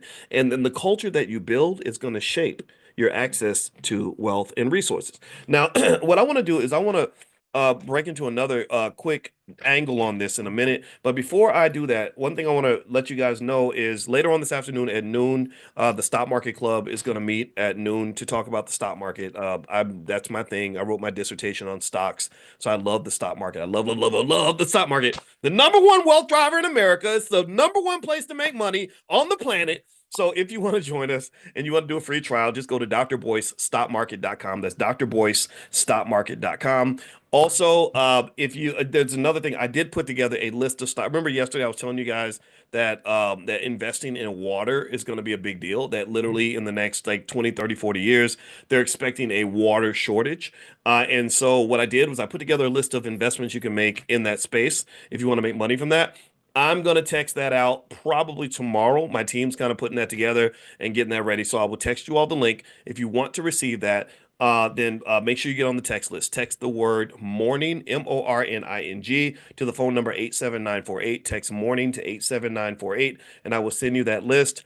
Thirdly, you guys may or may not know, but we're actually going to Ghana in July. We're doing a group trip to Ghana, and we have this thing, the B1 Voyages that we created where we can travel together and stuff like that. We're going to Ghana and also to Black Wall Street this year. So if you want to be notified when we go on the group trip and you want to connect with some of the other people that are here in this space, get on the text list for the travel. Just text the word travel to that same phone number, 87948, and we'll send you notifications. So text travel to 87948. I'll send you information. All right. So how many of you have watched the Squid Games? Give me a yes if you have seen. I love the Squid Games. I saw the first one; it was really, really good. And I'm looking forward to watching the second one. The Squid Games has been, I think, the most popular show in the history of Netflix, and it's really powerful because I think that the Korean South, I think it was made in South Korea, right? If that's the case, I know that there's something about South Korean filmmaking that really resonates. Where they're just so creative. The movies are kind of different, and you're like, "Whoa, I didn't think that was going to happen." Because we're used to the American stuff. I think South Koreans are brilliant at making movies. They made that other movie. I forgot what it was. It had a one word title. It was called Beef. I think it was called Beef, and it was the craziest movie ever. I think it was called Beef. And then there was another one. Um, where the people were living. Parasite. Yes, yes. Thank you, James. Parasite was amazing. Beef was amazing. Squid Games was amazing. Like they're good. Death Note. Okay, I'm gonna write that down, Armando. Death Note. Okay, I'm gonna go find that one. Thank you, Armando. I appreciate your contribution. Oh, Queen of Tears. Is that another one? Okay, I'm writing these down because the Koreans just have a great ability to zoom in on things like economic inequality in a really unique and creative way that I think is just really powerful, right? So anyway, with Squid Games, I want to kind of talk about that as an economic lesson because if you don't, in case you don't know, this movie's all about money. It's all about money. It's all about economics. It's all about economic inequality. And so here are some financial theories you can connect to the Squid Games when you're watching to kind of understand how economics works, and also to reiterate the importance of making sure that your children are trained on economics, making sure you're buying stock for them when they're babies, making sure that they understand the different ways to make money in the economy. Like that song. Remember that song? I'm on the highway, making money the flyway. You gotta get a better way. And I was like, what's making money the flyway? What is that? Now, maybe he was talking about something different. I actually met the rapper who made that song. I think it was Lil Troy. I met him. I think he passed away, but he was a very nice guy. I met him at a party. Willie D had a thing, and I went down there and I met him. It was really cool. But anyway, it was so in this song, one of my favorite songs, they talk about making money the flyway.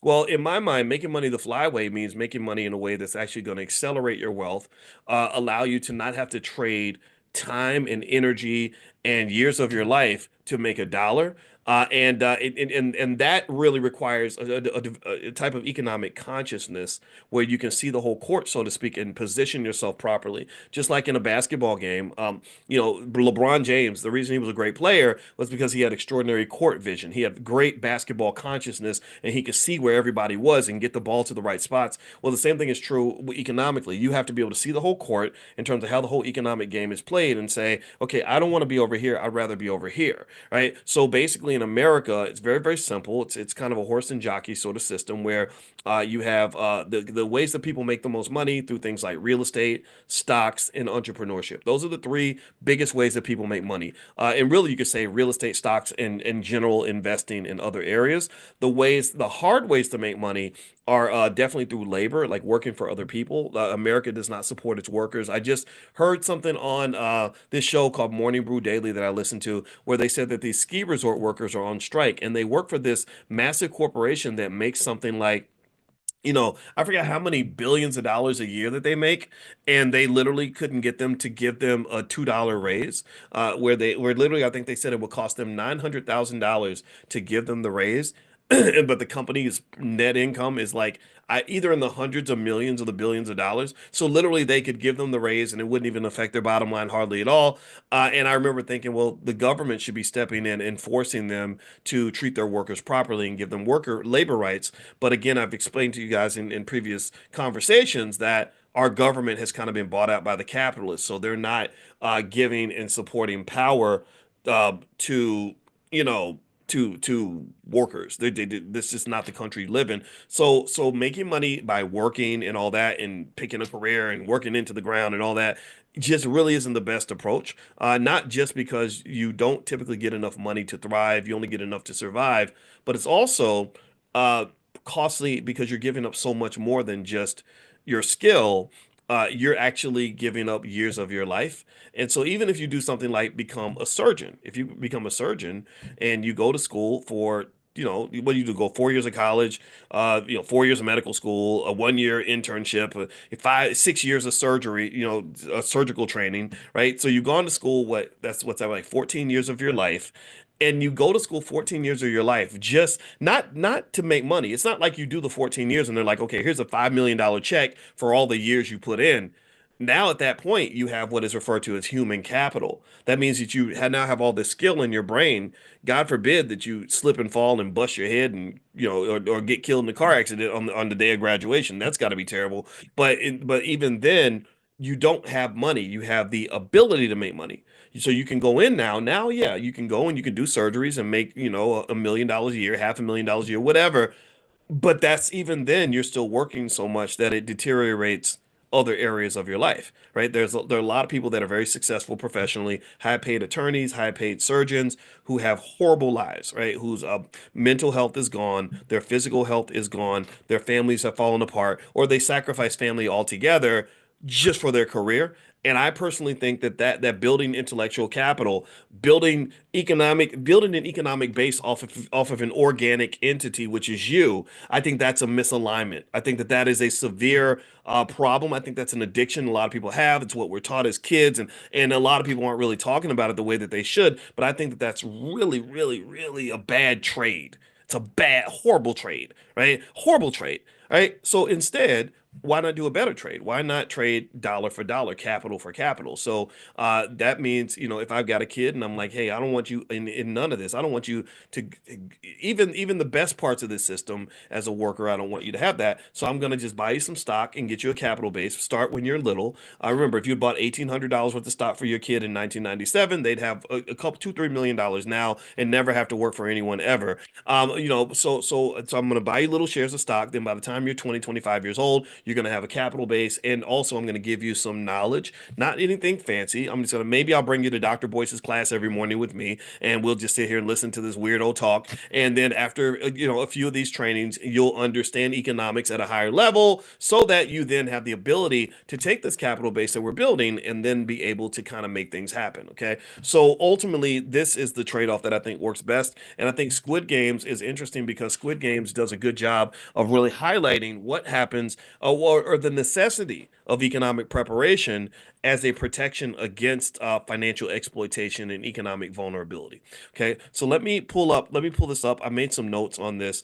And by the way, I see some of you are asking about the list of water stocks and investments you can make in terms of water.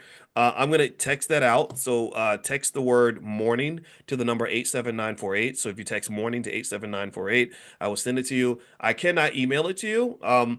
So because I don't have everybody's email right now, I will try to figure out a system. I don't know, or maybe you can go to drboyceelevate.com. If you live out of the country or something, go to drboyceelevate.com. That'll get you on the email list, and then I can also email it out to everyone that's on that list. That way, all of you can get it. All right, so here are a few things that pop up in Squid Games that I want you to look for when you watch the movie. First off, if you notice in Squid Games, the participants are risking their lives in order to make a dollar, right? They are in the midst of a significant economic desperation, which was typically caused by structural inequality. So you have rich people who are the players of the chess game, and then you have poor people that become the pawns. Okay. So ultimately, the wealthy have a different type of consciousness because they're looking at the economic game from the top down. They're just looking at the different players in the game, and you're looking up at them, and they're just moving you around like little chess pieces. And the Squid Games does a good job of connecting to this. There's something called Tom Piketty's capital in the 21st century. He has a theory on this. He says that unchecked capital accumulation can exacerbate wealth inequality, leading to social instability. So players that have the debt, basically they're trapped, and they reflect how systematic inequality can force the poor into exploitative systems. So systematic inequality is a real thing that does exist, but it's not an excuse. In fact, my argument is that if you have awareness of the inequality and you have time, which I've mentioned to you all that time is the most important element in any wealth equation. Time matters more than money, actually, and this is a mathematical truth.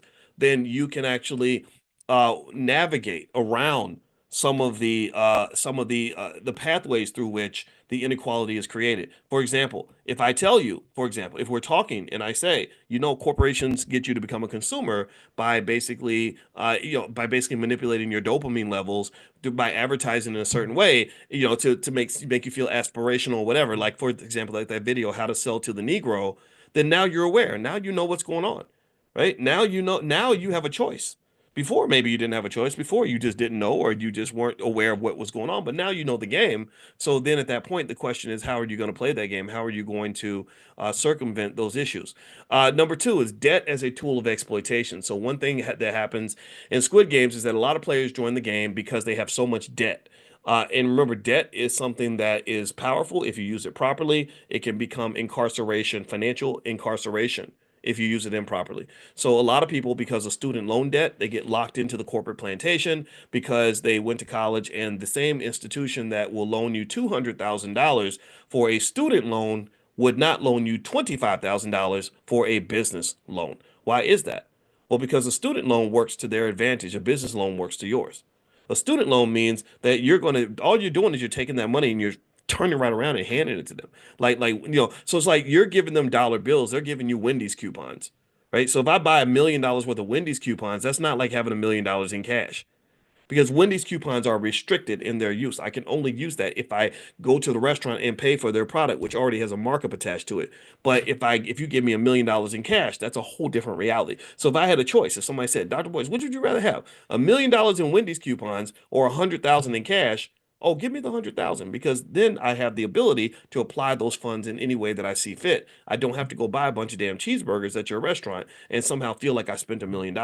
So ultimately, that's so debt is when it's sort of applied in a way that's not beneficial to you, it does become a trap. And so when people have in Squid Games, a lot of the players are in debt and they're trying to get out of the debt. And there's a theory. Karl Marx had a theory of exploitation. He explained that capitalists can extract value from workers through asymmetric power dynamics. That workers have less power than the employer, which is what's happening in the ski resort out in Vail. They're making hundreds of millions of dollars, and the ski workers are saying, "Hey, we just want to make $23 an hour because we can't live in Vail. Our customers can, y'all can, but we can't." and that fits with what Marx said. I'm not a Marxist, but Marx was right about this, and he says that it says here in modern economics, financial institutions also play a similar role, which where they leverage debt to perpetuate class subjugation. So debt is powerful, but you must be very careful with debt. There is good debt and there's bad debt, and so debt can be a good thing in your life or it can harm you. The illusion of meritocracy. This is what's interesting. So the game of the Squid Game appears to be fair, with everyone having an equal chance to win. However, factors like physical strength, alliances, and manipulation of the rules reveal that outcomes are far from equal. And that's kind of like, in a way, what it's like to be black, right? A lot of people are pushing right now, like McDonald's, for example, just got rid of all their diversity programs apparently, and which I personally think I mentioned this on my podcast on Spotify. It's called the Dr. Boyce Daily, Dr. Boyce Daily Stock Market. You can go listen to the segment if you want. But on Dr. Boyce Daily Stock Market, what I did say was I said, so McDonald's is interesting because there are a lot of other corporations where diversity was cool when it was convenient. Now it's inconvenient because they've got the Republicans that are kind of putting pressure on. There's a guy named Robbie Starbucks, and all he does is spend all his time going after companies that have DEI programs. And now, on one hand, DEI kind of got screwed up in the sense that they started equating gay people to black people, which is not the same. I'm sorry. I love my gay friends. Nothing against you, but still, that's not the same. Stop that, right? And then suddenly, you got gay people and white women and everybody else benefiting from the DEI programs. But I do know some black people who are fans of DEI who benefit from DEI. I got my first job at Syracuse University through a DEI program. They had to force them to hire us. They did not want to hire black people at that university. They had, I think, almost 100 faculty in the business school at Syracuse, and not one of them was African American. Not one. They did not. They were like, we don't want no black people up in here. We want y'all playing basketball, picking up the trash, and tackling people on the football field. We do not want you teaching our white kids. That was. But we'll take black students because we're getting their money. But we don't want black professors because they're the ones making money from the university. Yeah, that's what it was. So they had to force them to hire us. They hired three of us, and one of them was gone very quickly. Two out of the three were gone, and the third one they treated her so badly. She I never forget this lady. She was half white actually, so she was like kind of one of them in a way.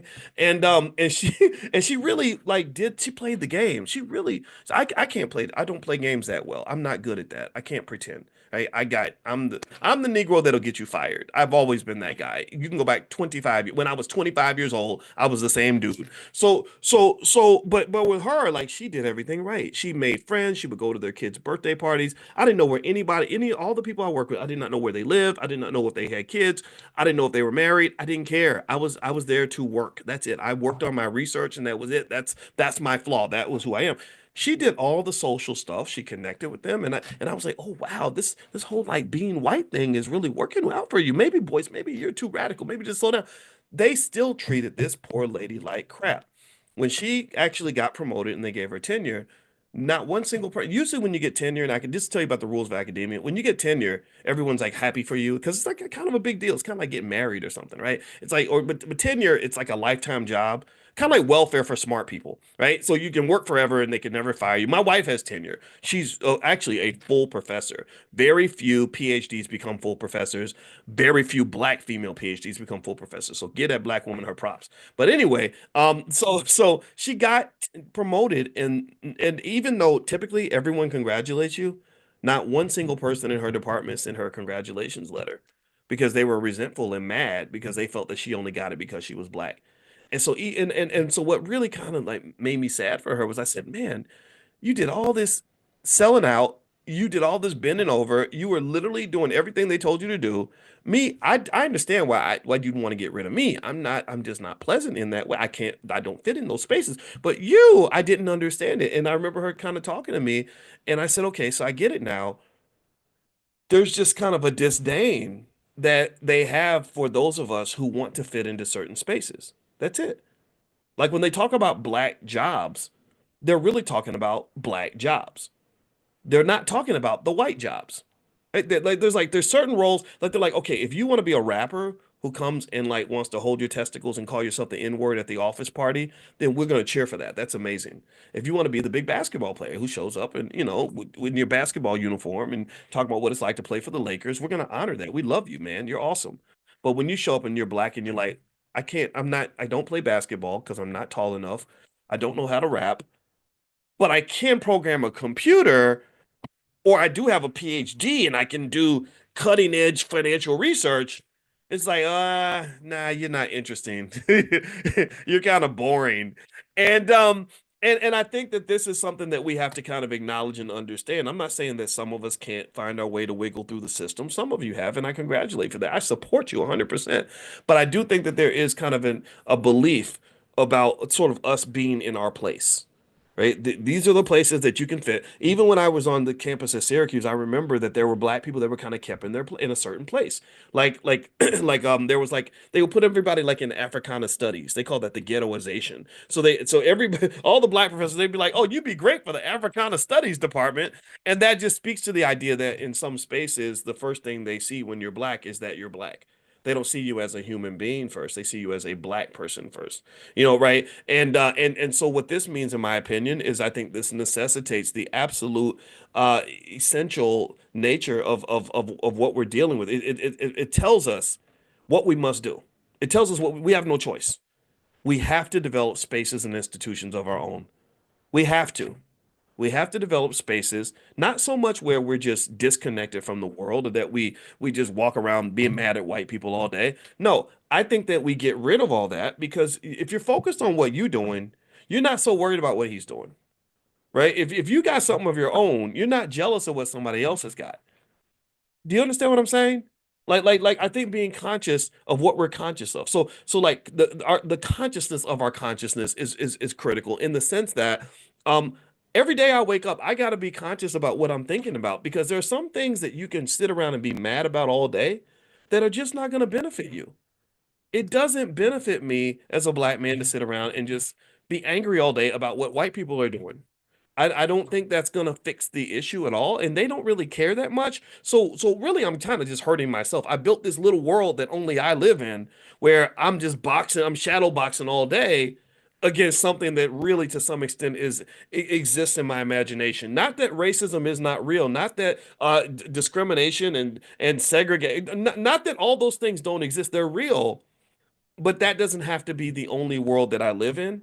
I think that there can be another world where all of our children are raised with basic ideas like get up every day, do the best you can, read books, work together, build wealth, don't give your money away, be smart economically, make a plan, love your wife, love your kids, build your community, take care of your health, stop eating McDonald's, and all these other things, right? So here's the point, right? Let me go back to McDonald's because I didn't finish that part. So the point that I made about McDonald's and their lack of diversity initiatives is I said, well, we could just say like we're mad, like let's just all go boycott McDonald's, which is totally cool.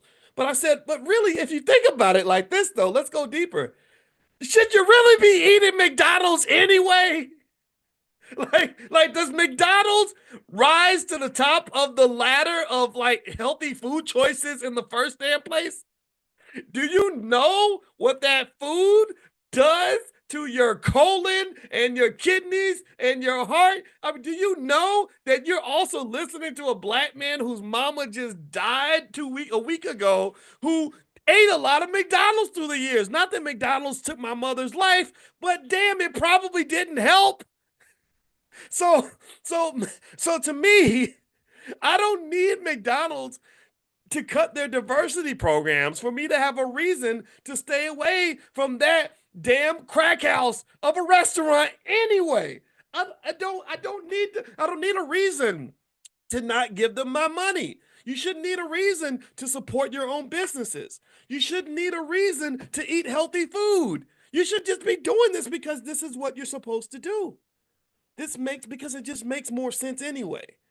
Do you follow me? Like there's people like Juiced Up Reese. Y'all don't know Juiced Up Reese. Look her up. She makes these juices and they're good and they're healthy. And she'll be like, oh, this one has turmeric and vinegar and blah blah blah, and it'll help your heart and your lungs and your like all this, right? And I'm like, I should be. This is what I was supposed to be doing in the beginning. So I'm not really supporting your business because I'm doing something for you. I'm supporting your business because I'm doing something for myself and doing something I should have been doing from the very beginning.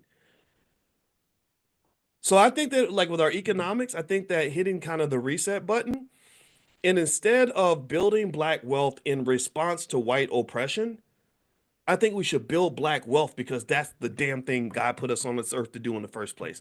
That's where you were supposed to be already. You were already supposed to be doing what's best for your family. These are the things. So you don't need to be mad at somebody else for you to start loving yourself. Does that make sense? Does that make sense? I hope you get that.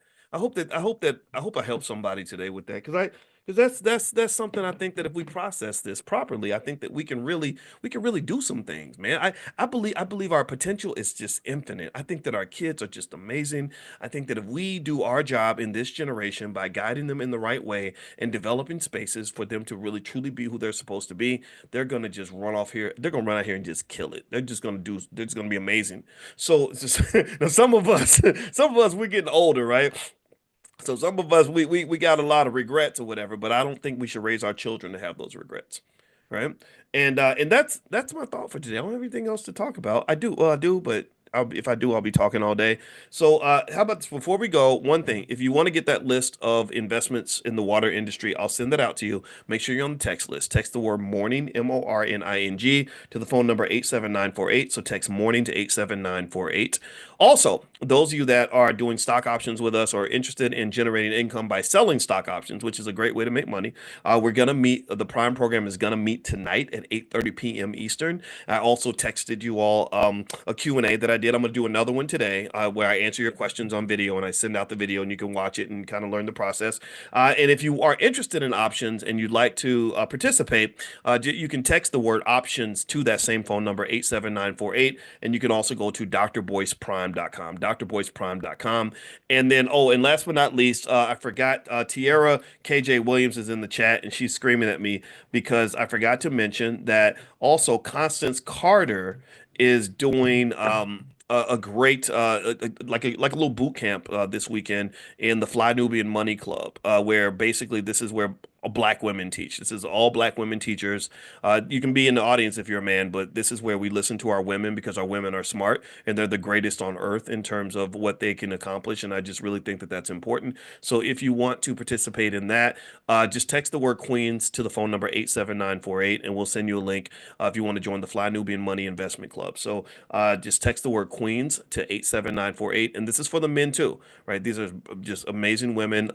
Constance Carter, Tierra's awesome in terms of business storytelling. Dr. Lene Javette is part of it as well. She's an expert on black entrepreneurship.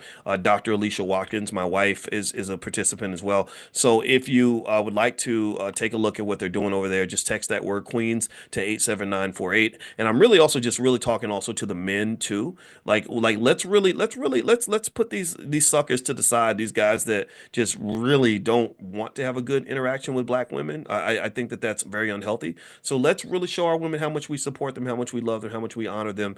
And really maybe I'm feeling extra sensitive about that because y'all know how much I honor my mama. And because without these women, we would be nothing. We would not exist. We wouldn't be a fraction of who we are. And so I think that that's just very natural to do anyway. So anyway, take care, guys, and have a good day. God bless you. Thank you so much for listening. I will see you all tomorrow. Take care. Peace.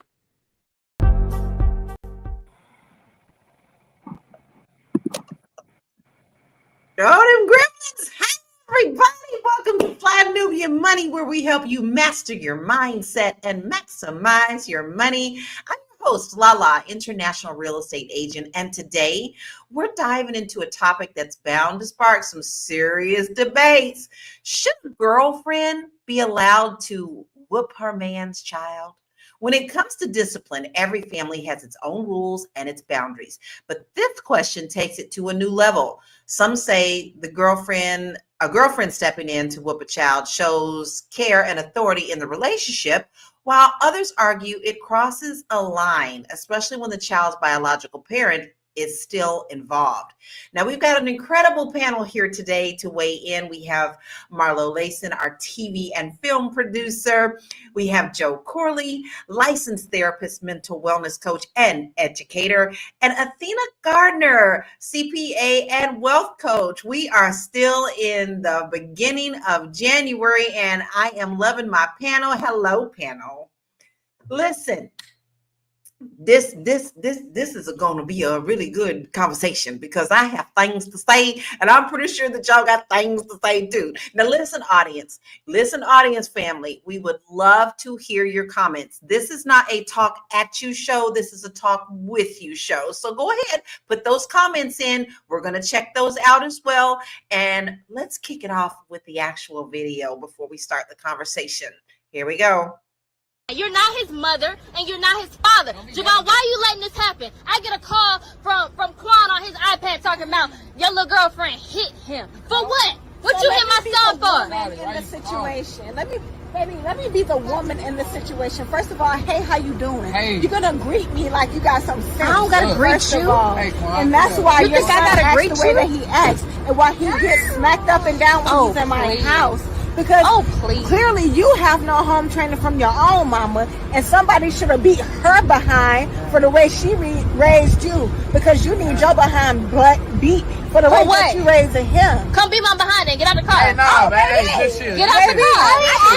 Hey, get out the car. Doing too much, shout it. We Don't about to hit go. my son. I'm a real one. Nah, I'm we a about to real go. one. Alyssa, Hey, Talissa, whatever your name is, sit down. Stay don't behind in the hit car. my You're raising son. a thief. Sit down. And you're raising What a he disrespectful stole? little Tell me. rascal, honey. Since you know everything, And I what need he you to tell stole? him. Honey, he taking money out of my bag.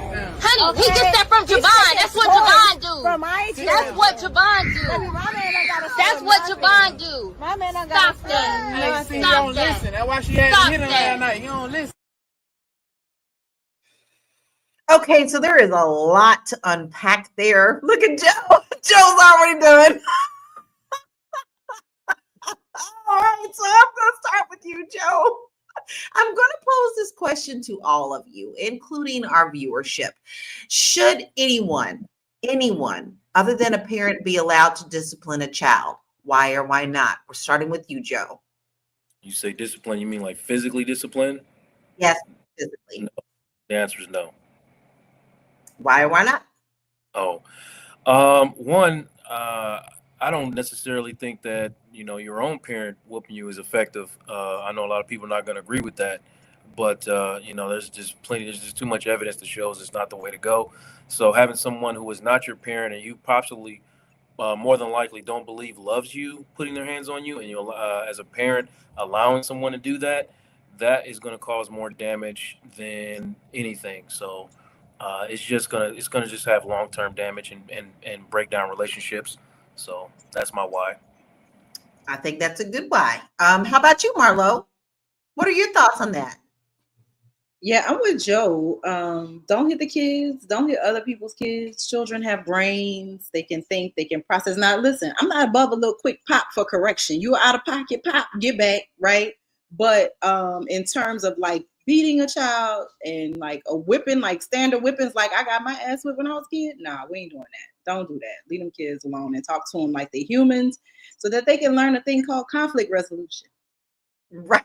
And kids are not as people think that kids don't pick up on that stuff. Their kids are smart. They come out the womb now walking. They don't even crawl no more. They put their heads up. They're ready to go. This is different times. But how about you, Athena? What do you think? Should anyone other than a parent be allowed to discipline a child?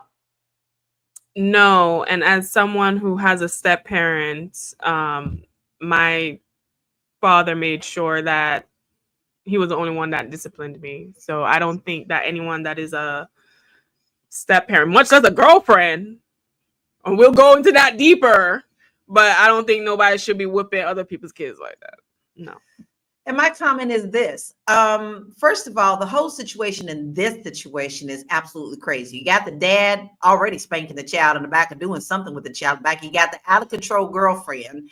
But I'm going to tell you right now, had I been that mother, she would have been snatched up very quickly. You don't put your hands on my child. We don't have an understanding. You ain't even a step parent. You are some wild woman at this time. This is probably a temporary girlfriend. Keep your hands to yourself. That is not your job, and you should not be even thinking about putting your hands on my child, which, by the way, my son is 38 years old as of today. Happy birthday, baby boy. And he knows I got his back. Now, I want to look at some of these comments because They are pretty off the hook. So let's see what social media has to say. Chronicle Speak says, my anxiety has just gone through the roof. I was waiting on her to get snatched out the window. Lana says, the way she would have gotten snatched out that window so quick. Phew, I'm glad this is not my story. And Jay Nickstar said, how do you look 12 and 52? That one got me on. Sincerely, Kuida says, I really hope this is a skit. It's terrible either way, but for that baby's sake, I hope this is fake. That's right. I saw. It's nice that she saw that from the child's view. Sparkle says, when she said he be getting smacked up, I knew it would be that had to be fake because she wasn't snatched out that window. And Tweeting Spark said, the audacity that this is happening online. Whoa. Okay, now this one, hold my earrings. That would have been me. Y'all would have had to send bail money. My mama would have snatched her through the keyhole, not the door, but through the keyhole. And then someone said, this has got to be a prank. And Blessed Diva 1 says she's got to be waving her hand and talking a little too long because she would have been snatched. So far, we're seeing people kind of agreeing with this. So Wolf Dog says, first off, hitting someone is never the answer. Second of all, it's against the law, so you're wrong on both accounts. You need to learn better parenting skills. People need to take classes on being parents before you go lay down making these badass kids all over the place. I said what I said. Call me boss lady. The girlfriend is out of line for hitting the little boy. Queen Lana said she was doing too much talking and not enough snatching. And then Steph said, end scene. Now, I'm actually going to go back to one of those comments that I feel like I would like to hear Joe's response to.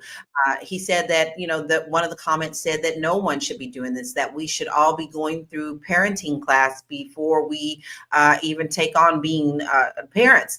And I would like to know your thoughts on this. And is this something that's being realistic? Realistic is a strong word, but it is something that we should be doing. We should have more understanding about how to raise our children because a lot of us were taught the wrong way. Like some of us, like I see in these comments, a lot of us think that, you are the person you are because somebody put their hands on you. And I'm almost positive that's not the reason why, you stayed out of jail or you stayed out of trouble. There were other factors contributing to that, that involve different kinds of consequences. But even myself, I got whoopings growing up. I got mainly from my step parent. And my mother allowed that to happen. And as much as I love my mother, when I think about that today, I still have resentment for the fact that she let another man discipline me that way. So there should be classes. There should be classes to help us understand the long-term effects of that type of discipline, what we are dealing with ourselves. We should all kind of be able to process the way we grew up and the thought process we have behind putting our hands on our children. So yeah, I do believe that, now realistic, that's a far cry, but it's definitely something that should be happening. I think we just need life adult skill classes altogether because they have taken so much out of school, even just basics that we got, home economics, all that stuff. I mean, that's all involved in life experiences that we have. And I honestly just feel like we're not prepared for a lot of things that happen in life. And at least they could touch on a little bit of this and that. But I do like what Hit 23 said. If they all discuss this together, and with the child in a very important situation, put them in timeout until one of the parents. It takes a village to raise a child. Now, you said one thing, Joe, that I want to get a quick answer from all of you. You've already answered, but you got spankings growing up. What about you, Athena? Were you spanked? Unfortunately, yes.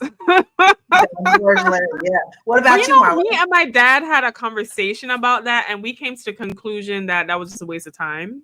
I still just did whatever I did, but yeah, I don't think it was like it made a significant impact as far as like changing my behavior, actually. Yeah, so I think it also depends on the child a lot of the time, right? So Marlo, were you spanked as a child? Yeah, I got whippings, and I'll be honest, I got a whipping for the same thing over and over again. And into adulthood, I still do that same thing. So that's how I knew once I got to adulthood, I was like, oh, this is ineffective. Because the one thing I ever got whipped for is the thing that I still chronically do. So yeah, and I didn't pass that on to my children. Like I said, quick bop, stop, sit down. But in terms of like how I had to lay across the bed and anticipate that belt coming, yeah, nah, that stopped with me. We don't do that. Me, I was a sensitive child. I did one thing. I think I was 4, and my mom popped my legs. It wasn't even a spanking. It was a wake up call. Like, I'm talking to you, young lady, and that's all I needed. You did not have to give me anything else, and she knew that. She knew that my feelings were too sensitive for that, and so I was always considered the good girl. So, and I didn't do this. I didn't do that with my son. But we still are going to continue this conversation because we got some strong opinions up in here. How about a commercial break? We'll be right back. Hey, if you're just tuning in, you are watching Fly Nubian Money, where we help you master your mindset and maximize your money. I am Tierra Williams. I'm also known as Miss Black Hollywood, and I am the proud producer of this show. So I hope that every day when you join us, you leave a little smarter than you came, because that's the point. Otherwise, why are you watching? So if you want to receive notices for when we go live, Fly Nubian Money goes live every single day. That's Monday through Friday at 1 p.m. to 2 p.m. Eastern Standard Time. So if you don't know, now you know. All you have to do is text the word Queens. That's Queens. That's Queens to 87948. That's 87948. That's Queens to 87948. Yes. If you want. Yes, Queens, Queens to 87948. Now that way you'll get your notifications every day when we go live. I get the notifications and I'm on the show. So hey, if I'm getting them, you should be getting them because we are talking about some very important things. It's simple. Stop what you're doing and go ahead and do that now so that you don't miss an episode. Now, listen, I want to continue with this because there is a couple of comments. Like there's one person who said, oh, you guys are sick because, you're not supposed to put your hands on anybody. Well, guess what? You obviously ain't been listening to the show. You came in and you just assumed. If you would have listened, you've seen that a lot of us here don't really agree with that. Right? So how about you pay attention before you start with those comments? And I would like to know, Marlo, does the role of a girlfriend differ from that of a stepmother when it comes to disciplining children? I think that the biological parents should decide that, right? I feel like, this is obviously not a mature relationship, so they're going to always be arguing about whatever. But I think that girlfriend, if they live together, right, there should be some level of respect from the child to the adult and the other way also, right? But it's up to the people in the relationship to set those boundaries. I guess that's what I'm saying. Like some people ain't, they're going to live together forever. They won't get married, right? Does that mean because there's not a legal bond that person shouldn't be able to tell that child something? I don't know. What I do know is that among the parents, there should be an understanding of what is and isn't acceptable.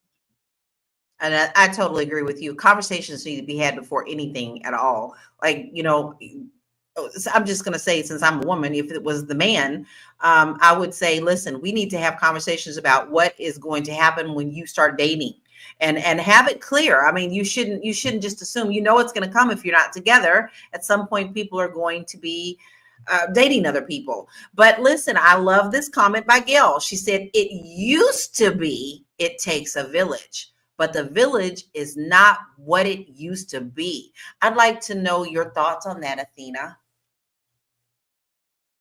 Listen, you already know how I feel about dusty people and dusty parents, and the dust proliferate everywhere. So, I do think there's something to be said about having a village. But when I even look at the average American dynamic, right, in the West, there's less multi-generational households. There's less, it's more of a nuclear family. And there's a lot of pressure on those two parents to uphold and support those children. So I think that is one thing that is something that we're not being able to benefit from because of how society is structured here. Much less if you are a single parent, whether it's a man or a woman alone doing it. I can only imagine how difficult the rearing of children would be in that situation. And I think that when we look at society nowadays and how everyone has all these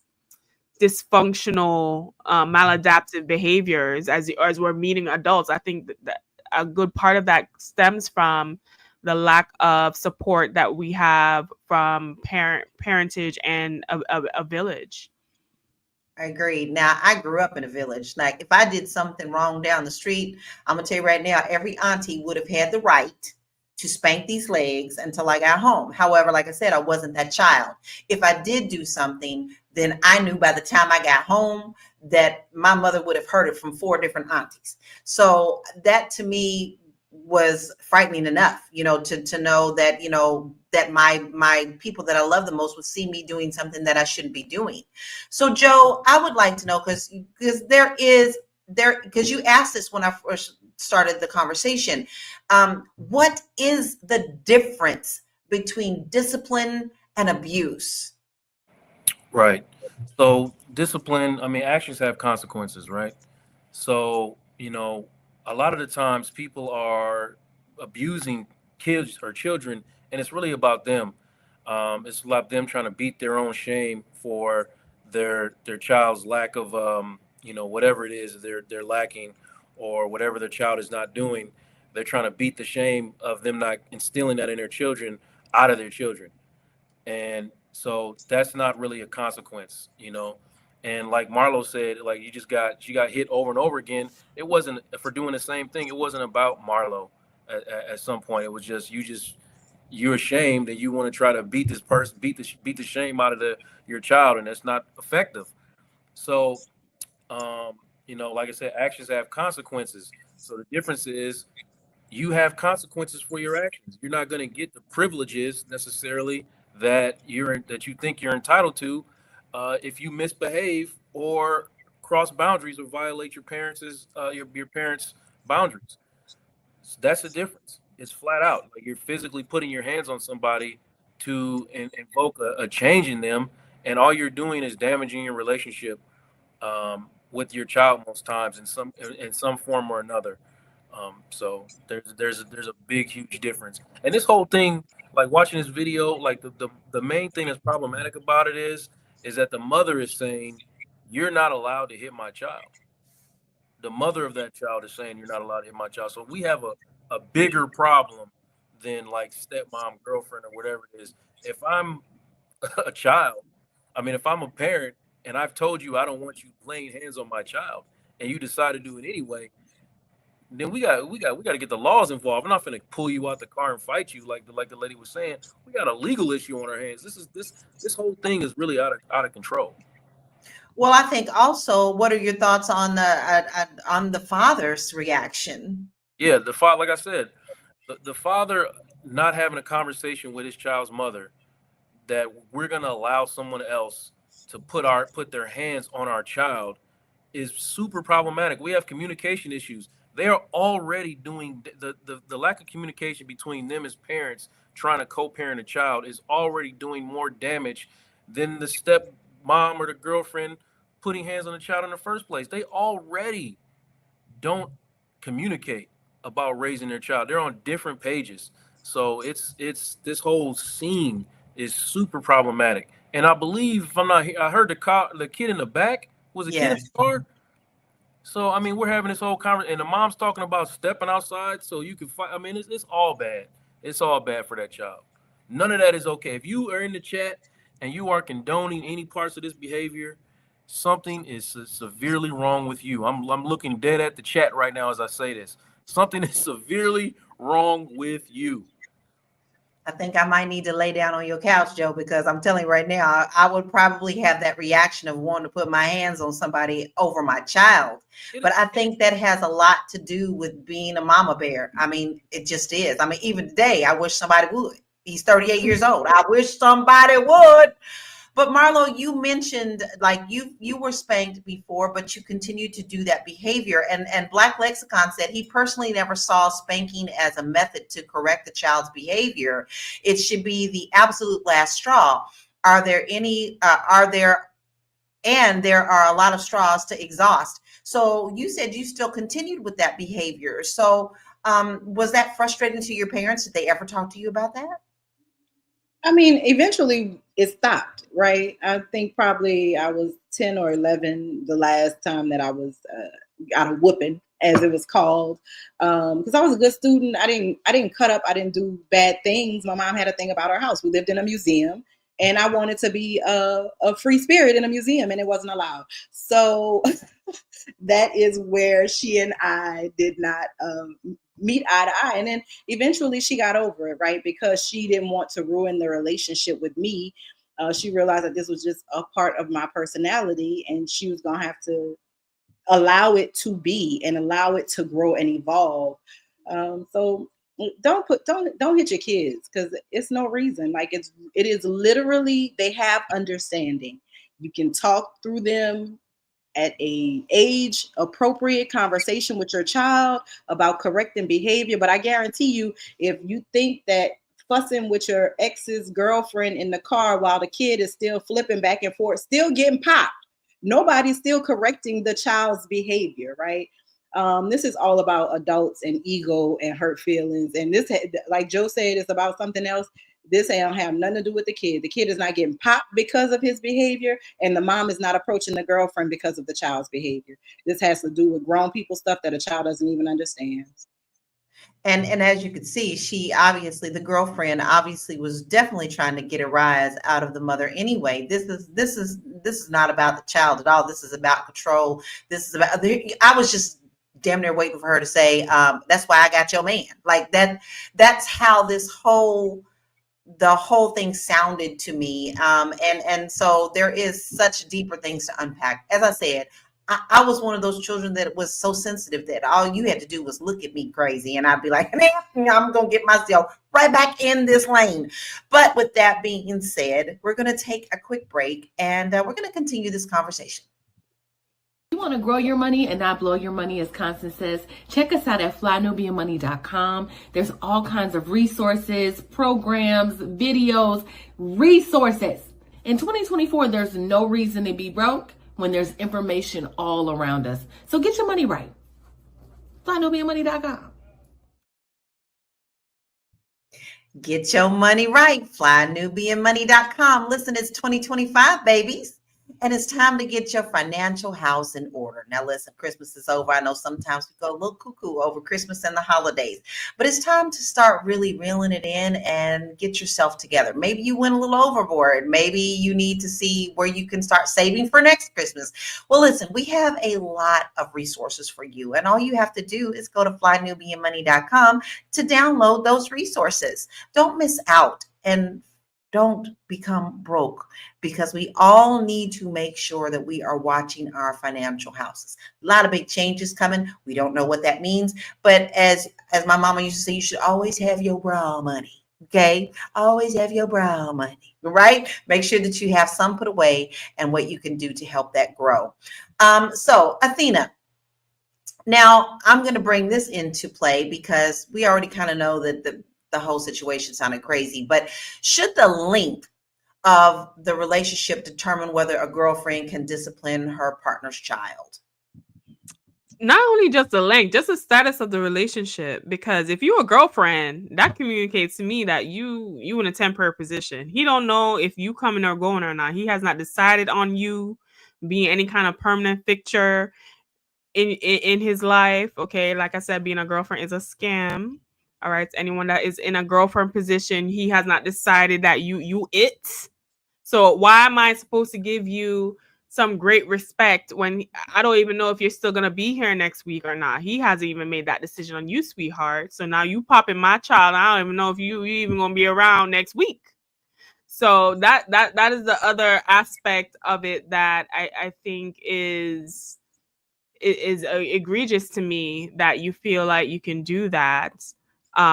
Because I always feel like the parents need to be the one to do discipline. And I know that is a big hang up. As in the dating situation, everyone's like, okay, well, how am I gonna date people with kids and I have no say so in whether or not I can discipline them or not, right?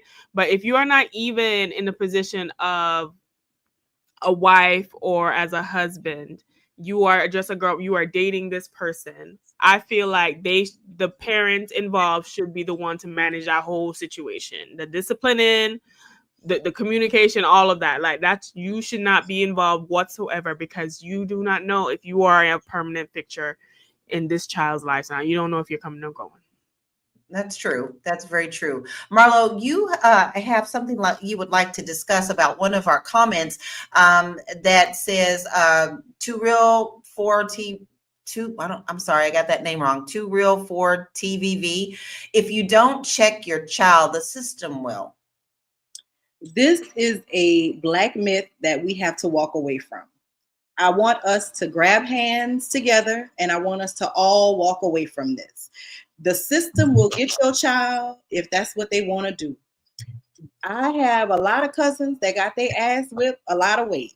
They got bopped, they got hit, they got belts, they got pops. You name it, my aunt was busting their ass for all levels of infractions.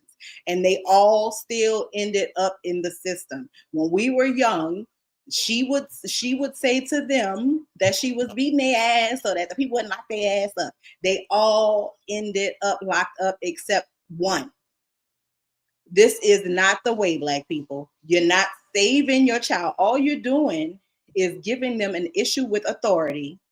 You are breaking down their understanding of pain. You are building a heavy pain tolerance in them so that when they do have these violent encounters with police, they only know one way to react. And you are going to be the target of they're going to react. So you're actually causing the issue, because when they react, they're not reacting at that cop. They're reacting at you. So this is something I want us to get the shovels, Black people.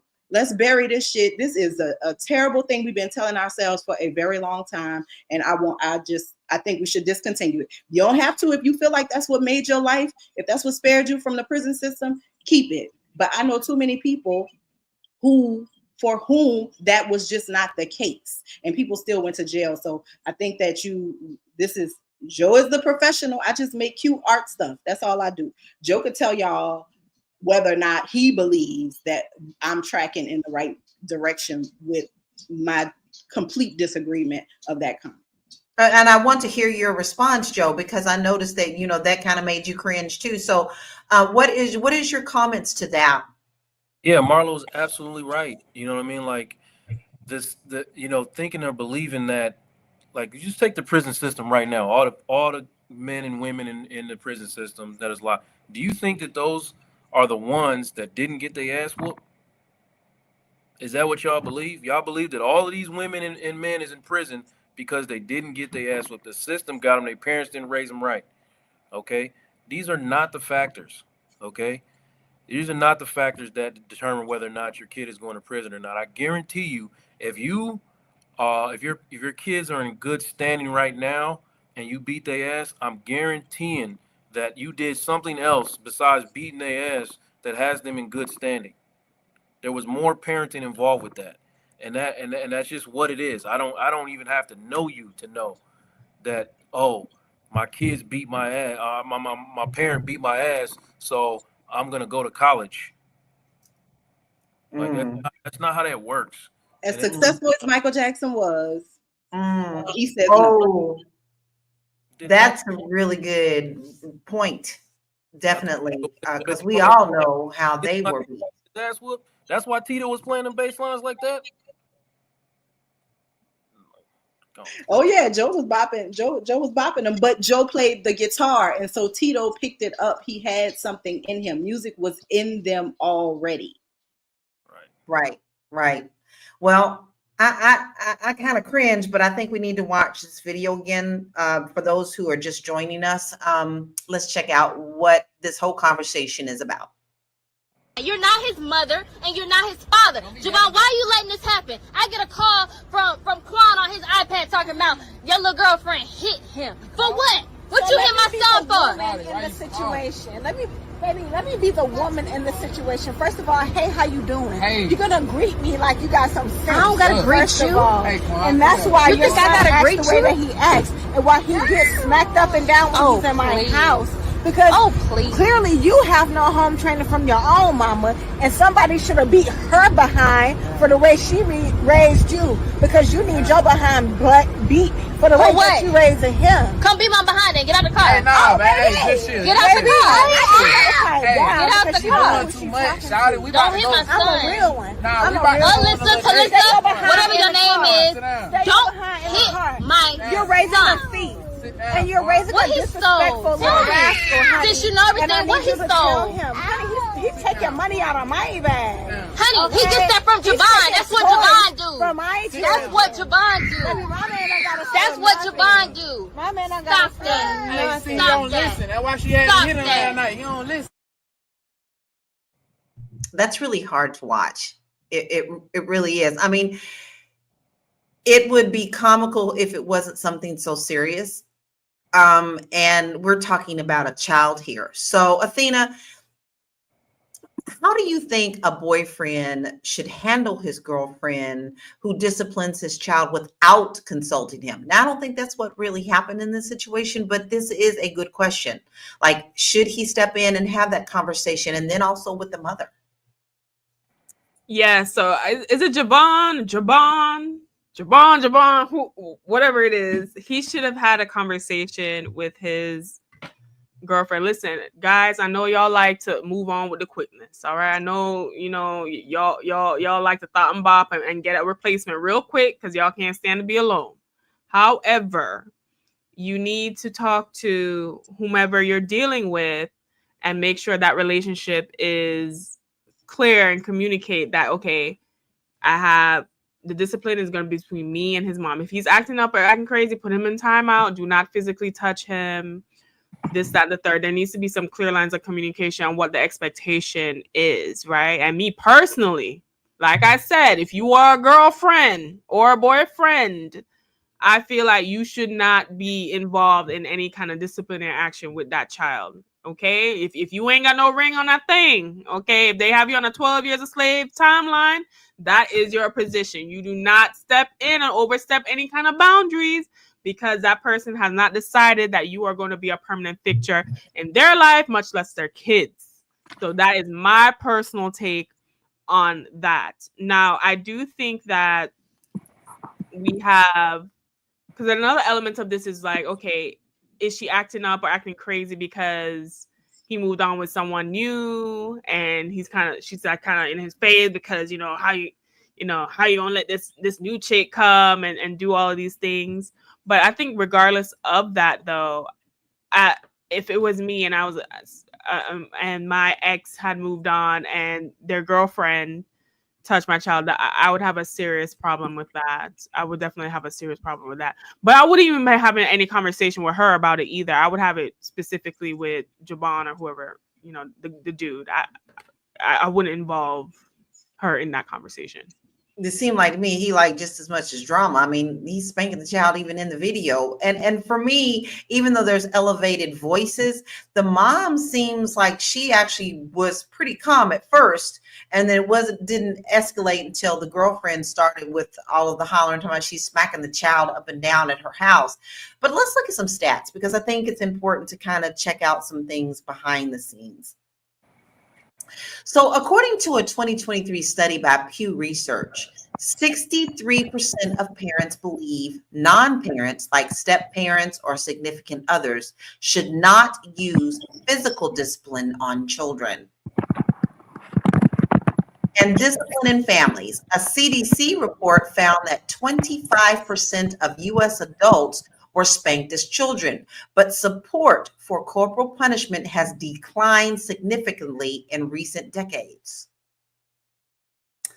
And the impact of physical discipline on children. I don't know if very many of you all remember this, was when a mom wasn't letting her son riot and she took him straight off the streets, and the police chief at that time praised her for it.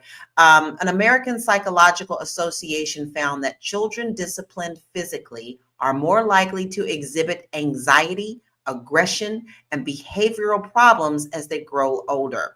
A study published in the Journal of Family Psychology in 2021 states that physical discipline can damage the bond between children and non-biological caregivers.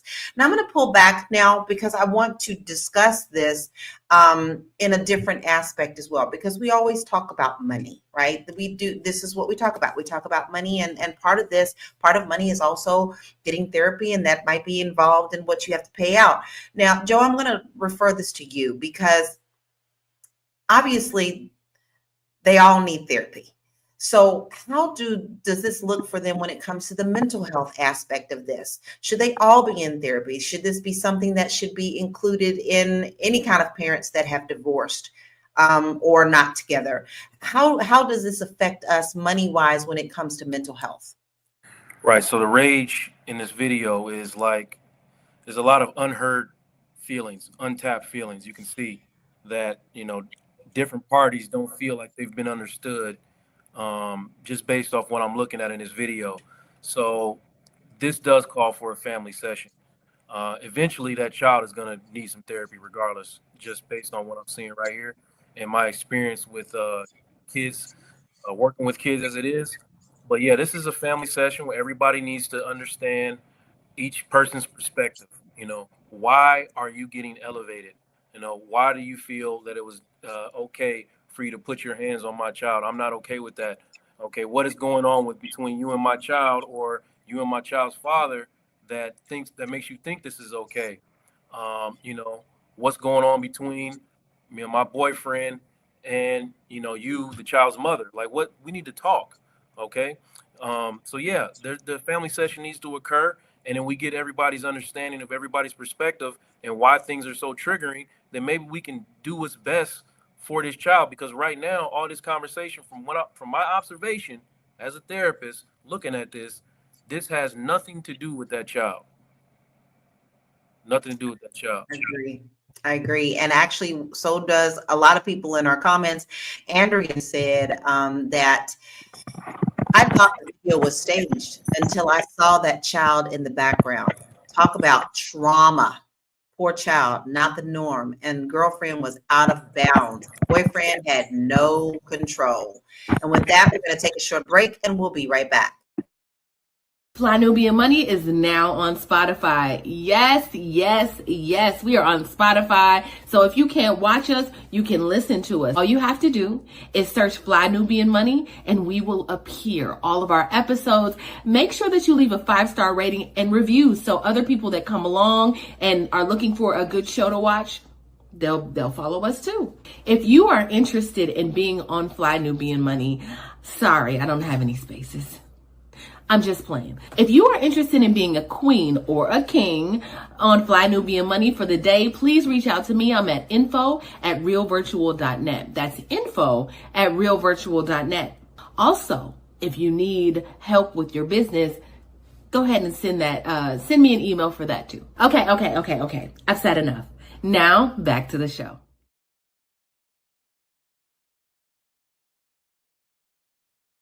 You obviously want to come on the show because you come on and you talk at us all the time. These comments today are all across the board, and you have something to say, and we would love for you to come and join us. So if you would like to be a guest on our show, please make sure that you send an email to info@realvirtual.net. Now let me spell that. info@realvirtual.net. Now, here's another thing. You might have a business appointment or something, and you can't join our show, and you want to join us every day. We are on Spotify. You can stream us. So if you're taking that jog or you just missed it because of a meeting, all you need to do is go to Spotify, look for Fly Nubian Money, download it, give us 5 stars. That helps us get seen by other people as well, and you can stay up to date. So let's get back into this conversation, because there's a good question I'd like to ask you, Marlo. So in this case, the father's name is Javon. If Javon lives with the girlfriend, and if the girlfriend financially supports the child, should her role in the decision making and discipline expand? No, Javon is the daddy, right? They should have conversations about that. Let me tell you, I live in a situation. I live with my daughter and my boyfriend will be husband. I don't have no date, but it's a thing. But when there is an issue with my daughter, he talks to me, right? He has a friendly relationship with her dad, and we've had conversations where, oh, if such and such happened, I'm gonna just have to call her dad, right? Because that's the appropriate thing to do. Even when he is my husband, if she's still a minor child, it still needs to come to me. That is my daughter. I don't try to correct his daughters. They're adults, right? Don't overstep boundaries. Nobody, you didn't get in this relationship to get a new kid. You got in the relationship to be in a relationship and to support that person in what they are doing. The problem is people want to take on more of a role. She was saying something about her bag. I don't know, something about it's the bag. And the girl was like, it's Javon bag. I don't know who the bag is for, right? But she was basically saying that the kid and his behavior are cutting into her money. I don't know how. I wish they would have gotten back into that a little bit more so I could have a little bit more context on that. But I think, at the end of the day, conversations, people. You talk to the person that you are in relationship with about where the breakdown in communication is with the minor child. And then the parent go back and talk to them. And in my case, if he tells me something about my daughter, I'm most definitely, after she and I have a conversation, no matter what the outcome of that is, she needs to go talk to him. She needs to go apologize to him. She needs to go clarify what was going on so that they could get back on the right track. And that's being an adult. Like, I don't, all this other stuff, this hooping and hollering and yelling, and get out my face with that. That is silly. And that's why the little boy flipping from the front seat to the back. That's why Javon popping him. Javon even looked out the window and said, this how he act all the time. This why she like popped him the other day. She still hasn't opened the door for her child to get out of the back seat and said, come over here by me since you keep getting popped in the back seat. So she don't even care about that. Her beef is with the two adults in the front seat.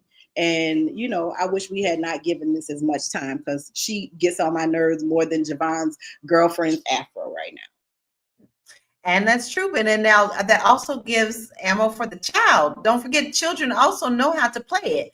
So that when he comes home, after seeing that behavior, what do you think he's going to do if he's upset at the girlfriend or upset at the dad? He's going to say, Mama, guess what daddy did? Exactly. That and this whole system, this whole thing is just a mess. But I want to get back to some of the graphics because I think that there's some really good stats. So let's pull some more information. Here's a cultural perspective on discipline. In a 2020 study, 77% of Black parents said physical discipline was a normal and acceptable form of raising children, compared to 59% of white parents and 43% of Asian parents. However, African American families are increasingly adopting alternative discipline methods such as timeouts and positive reinforcements. Over 50% of Black children in the U.S. live in a single-parent household, making co-parenting and discipline by significant others a common issue, and that's from National Kids Count 2022. Research by the Step Family Foundation shows that lack of clear boundaries and discipline rules cause tension in 60% of blended families. Those numbers are pretty high. So here's some legal considerations around discipline. In many states, corporal punishment by anyone other than a legal parent can lead to allegations of abuse, even if done with the parent's consent, and that's by the American Bar Association in 2023. In 2023, over 40% of child welfare cases in blended families involved conflicts over discipline between biological parents and partners. Those are some really staggering stats. Joe, do you deal with families on these types of issues? And what are the most common things that you see in families that are at least willing to come in and get therapy about it? You mean like blended families or just blended families? Yeah, all the time. all the time. I have tons and tons and tons of clients like this. Especially when I do group therapy with teens. This is a very, very prevalent issue. Stepdad did this, stepdad did that, stepmom did this, stepmom. I mean, this is the type of thing that happens all the time. And what is the main factor involved is typically the child is just heartbroken over their parental situation not working out to begin with, and then you start having beliefs about who loves you and who doesn't love you and what love actually is, and it shows up in your behavior. So what are they doing? They go out and they having a bunch of sex, or they're doing a bunch of drugs, running away, or even worse, it starts become self-harm and suicidal ideation.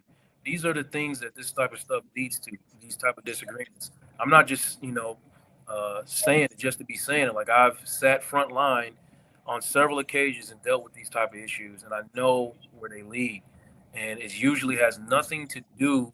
I mean, these are children. They don't have, even as teenagers, they don't have discernment. They don't have control over their own situations.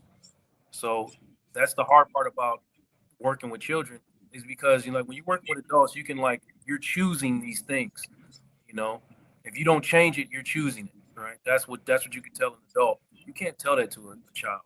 They're not choosing their home life. They're not choosing who they go to home to. They're not choosing the circumstances that are surrounding them. It's forced upon them, and that's why when I look at this, I get frustrated. My heart gets broken because none of this, like I said, all time and time again, none of this is about that kid in the back seat. None of it. None of it is toward his betterment. It's not for. They're not thinking about, well, we're gonna make him better in the future. They're just thinking about what they're mad at, who they're mad at, and how they're going to take it out. Well, I can hurt this woman by putting my hands on her child, and Right. it's just frustrating. A part of the argument there, there was the girlfriend accusing the kid, who he could have been no more than 4. The child is the thief, and then the mother said, he's just like Javon. What are your thoughts around that, Athena? How do you think that sets precedent for the child hearing that, and then an agreement about seeing, oh, I'm going to be just like my daddy? A lot of times children look up. So these words are more powerful than what we know. What are your thoughts on that comment? Well, my thought are this. So I don't think that parents should be talking negatively about the other parent and the child, right?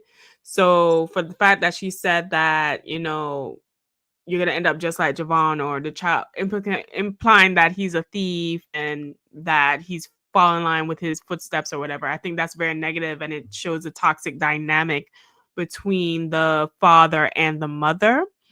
That whole situation is just a whole toxic dynamic, and I really feel like we need to revamp our American educational system, and we need to teach life skills in addition to, reading and math and all these other things. Like, there needs to be conflict resolution class, home ec, just things that people need to know as life skills, right? Because not everyone is going to be a doctor or a lawyer or whatever, but they still need to be a part of a productive member of society. There's a collapse in our relationships and how we relate to one another. And even in these situations where you have children, which is so interesting to me, because especially within the Black community, I know George Fraser said it's projected that only 16% of us are going to get married eventually, right?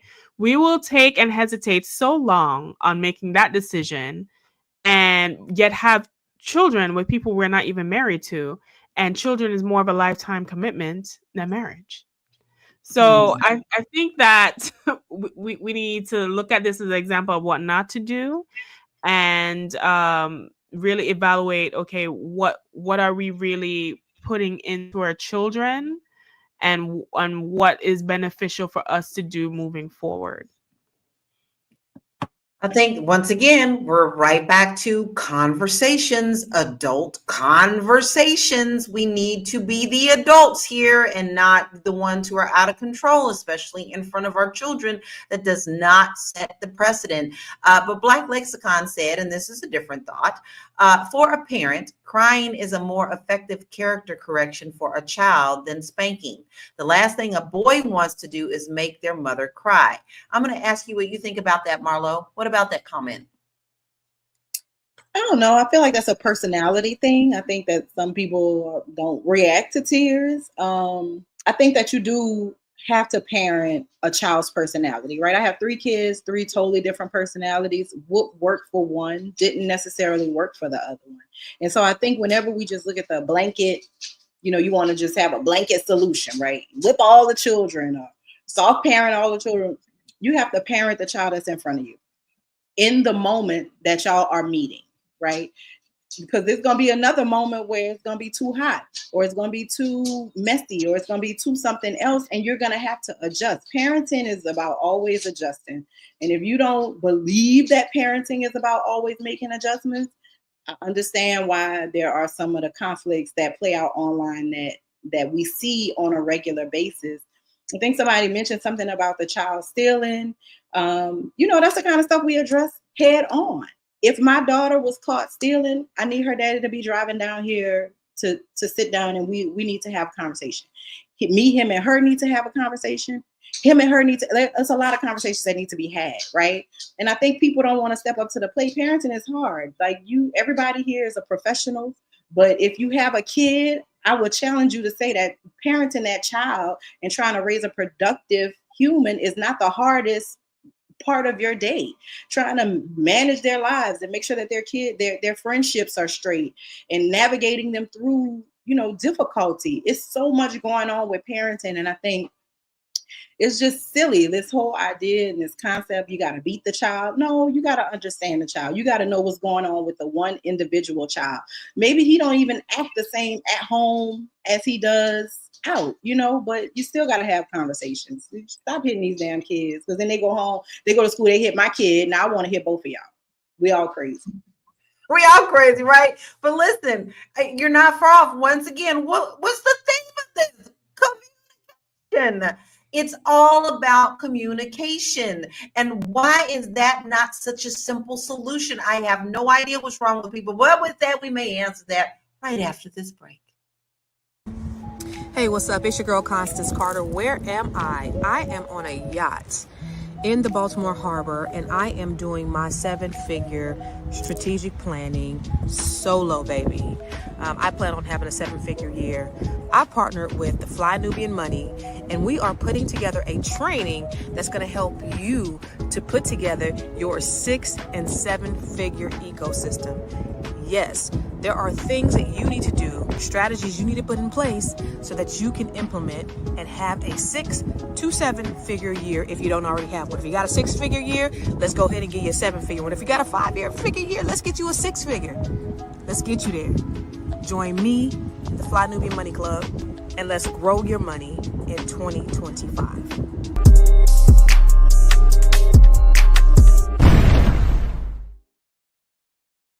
You don't want to miss out. Constance is a wealth of information, and her energy is infectious. So you want to make sure that you sign up. Make sure you sign up at the flynubianmoneyclub.com, and you too can learn how to make them 6 and ship them figures, right? And she just has the perfect roadmap to do that. So that's this Saturday, guys. That's this Saturday. So you don't want to miss it. Go ahead, sign up right now so that you can get your head in the right space. And that's flynubianmoneyclub.com. Not net, net.com. Oh, it's okay, flynubianmoneyclub.com. You want to make sure you do that now. Okay, listen, I found this comment to be, I don't know how I feel about this comment. Joe, earlier in the chat, and I don't have the person who said it, but someone mentioned that our children are being raised as soft. I'd like to hear your thoughts on that. It's a softer era. You know, that's just what it is. I mean, I don't know how we define soft and not soft. I mean, they're dealing with things that we do not understand. You know, having somebody have access to you 24/7 for the entirety of your life, that's a different type of mindset than the one we grew up in. So, you know, it's different. You know what I mean? I wouldn't call it soft or harder or nothing, but I mean, I listen to it on a daily basis, and the more and more I get to understand it, the more I realize that it's really taxing and it's very different. And I'm glad I didn't have to grow up in this era. I'm glad I didn't, because I don't want to deal with the stresses of what they deal with. And I saw another comment saying that um mental health is overused right now. And I'm gonna push back on that a little bit. I understand that perspective. I really do. I hear it all the time. But I'm gonna say that it was underused before. And that's the problem. Like all of these things that we classify as normal because we grew up in them, when you really break it down and be honest with yourself, bro, is they weren't normal. You know, imagine somebody who you love very much and you consider to be the one safe space in your life coming and just cracking you across the belt with a big thick leather belt or a telephone cord or whatever these things are. And this is the only safe space you have in your life, and never sitting down and talking to you about. I mean, some people probably did talk to their kids after beating them, but a lot of people just got whoopings and never had a conversation after that. You did this, so I'm beating you for it, and not understanding why what you did is wrong, or how, you know, how scared I was when you did this one thing. You know, as a parent, I'm scared for you. So for me to rectify that fear, I'm going to beat you instead of talking to you. And we classify this stuff as normal. So it's not overused. It was just underused back in the day.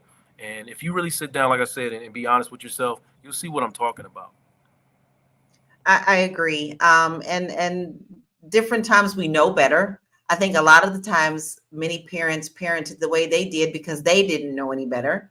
They did what was done to them because they thought it was correct. But it's not too late for us to unlearn and relearn new behaviors for this future generation. Which, by the way, y'all, do y'all know what they call this new generation? Because it begins this year, Generation Beta. Who came up with that? That's some crazy. That's stupid. Don't call them that. Don't call them that. But I digress. Listen, this hour has gone really fast, and we have had some really good conversations. And let me tell you, before we move on to final thoughts, I want to take this time to say thank you to everyone who is watching. Without you, we don't have a show. But you always keep us on our toes. You come up with great conversation. We love having you here, and we are grateful that you are here as well. So we're going to move into final thoughts and where we can find you. And let's start with you, Athena. All right, so I know a lot was said today. All right, should a girlfriend be allowed to whoop her boyfriend's child? I think as a panel, we came to a consensus saying no, that the parents need to work on conflict resolution skills and manage their child rearing, and the effectiveness of corporal punishment is not that great with kids. Okay. However, I do think that it also points to something that we need to come together as a community, because a lot of us do have blended household situations, because a lot of us have not been able to make it work together, and open up a stronger dialogue as to what needs to happen in order to facilitate functional and happy and healthy children and home environments, right? So I think that is something that we need to walk away with today. My name's Athena Gardner. I'm a CPA. Everything and information you can find about me at elevatewithathena.com. There you can find my social media, my courses and workshops, and my podcast. She busy, y'all. She busy. What do we do around here? We stalk and chicken hawk. So make sure that you go and check her out at elevatewithathena.com because she has a lot of good resources for you. Joe, what are your final thoughts and where can we find you? I don't want to try to convince grown people to do stuff they don't want to do. So if you feel like beating your kids or whooping your kids is the way to go, I'm not here to tell you any different. You go ahead and do what you want to do. I just have, tons and tons of research supporting the things that I'm saying, and I'm trying to help you the best way that I can. But you're going to do what you're going to do anyway. But I tell you what, when you do feel like you don't like it, when you are uncomfortable with the conversations that you're having and the way that you feel when you're doing these things, then I'll open my door to you. I dust off the couch for you. I spray a little bit of that Lysol on there so you don't, no germs are being spread. And we just talk. We're just gonna talk about it because the reason that you're doing the things that you're doing is probably not the reason that you think you're doing them. And I just encourage everybody to just be honest with yourself just a little bit and recognize your behaviors that are unhealthy. Recognize the behaviors that are showing up in you that are unhealthy. Okay, that's all. That's all. And we're upset, we're angry, we're mad about a lot of things because we're a traumatized community. It's just what it is. We're a traumatized community. They say I saw a comment to say our ancestors survived it. Did they survive it? Did our ancestors survive it? You look at what we had to do to get through slavery, literally just wanting freedom and fairness and getting beat for doing things like reading, and then Jim Crow and the civil rights, all of these things that we survived and being passed down from generation to generation.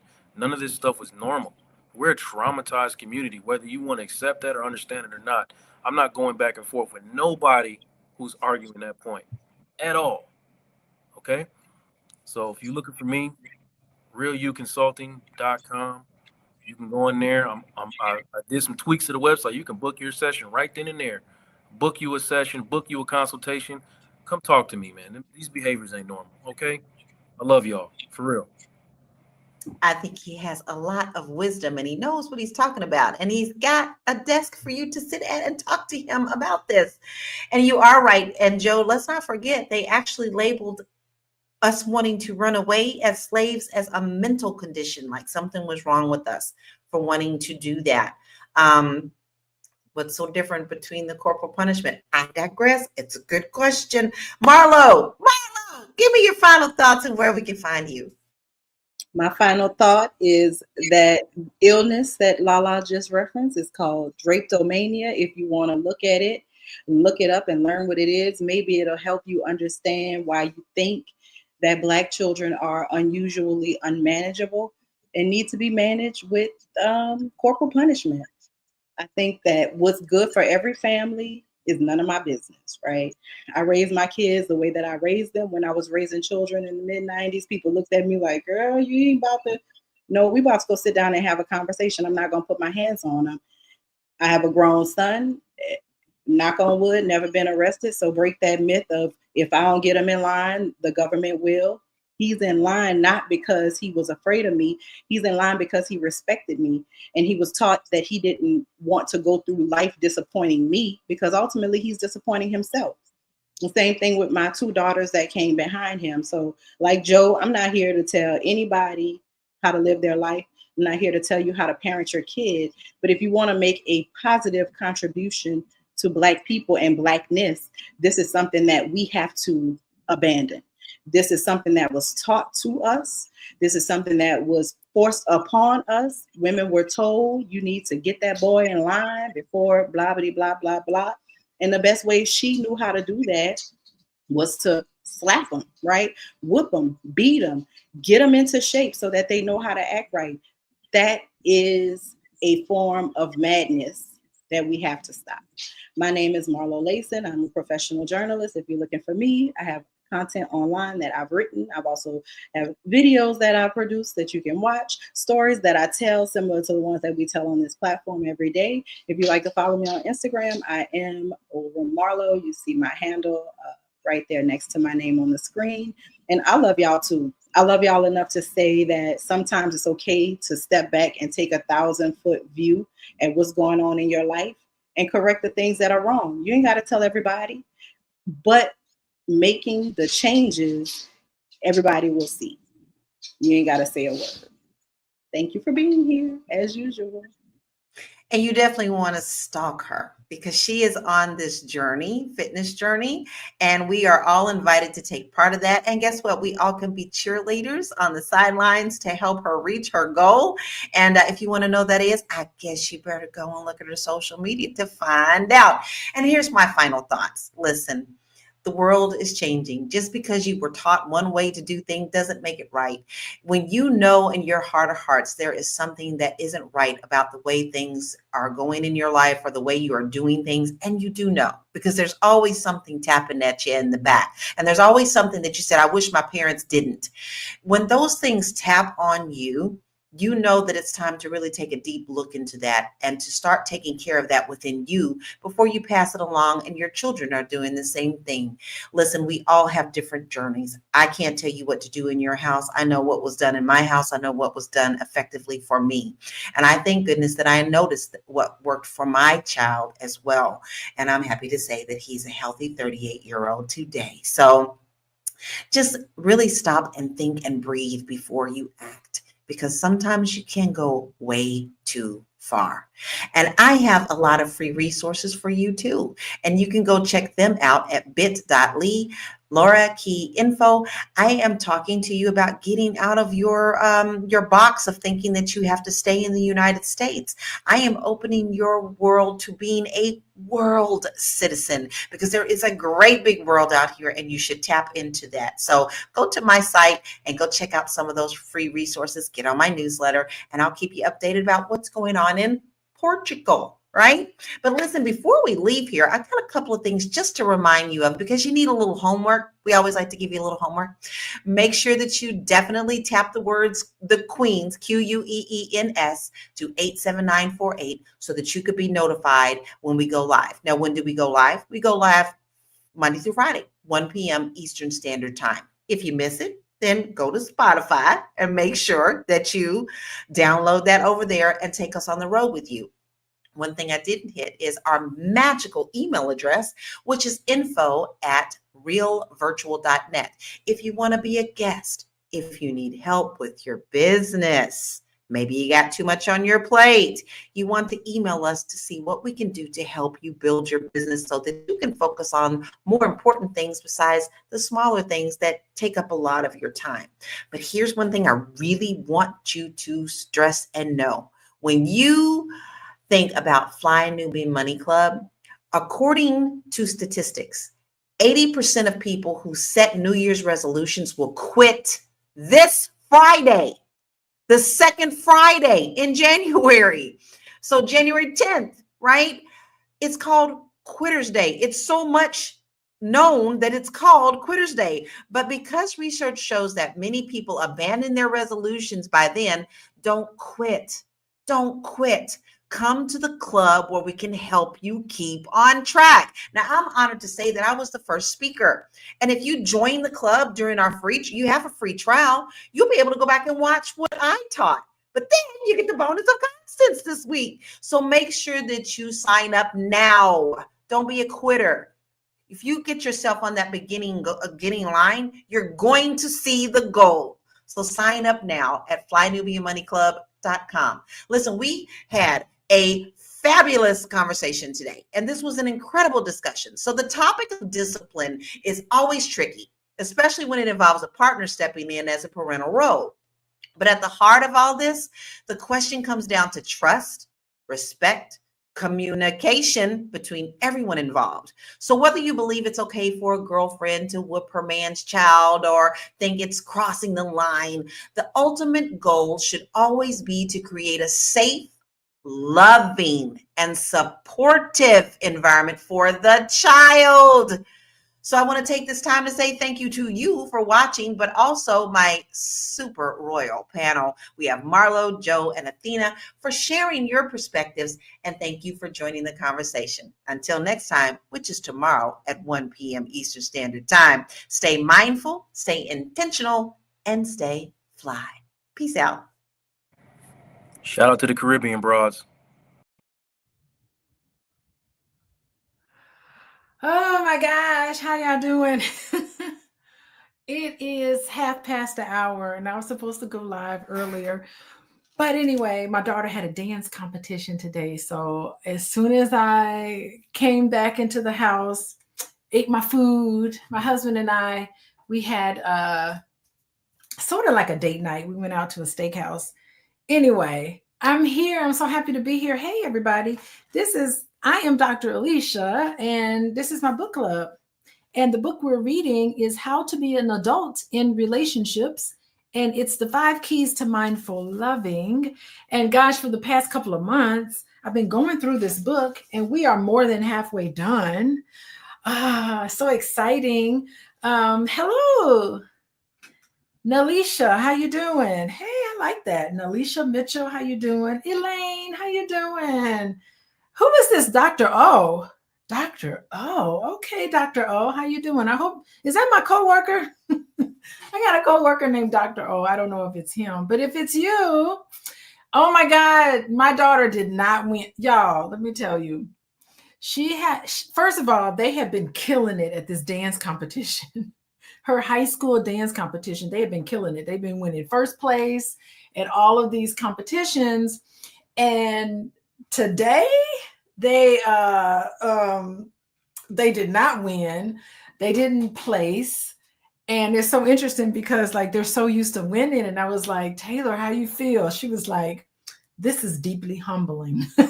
She said, I feel so humbled by this experience. So you win some, you lose some, but I was just happy that she was able to get out there and do some dance. Hey, Kim, how you doing? Kim Johnson. Hey, Lisa. Oh, Margot, you like my hair? Thank you. My 17-year-old, she did my hair for me. She does soft locks, y'all. I don't know. I needed something to spice up the holiday season. Do you like my makeup? Y'all like my makeup? It is a Black-owned company that does my makeup. Her name is Vanity Vegan. Y'all check her out on Instagram. She sent me a whole package of makeup, and I was like, I'm wearing it on the air. So y'all check out Vanity Vegan. She sends me makeup, and she's really good. I think her makeup is amazing, and I got to meet her in person. And she's absolutely beautiful. I was like, why would you have a makeup company? Her face was flawless. So anyway, so that's where I get my makeup from. I don't even think about it. I just go into her little box that she sent me, and I really appreciate that. And I just wear it. So I guess I should probably promote it more because not many Black-owned makeup companies. Vanity Vegan, y'all check her out. Anyway, hi everybody. Look at this, Life Beyond the Ring. How you doing? Wait, who is this? I know you from Clubhouse. That is not me. Okay, I'm glad you mentioned this because I do not have a Clubhouse account, and there is quite a few people on Clubhouse who's pretending to be me. It's not me. I'm not on Clubhouse. The Real Estate Syndicate. I'm a therapist, I'm a social worker, and I'm a college professor. I do not dabble into real estate. Please do not buy anything from me. And please do not sign up for anything on Clubhouse because I do not participate in Clubhouse. I probably should. I wouldn't mind. But I'm glad you put that Life Beyond the Ring. I hope you did not give that Alicia Watkins any money because it's a scam. Oh my gosh. Spread the word. Spread the word. Tara, how you doing? Hi, everybody. Who else is in here? Tell me where you're coming from. While you put your information in there, tell me what city you're from. I do want to reiterate, this is How to Be an Adult in Relationships. It's the 5 Keys to Mindful Loving. This book is deep. This book is very deep. We are on chapter 5. So chapters 1 through 4, if you want to get that, you're going to have to text. Let me see. Where is it? Text the word love, LOVE, to 87948. Many of you guys did text the word love to 87948 because that's how you know that I'm going live. I'm sorry I'm late, but I had some family obligations today, and nothing was more wonderful than watching my daughter dance out there. She danced her heart out, and she had a really good time. It was a great bonding experience with her and her teammates. And I just think like, anytime she's on stage, she's having a fun time. Okay, so look at everybody. Oh my gosh, Kim from Oakland, California. That's what's up. Charleston, West Virginia. West Virginia. Good grief. How you doing, Ashley? We got Regina from the Chi Town. Hey, Regina, I lived on Drexel. I lived in the south part of Chicago. When I lived in Chicago, I went to University of Chicago in Hyde Park. So that's where I went. Art Tari from Virginia Beach. Hey, that's what's up, Virginia Beach. Sharif in Boston. Yes, New York. Helen Weaver, how you doing? From Georgia, Lawrenceville, Georgia. Gosh, Erickson from Fort Lauderdale, California, all over the country, from one end of the country to the other. I know I got some UK people, usually people from the UK. Y'all are in here too. So anyway, I am so excited. Gosh, we've been talking about many chapters in this book. What I like is that this book talks about the 5 keys. Can y'all see that? The 5 keys to mindful loving. Do y'all know what it is? I should quiz y'all. The 5 keys to mindful loving. What is it? It is mindful loving. What does that mean? It is attention. So it's giving your partner attention and then receiving attention from your partner. Attention, affection. That's another key to mindful loving. Key to mindful loving is affection, being affectionate with each other. It doesn't have to be hugging up all on each other, but it's affection in the way you guys interact with each other. Affection, allowance, no judging, allowing that person to be who they are. Sometimes if you see stuff that you don't like, and we'll talk about it here, if you see things that maybe you don't like, you still have to allow that person to be who and what they are, even if it doesn't work for you. So still have to allow. So attention, affection. Thank you, Elaine. Allowing, you have to allow people to be who and what they are, and you have to appreciate them. So the 4th A is appreciation, showing the utmost level of appreciation. That is the 4th key to mindful loving. So instead of criticizing that person, you have to appreciate that person. And the last one is acceptance. You have to allow somebody, you have to appreciate them, and you have to accept them. And guess what? They have to do the same for you. So what this book centers around is all of the 5 keys to mindful loving. What I like about it is that it goes from the root. It talks about how you receive this from your parents growing up and how it has an impact on your current relationships. And today we're going to talk about conflict. We just finished up chapter 4, which was all on romance, all on high romance. So we don't fall in love, we rise in love, right? So that's how we need to see it. Not a falling in love, we rise in love. However, when it comes to conflict that arises, we really need to talk about falling into conflict because it is something that is inevitable. A lot of us do not know the inevitable piece of conflict, but we're going to tackle it today. Well, we're going to tackle part of it today. Today, I'm just going to read a couple of pages in chapter 5. Chapter 5 starts on page 133. I have the paperback book. You can get it on Kindle. There's even an audio book version. So I do have the Kindle version. I also have the audiobook version, but I prefer, because I'm old school, I prefer the paper. So I'm old school. I prefer paper, and I'll be reading from the paper copy. And we're going to talk about when conflicts arise, because this is a phase that happens in all relationships, and most of us don't know how to deal with it. Most relationships end in the conflict phase. Most relationships, as soon as somebody gets so scared, as soon as conflicts arise, we get scared and we end the relationship. And I think that sometimes we do this prematurely and we're missing out on this opportunity to learn, not necessarily about the other person. You do learn about the other person on the other side of conflict, but in the process, you also learn about yourself and you also grow. So we're going to talk about that today. Okay, when conflict arise, and it's on page 133. Y'all ready? Okay, Here we go. Here we go. I like what the author does because he begins every chapter with a quote. Here's the quote. Time, force, and death. Lord. To do this body what extremes you can. To do this body what extremes you can. But the strong base of building of my love is as the very center of the earth, drawing all things into it. Shakespeare said that. Okay, so this is written in Shakespeare language. That's really tough to read. But I think what he's saying in this phrase, I had to really think about it.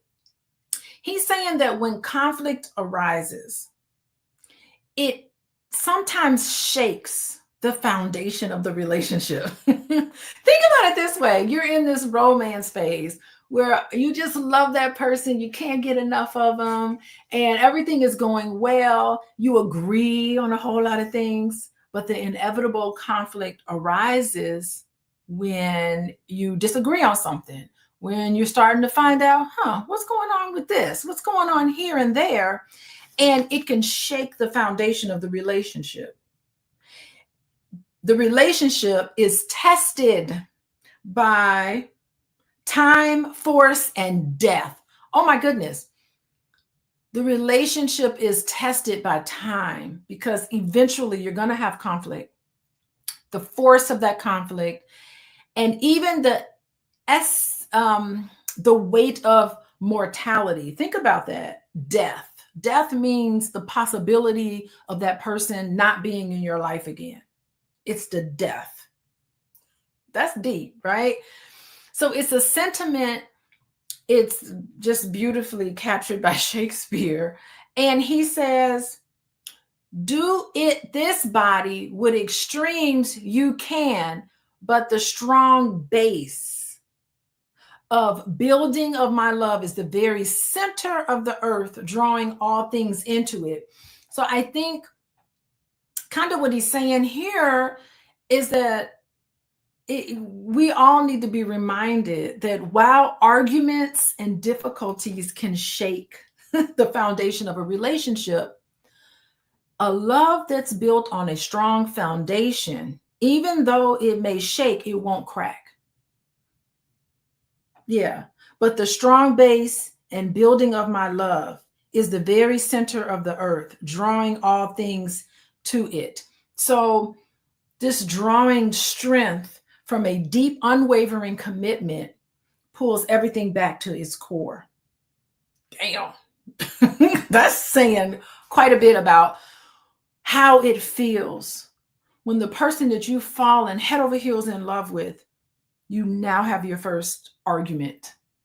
And I'm talking about first real conflict, not, oh, are we having a first argument? This is so cute. Not that. I'm talking about real, I don't know if I like this at all. I don't know if I can deal with this, right? It can shake everything to its core. But if it's built on love, and if you want to know how to build conflict on love, I think you should pay attention to chapter 4 or chapter 3. Chapter 3 talks about how to find a partner.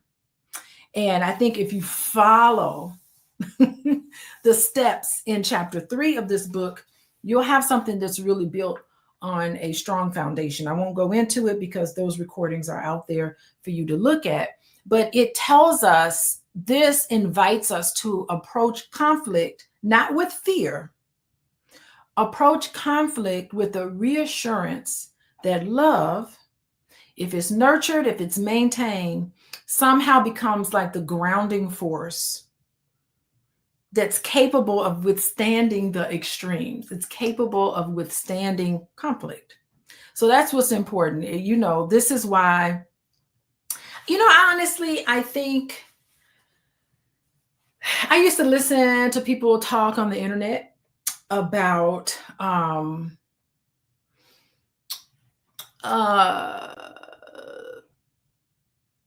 there was a lady on the internet, and I know Boyce really liked what she had to say, and I was kind of like, I don't really know if I agree with that. but she would say, I can't remember her name, but I guess it doesn't really matter. She would say stuff like, women, y'all take direction from your bosses, but you don't take direction from your husband, or something like that. And I was just like, that doesn't sit well with me, because I really do believe that a romantic relationship, it's incomparable to any other type of relationship you could have. Like, I think that, you know, if I'm married to somebody, he's not my husband's not my boss. Like, and I'm not his boss, you know, we're equals. And it's not like an sterile arrangement. And, you know, unless, you know, some relationships can be like that, but that's not something that I would sign up for, like a sterile arrangement. I think that the connection shared between my husband, it holds like a depth and an intimacy that I don't think can be mirrored in other relationships, particularly a boss, a coworker, or even, I would even say to some extent, a business partner. Like, romantic relationships, you know, we see each other in our birthday suits. You know, it's like, that's not the same. You know, it's built on this emotional vulnerability, mutual affection, and that's not appropriate in work environments, you know? So I really think it's a unique bond. It transcends professional or even platonic relationships, because if y'all remember, Boyce and I were friends, platonic friends, for a really long time. And I knew him as a friend, but dating him, it was totally different from being friends with him for several years, you know, for a long time, actually, several decades. We were friends. We talked a lot, but that was different from stepping into a romantic relationship. So workplace, business relationships, to me, it's like, it's more like logical, and you got goals set and responsibilities, where I feel like a relationship with my husband, even though we do work together, but my relationship with my husband, it's more emotional. There's more a deep companionship that we actually have. I think we've gotten closer. I know y'all know recently he lost his mother, and I lost my mother-in-law. So I'm grieving, he's grieving. I think that deep companionship, you know, dealing with a spouse going through something really awful like that, and you really painful experience like that, and you know, it compares to no other. And he helped me. It's interesting, when we first started dating, my father passed away, and he was there for me when my father passed away, and it was a very painful experience. It was probably the worst experience in my entire life.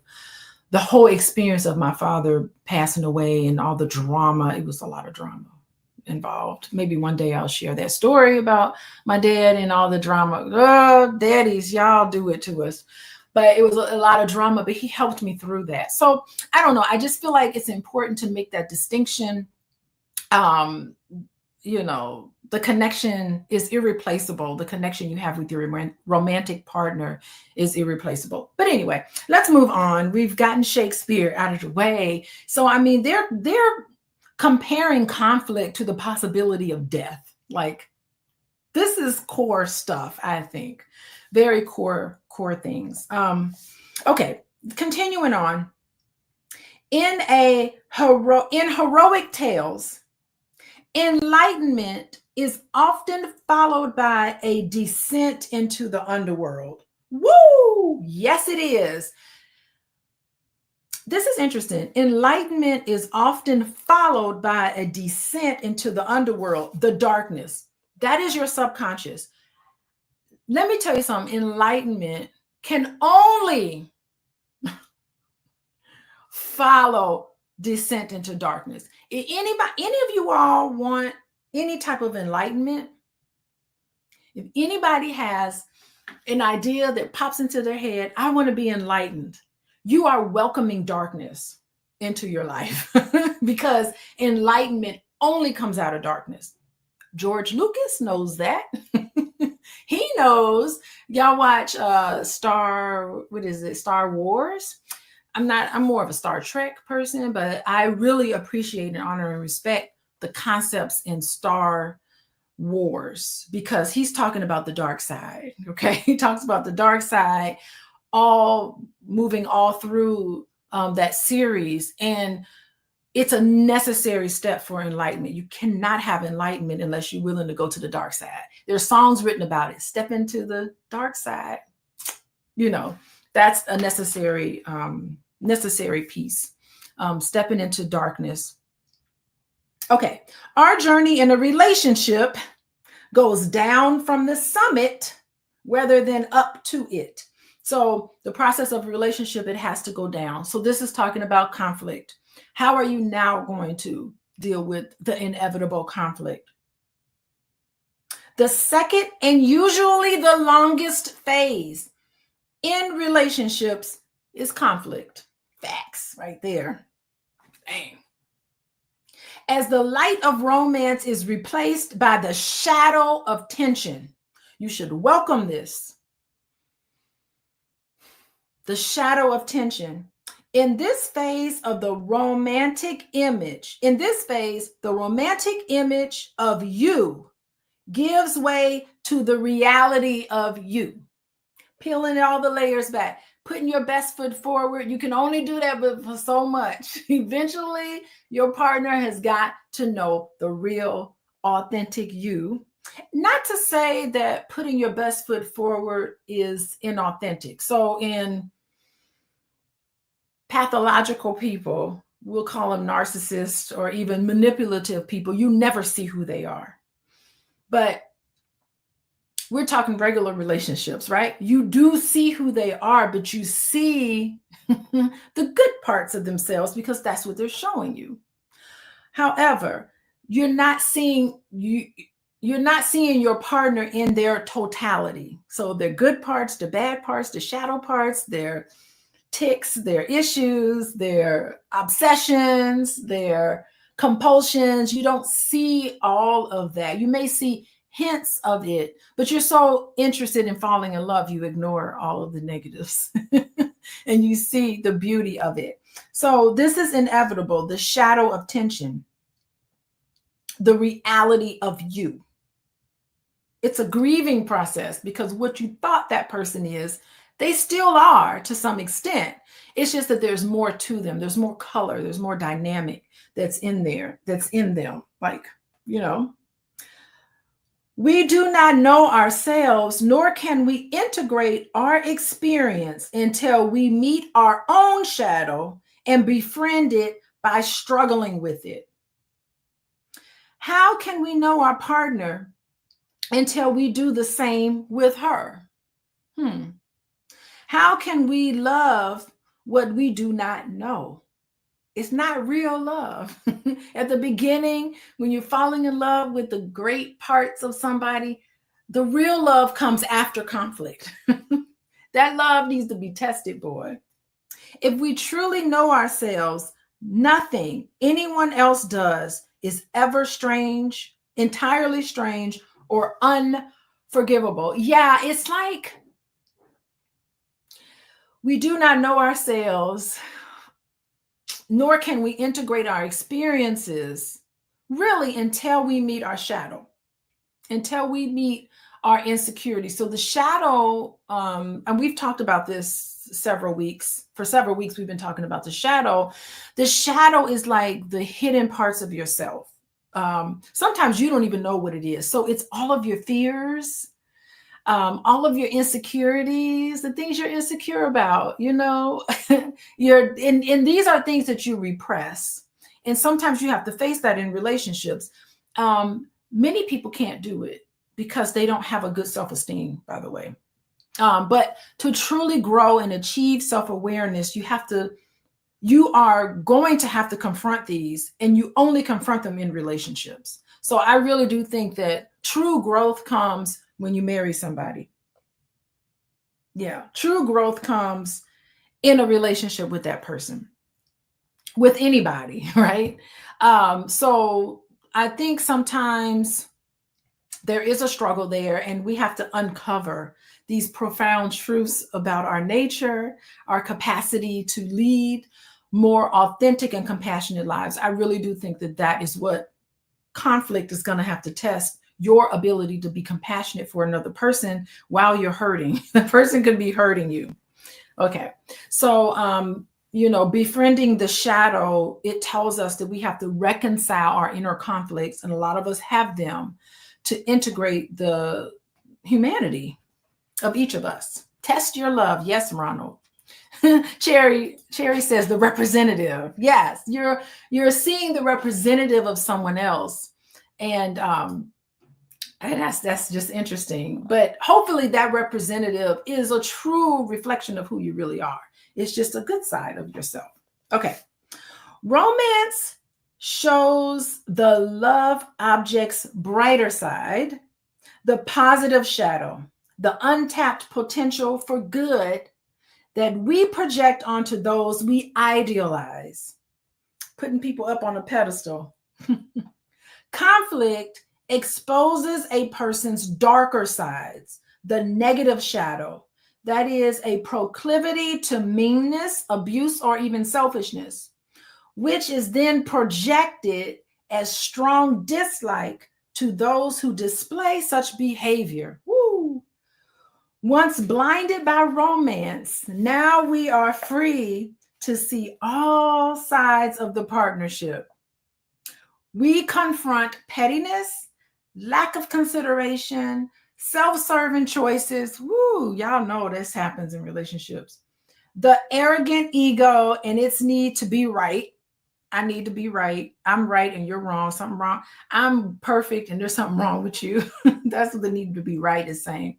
To get in the way and to avenge itself. We notice all the things in our partner that we cannot abide or hide. What we see in our partner is a projection, right? What was cute in romance way becomes acute in conflict. Woo, boy. I mean, we choose to often, the people that we choose to date is a reflection of parts of ourselves. Like, our romantic partners can serve as mirrors. So suppose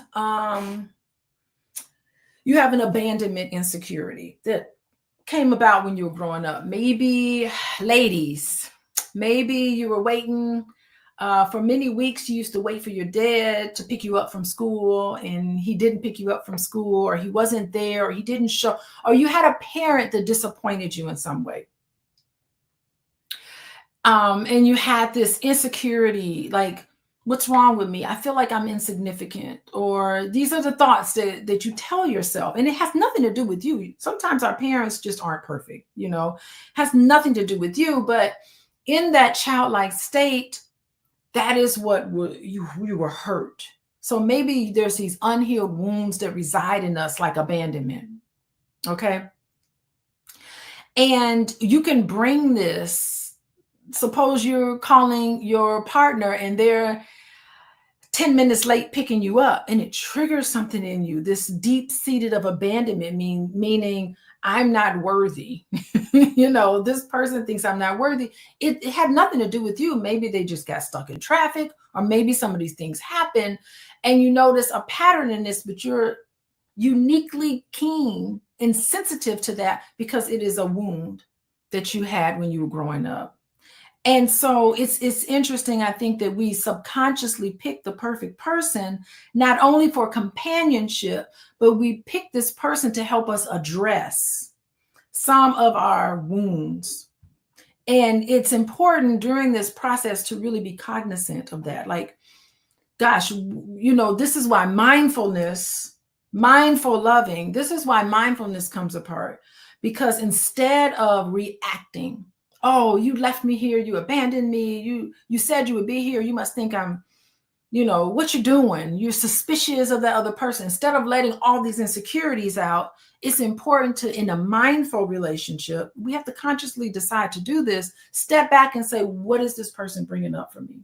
What's going on? And start working toward becoming whole and start understanding some of those things and processing it with your partner. If you have a partner that can help you process these things, like, gosh, these feelings are coming up for me. Let me just tell you what happened, and telling that story and being vulnerable in those moments, that's how you, first of all, that's how you heal, but that's how you gain a deeper emotional connection with another person. And that's what I do in my practice when I'm working with couples. Things come up for people. I expected you to be there for me and you weren't there for me. And that really hurt me. And we start processing some of that. Not that there's something wrong with you, but in a way where we can have a beautiful conversation about the pain and the hurt that your partner felt and why. What is it reminiscent of? Sharing that story with each other. And that's how you connect with another person, being vulnerable. You are not going to do this with your boss.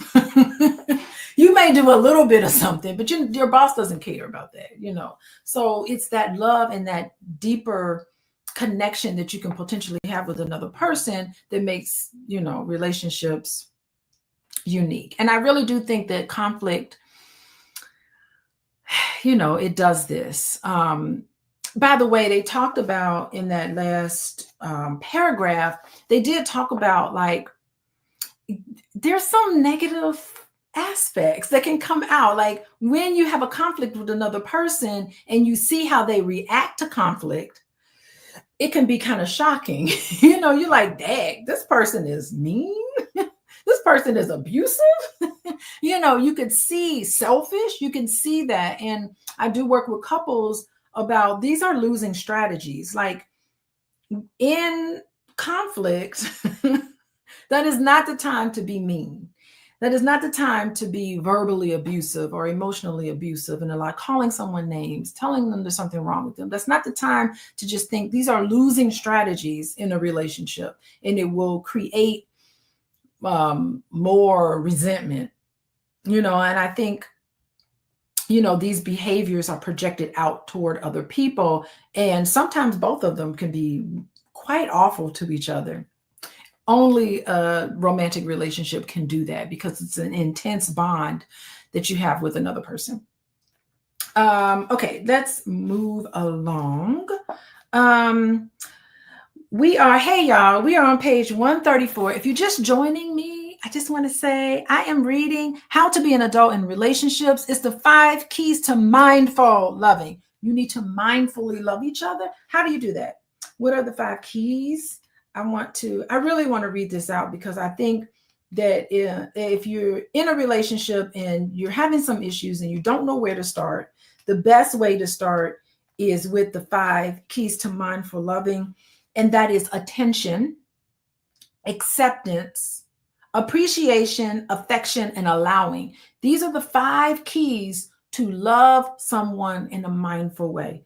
You're not going to be reactive. You're not going to say and do things that you're going to later regret and have to say you're sorry for, and you need to apologize. Accountability is so important in relationships.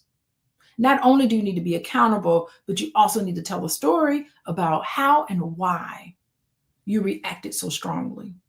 And you need to do it as much as you can to repair relationships, particularly in conflict. Being able to repair, being able to go back and say, I'm sorry. I've had some time to think about it. I'm starting to become more mindful. And I want to be able to do better moving forward. Let's talk about how me and you can work together and deal with this issue. So these are the things that you need to do to maintain that bond and connection with that person, even in the midst of conflict. Seeing it outside of yourself and you working together with your partner to make sure you do that. And we do not have enough examples of this in our culture, in our society. We don't live in a world that models enough of this in our relationships. And we need to. These are things that our families are hurting. And it's more than just being together. It's being healthy together. And I think that's it. That's the key. That's the key there. So anyway, so that's what I'm talking about. I'm talking about conflict. Conflict is very scary, but it is inevitable. It's something that you cannot avoid, and you need to know how to deal with it. So we're going to talk about it today, how to deal with conflict. So how y'all doing? Listen, if you want to know, God knows when I go live on Sunday. I thought I was going to be live an hour ago, but I just got back from my daughter's dance recital. and or not dance competition. And so I didn't go live until a little later, but please be sure to text LOVE, LOVE, to 87948. That way you will know when I finally go live on Sunday. I will go live next Sunday. I got nothing going on. Let me look at my calendar. Nope, got nothing going on next Sunday. I will be live next Sunday and we can pick up with chapter 5, but we're still continuing. Chapter 5, it is all about conflict, how to deal with conflict. I don't think we have enough examples of it, so we're going to talk about it today. Okay, so we are on chapter 5, and I am on page 134. I've read one page. It's been a half hour, and I've only read one page, but I do want to talk about the human experience. I love this part. Oh, no, wait. Where am I? Oh, I'm here. Okay, I'm on the second paragraph at the top. The phase is this phase, the conflict phase, is a totally normal, necessary, and useful part of the process of building a lasting bond. Hello, that's what conflict is. Conflict is a phase in your relationship that is totally normal. Don't think, what's wrong with us? We're not getting along. Totally normal, necessary, and useful part of the process of building a lasting bond with someone. Without the struggle it entails, we might be lost in another and thereby lose ourselves. We need conflict in order to evolve from romantic projection to mature self-affirmation. In this phase, the conflict phase of love, that corresponds to the detachment phase of the heroic journey. You have to squeeze that coal to make a diamond. Conflict, restricting, uncomfortable. Can you imagine how coal feels when it's being squoze? When you're squeezing that coal and you turn out, it ends up a diamond. I think that's where it comes from, right? Diamond, it has to have some conflict in order for it to be something worthwhile. Diamonds are valuable, right? There must be, it's a necessary process.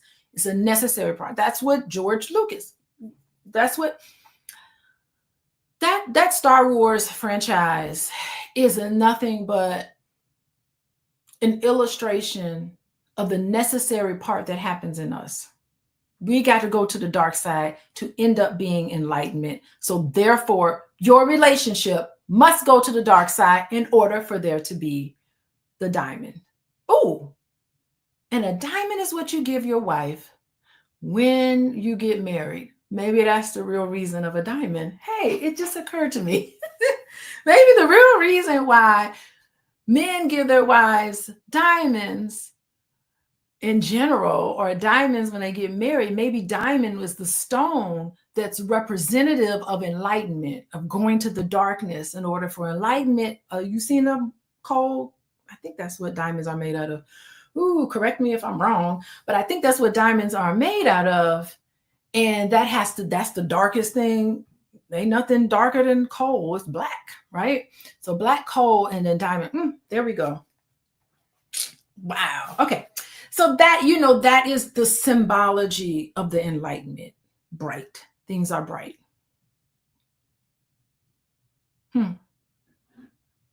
Very fascinating. What else would I say about conflict? I think what else I want to say about conflict is that it is a catalyst for growth. And that tension that they talked about, what did he say? There's a tension that's necessary for a lasting bond. I think through conflict, we're often forced to face some uncomfortable things. And we do have to peel back some of these illusions that we have of each other. And I think this is how you become self-aware, you know. I think also when you have conflict, you need to resist the urge to say to yourself, what's wrong with them? You know, I think we need to conflict in relationships challenges us to take responsibility for our emotions and actions rather than externalizing them. And I think that we see so many examples of what's wrong with these men, what's wrong with these women, what's going on. And I think that we need to pull away from that, and we need to often kind of look at how we play a part in that conflict and own up to it, instead of saying, externalizing all of this into our partners. So for instance, you know, suppose you were insensitive and your partner was offended by something that you did, you know, instead of saying, what's wrong with her? Why is she so sensitive? Oh my God, she got daddy issues and she too sensitive. Go fix yourself and have that. No. That's not how you deal with conflict. You recognize that, yeah, you may have been offensive to your partner. Instead of saying, what's wrong with her? Why is she so sensitive? You need to look back and say, you know, how was I not being as sensitive as I could have been with that person? And I think that is that's the part where relationships can transcend, right? So instead of conflict being a sign of failure, it can be like a bridge, you know, toward some transformation. Maybe I need to watch how I speak to her and what I say to her or him. It could go either way, instead of pointing the finger and thinking it's somebody else. So how y'all doing? Anyway, how y'all doing? We are moving on. We're talking about the human experience now. Okay. So human experience occurs only in a relational context, and specific conflicts from our past are excavated in relationships. As a result of relating to an adult partner, we can remember our life with our parents more vividly than we ever thought possible. Wow. So this is interesting. As a result of relating to an adult partner, we can remember our life with our parents more vividly than we ever thought possible. So it's bringing up things with your own parents. In the conflict phase, in fact, we cannot help but meet up with the remnants of early life.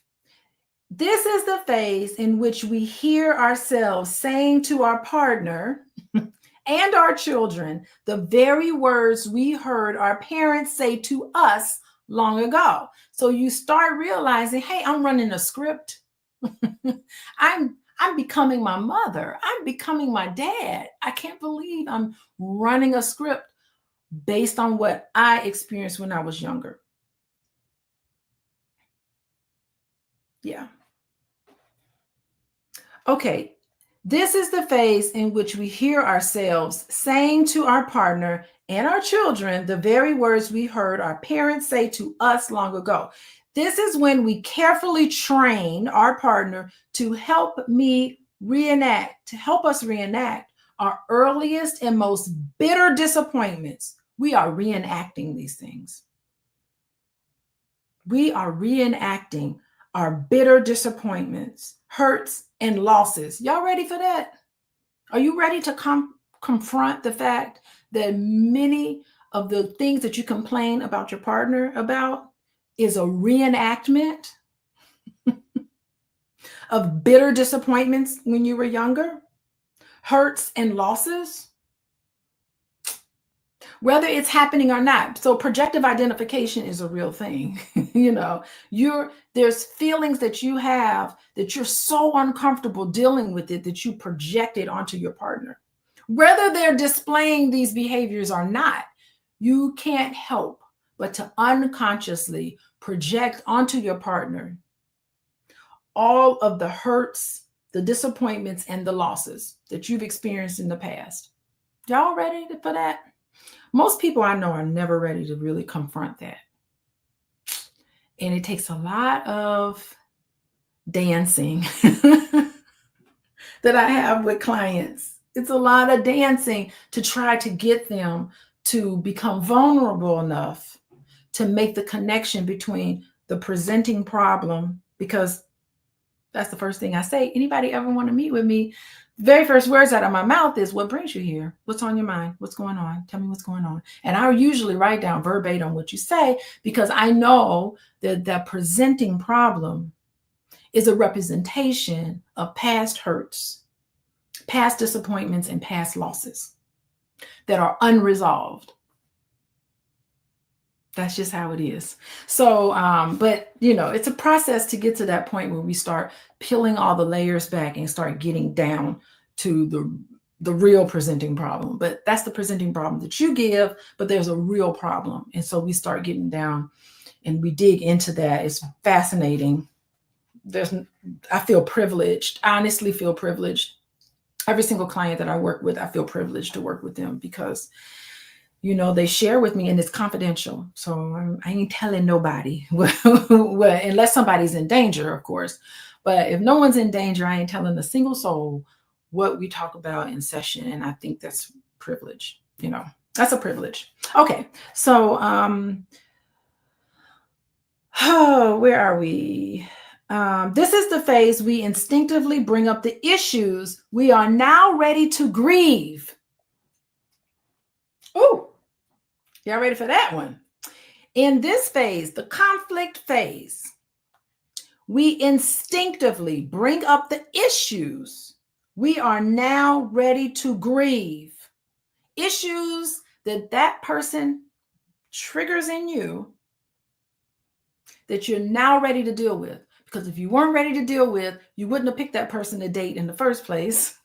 Happens that way. And if you weren't ready to deal with it, you wouldn't even be bringing it up as an issue. So that's another thing. But now you're ready to deal with it and reenact the past to show what happened to us and to master it in the mirroring help of some illusions.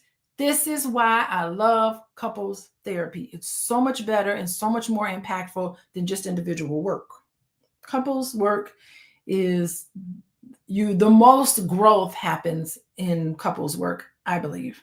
But anyway, as the psyche continually adjusts itself to newly revealed truths, it's adjusting itself to what we now know.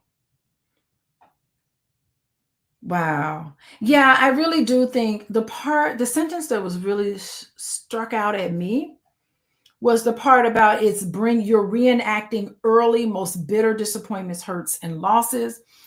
Roles that you played as a child has an impact on how vulnerable you feel like you can be in your current relationship. But let's move on. Okay. The way we center is through the extremes. So it has to have some extremes, right? You need to have the romance side. You need to have the conflict side, because eventually you get up to balance. Because romance, oh, he's so wonderful. She's so great. Putting each other up on this pedestal. You're falling in love. It's romance. Then you get to conflict. What was I thinking dating this person? I thought that I fell in love with the free spirit. Like, how sometimes it can be a relief to be like, oh, this person is so free spirited and, open and honest. And then you start realizing, well, they're a little too open. They're a little too honest. It hurts my feelings. The conflict, the things you fell in love with can turn around and be a double-edged sword and be some of the things that you kind of get on your nerves, right, about that person. So it's interesting. The way to center is through the extremes. So it's almost like a pendulum. The pendulum is a necessary process. So it goes great, then it goes horribly wrong, and then eventually you center yourself. Center. We move from the extremes of romance to the extremes of contention in order to reach the center of commitment. According to the cycle of thesis, antithesis, and synthesis, Nature too moves from the lushness of summer to the dead of winter, so that we may exult in the liveliness of spring. My goodness, this is bringing up that Stevie Wonder song. Y'all know that Stevie Wonder song? When the summer came, no, when the winter came, you were not around. Y'all remember that song? Now the winter's gone and love cannot be found.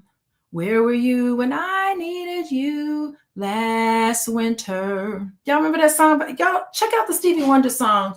I can't remember the name of it. I have to look it up. The Stevie Wonder. There's a Stevie Wonder wrote a song about relationships, and he connected relationships to the spring, summer, winter, and fall. He knows this is a necessary process. Stevie Wonder knows it, but that's what that song reminds me of. That song reminds me of this passage about we can now see that relating to someone or something, rather than being possessed by him or her or its equivalent, to acknowledging that the relationship will inevitably go through phases, just like the year, just like the seasons go through phases. Yeah, y'all listen to that song. He's talking about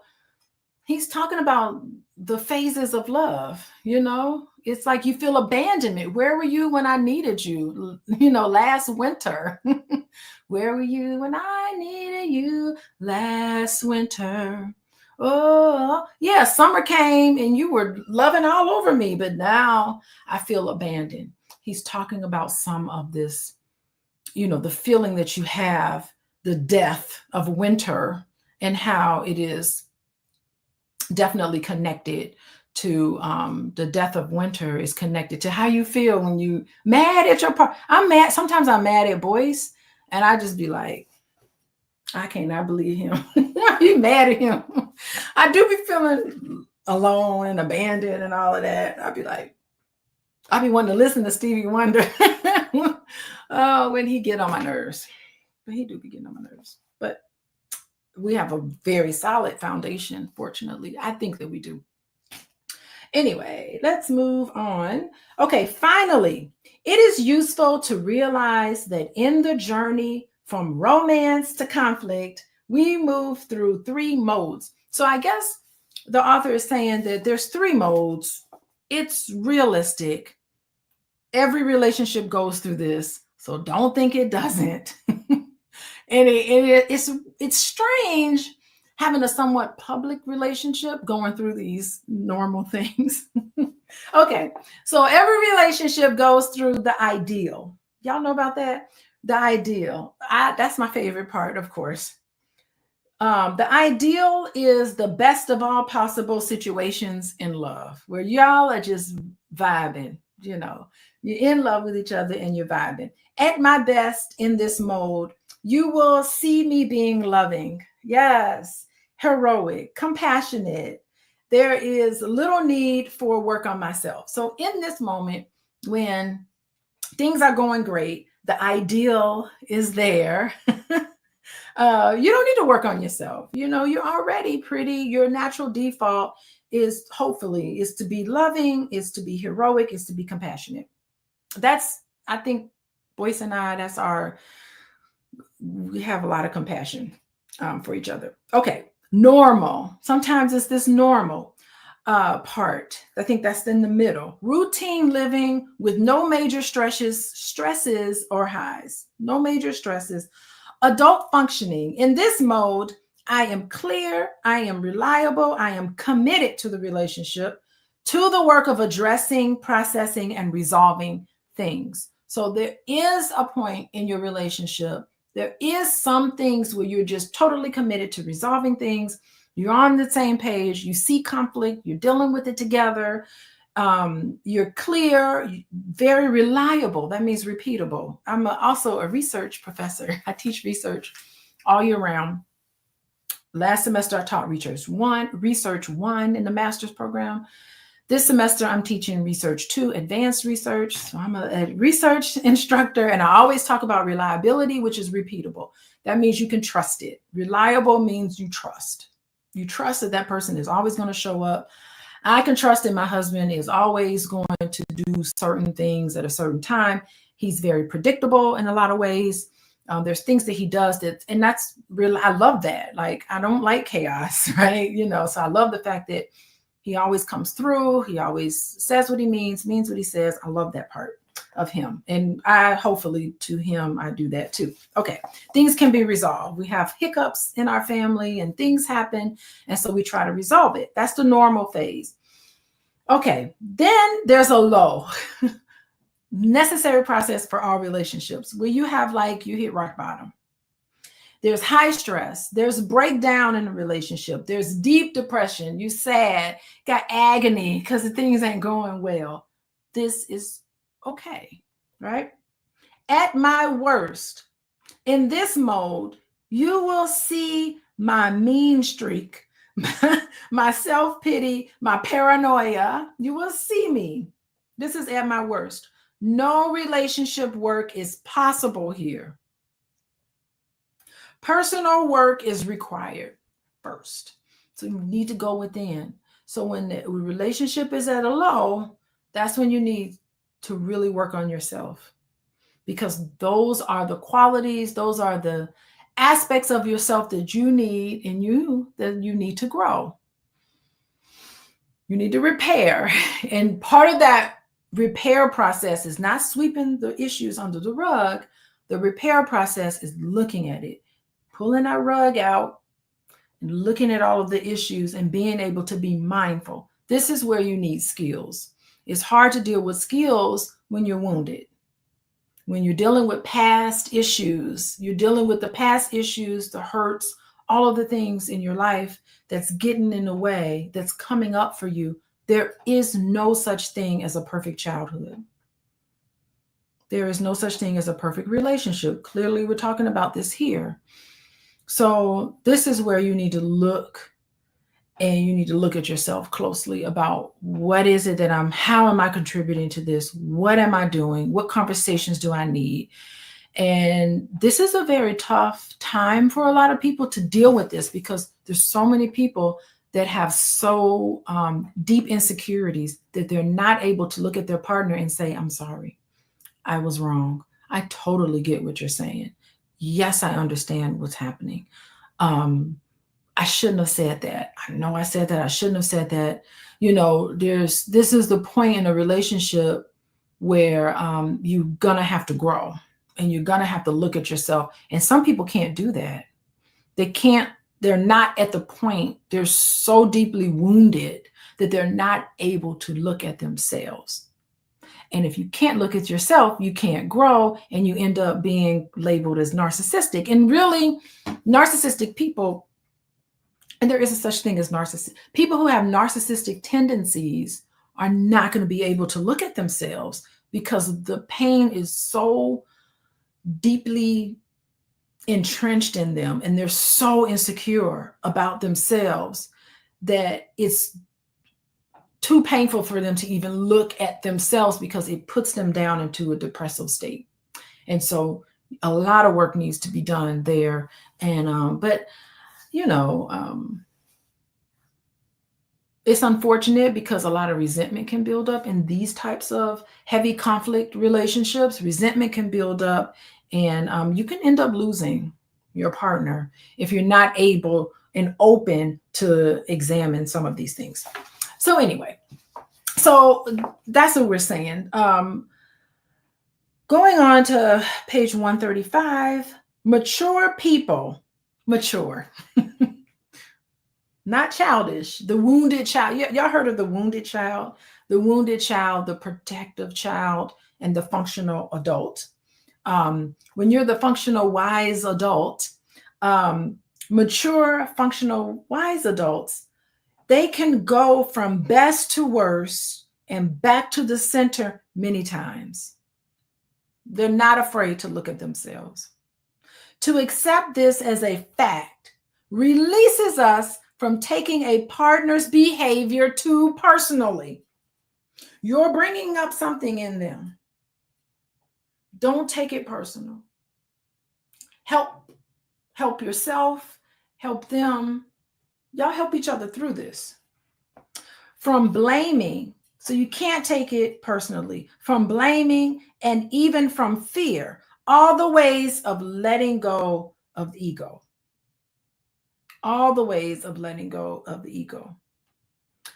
When we are stuck in the low ebb mode where there's lots of conflict, as in the mythic scene of the ship stuck in port, we need to take especially strong action because standing still may have become more comfortable than the effort it takes to move. You got to work on yourself. This is why risk becomes the hero's style. Yes. Oh, Tammy. Tammy's tapping in here. Tammy is saying, I dated a narcissistic man. I had Bender experienced anything of that manner. Never. I had never experienced anything of that manner. Thanks for that info. Yeah, it's a tough thing because they're not able to look. It hurts too much and they're not able to look at it. But anyway, that's not going to be all of us. We all know better now. And even that narcissistic man that you dated, Tammy, even that person is in a lot of pain and lives wherever that person is right now. I'm certain he's very unhappy. And that's unfortunate because happiness is a choice. And you can make the choose to look at yourself and to see your part in why things fell apart. Okay. So we are here. Okay. We need to take especially strong action because standing still may have become more comfortable than the effort it takes to move. And this is why risk becomes the hero's style. Okay. How y'all doing? There's some people just joining us, and I just want to say I am reading from How to Be an Adult in Relationships. It's the 5 keys of mindful loving. You got to go back to the other videos in order to be able to understand what the 5 keys are, but this is what we're talking about. The book is by David Rico. I interviewed him, interviewed David Rico, the author of this book. He's got another book coming out, so I'm going to bring him back on for my Monday night podcast on YouTube. And he has another book, so we'll be talking about that other book. But anyway, so we're right here on page 135. This is chapter 5, and it's all about conflict. So when conflicts arise, for today and the next couple of weeks, we're going to talk about what to do in conflict because most of us don't know. Guess what? How about that? Most of us don't know what to do in conflict because most of us, like myself and everybody included, we didn't necessarily come from the perfect childhood. No one had a perfect childhood. And for many of us, we were never modeled the proper way to deal with conflict. So much so that we're scared of it. And rightfully so. We should be scared of it because sometimes conflict is paired in our minds with yelling, screaming, fighting, drinking, violence. Sometimes in our mind, conflict is dealt with throwing things and losing people important to you.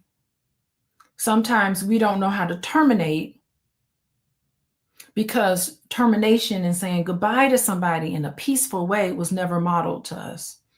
Sometimes we grew up in environments where conflict was dealt with in a very childish way, not a very mature way, and definitely not mindfully. So this is about how to deal with conflict in a mindful way where you can grow from it instead of it being paired with something awful and horrific, like many of us experience. Okay. All right. So we are on page 135 and we're learning. We're getting better, right? Okay. Or to use another metaphor, nature requires the breakdown of established structures to accommodate new conditions in the environment. This means that life necessarily includes turbulence and disillusion. Life necessarily includes turbulence and disillusion. Wow. The harborers of transformation. You can't have transformation. You cannot grow as a person without turbulence and dissolution. I don't like turbulence on an airplane, but it's necessary to get where I need to be. Sometimes turbulence is just what happens in the air. I don't quite understand it, but anyway. In fact, natural systems zealously participate in their own self-transcendence. Saint John of the Cross speaks in just these terms about the ego. Okay. Swiftly and with nothing spared, I am being entirely dismantled. Oh my goodness. John the Cross speaks in just these terms about his ego, that swiftly with nothing spared, they ain't sparing nothing, I am being entirely dismantled. That's how it feels. That's what the ego feels like. He does not merely say that, but prays for it. He prays for the dismantling of his ego because he understands that that's how you grow. That's how you transcend, is to just disrupt things as it is. Reminds me of another song about everything must change. Nothing stays the same. This is what this is saying. Everything gets dismantled. He does not merely say that, but prays for it because he understands that's how you grow.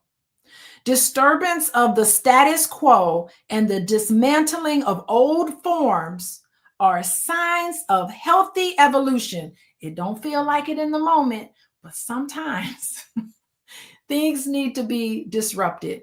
Conflict needs to happen in order for you to transcend. We asked for it when we were born. We asked to be transcended. We asked to be born here on earth, I think, so that we can experience life, so that we can learn and transcend to, I think, other forms. I think that's why when we pass away, people say that person transcended, because I really do think it's a you're transcending to another whatever. Okay. Nature rejoices the sprouts of spring, but is equally excited by autumn. So nature loves spring. The birds are beautiful. The trees are blooming. Nature gets excited about spring, but it also gets excited about autumn. And that's when everything dies. That's when things transcend, which ensures another and richer spring. So it's a necessary process. We have to have autumn. We have to have winter in order for us to enjoy spring. In relationships, we have to have romance. We have to have a foundation, but we also need to have conflict in order to transcend, transitioning. It happens in us all. Okay. But is equally excited by autumn, which ensures another and richer spring. Can we see our conflicts in this same optimistic way? I can. In the moment, I'm mad at my husband because he did something that pissed me off. In that moment, I don't know if I can see it. Looking back on it, I can definitely see it sometimes. I like the John the Cross because he says, swiftly with nothing spared, I am being entirely dismantled. That's how I feel. Like in an argument, I do feel that way. Nothing spared. I mean, just think about the imagery of being dismantled. It resonates, deeply with how many of us experience conflict. It just hurts in the process of dismantling your ego and confronting ingrained patterns. Often feels like an intense stripping away of these old identities and defenses. So, some of the defenses, how did you feel? You felt abandoned by a parent or rejected by a parent growing up. How did you feel in that moment when you were younger? You know, and were you able to articulate how that felt for you? Or did you use your defenses? Defenses is like minimizing, maybe denying that it even happened. You have these defenses that protects us from feeling how we really felt, because it hurts to be rejected. So it's a humbling but necessary process for self-awareness and to grow and connect in that way. So okay, so we're moving on, page 136. There's another quote by Ken Wilber. I don't know who Ken Wilber is, but he is saying, the process of evolution is wildly self-transcendent. So, he's saying that the process of evolution to evolve spiritually and psychologically sometimes involves transcending old limitations and moving forward and integrating the experience in your life. I think it's letting go of these identities and just having a more expansive look at yourself. Okay, so I think that is, we're almost, we've been talking for a while here. Thank you guys for joining me, learning about conflict, how to deal with conflict in a way that's mindful. These are the things that we've been talking about today. We will continue. We will pick up the next couple of sections of this text next week. According to my calendar, I am totally free next week. No travel, nothing like that for me. So I'll be around, and which means I will be here, right here. So please join me. But y'all follow me on Instagram, Coaching with Dr. Alicia on Instagram. Y'all see that? Wait, let me see if I can bring it up larger. Follow me on Instagram, Coaching with Dr. Alicia. I'm so close to 10,000 followers. I'm hoping to get there soon. I'm so close. And to know next week when I go live, I'll try to post something as soon as I find out what my schedule's like. But to really find out when I go live, text love to 87948.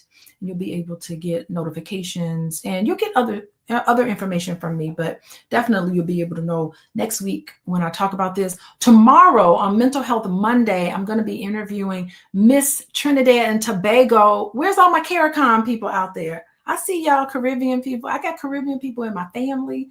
And so y'all come out and show some support to Miss Trinidad and Tobago. We're going to talk about body positivity and body images tomorrow night.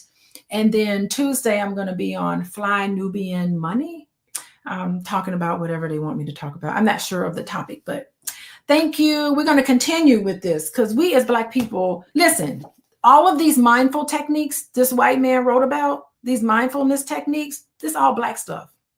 This is our stuff. This is our science. But I'm so happy that this guy wrote about it and is bringing it back into, we need to embrace who and what we really are. And part of that is healing. And this is a great way to do this in a way that's mindful. Thank you, Aisha. Thank you, Karen. Thank you, Rhonda and Stephanie and Tammy. Tammy, girl, that relationship with that narcissist. Ooh, honey, you learned your lesson. Hopefully you learned your lesson. Kashi, Margot, how y'all doing? Rhonda, yes, Rhonda, thank you for following me on Instagram. Hold on, let me put that back up. Oh, wait. Lord. Here I go. Instagram. Follow me on Instagram.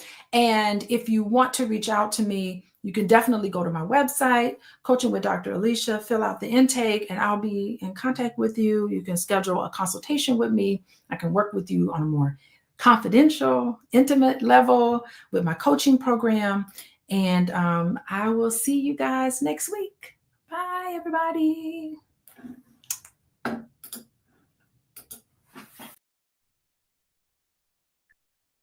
Good morning, everybody. Good morning. Come on in. Welcome. It's so good to see you. I hope you guys are having a great day.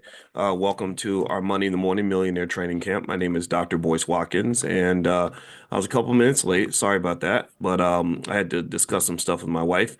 Anyway, I hope everybody's having a good day. I hope you had a good weekend. I hope you're feeling good. I hope you're feeling extra black, extra proud, extra wealthy. I hope that we are all committed this week to being wealth builders, the wealth builders that we are. The stock market, let me see. I think the stock market is off to a good start this week. Let me take a look here and see what we have. Looks like stocks have rebounded from last week. Oh, look at that, 303 points up on the Dow. What? Money in the building. We're making money today. That's what I love. I love to see black people making money. And one other thing I'm about to do is send out a text. For those who want to be alerted via text. A lot of you are on the text list, so I won't repeat the number right now. But anyway, I hope you're feeling good. And I have something that I wanted to kind of break down and share with you from an investing standpoint that I think will benefit you tremendously to at least have this on your radar. All right, so this morning.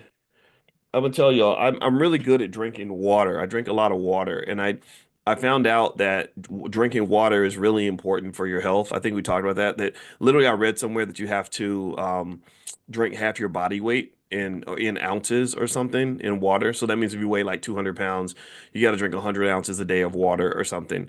And apparently, water is bigger than I thought in terms of being a really important investment. And so what I want to do is actually explore some reasons why investing in water, is the next big, it's one of the next big things when it comes to wealth.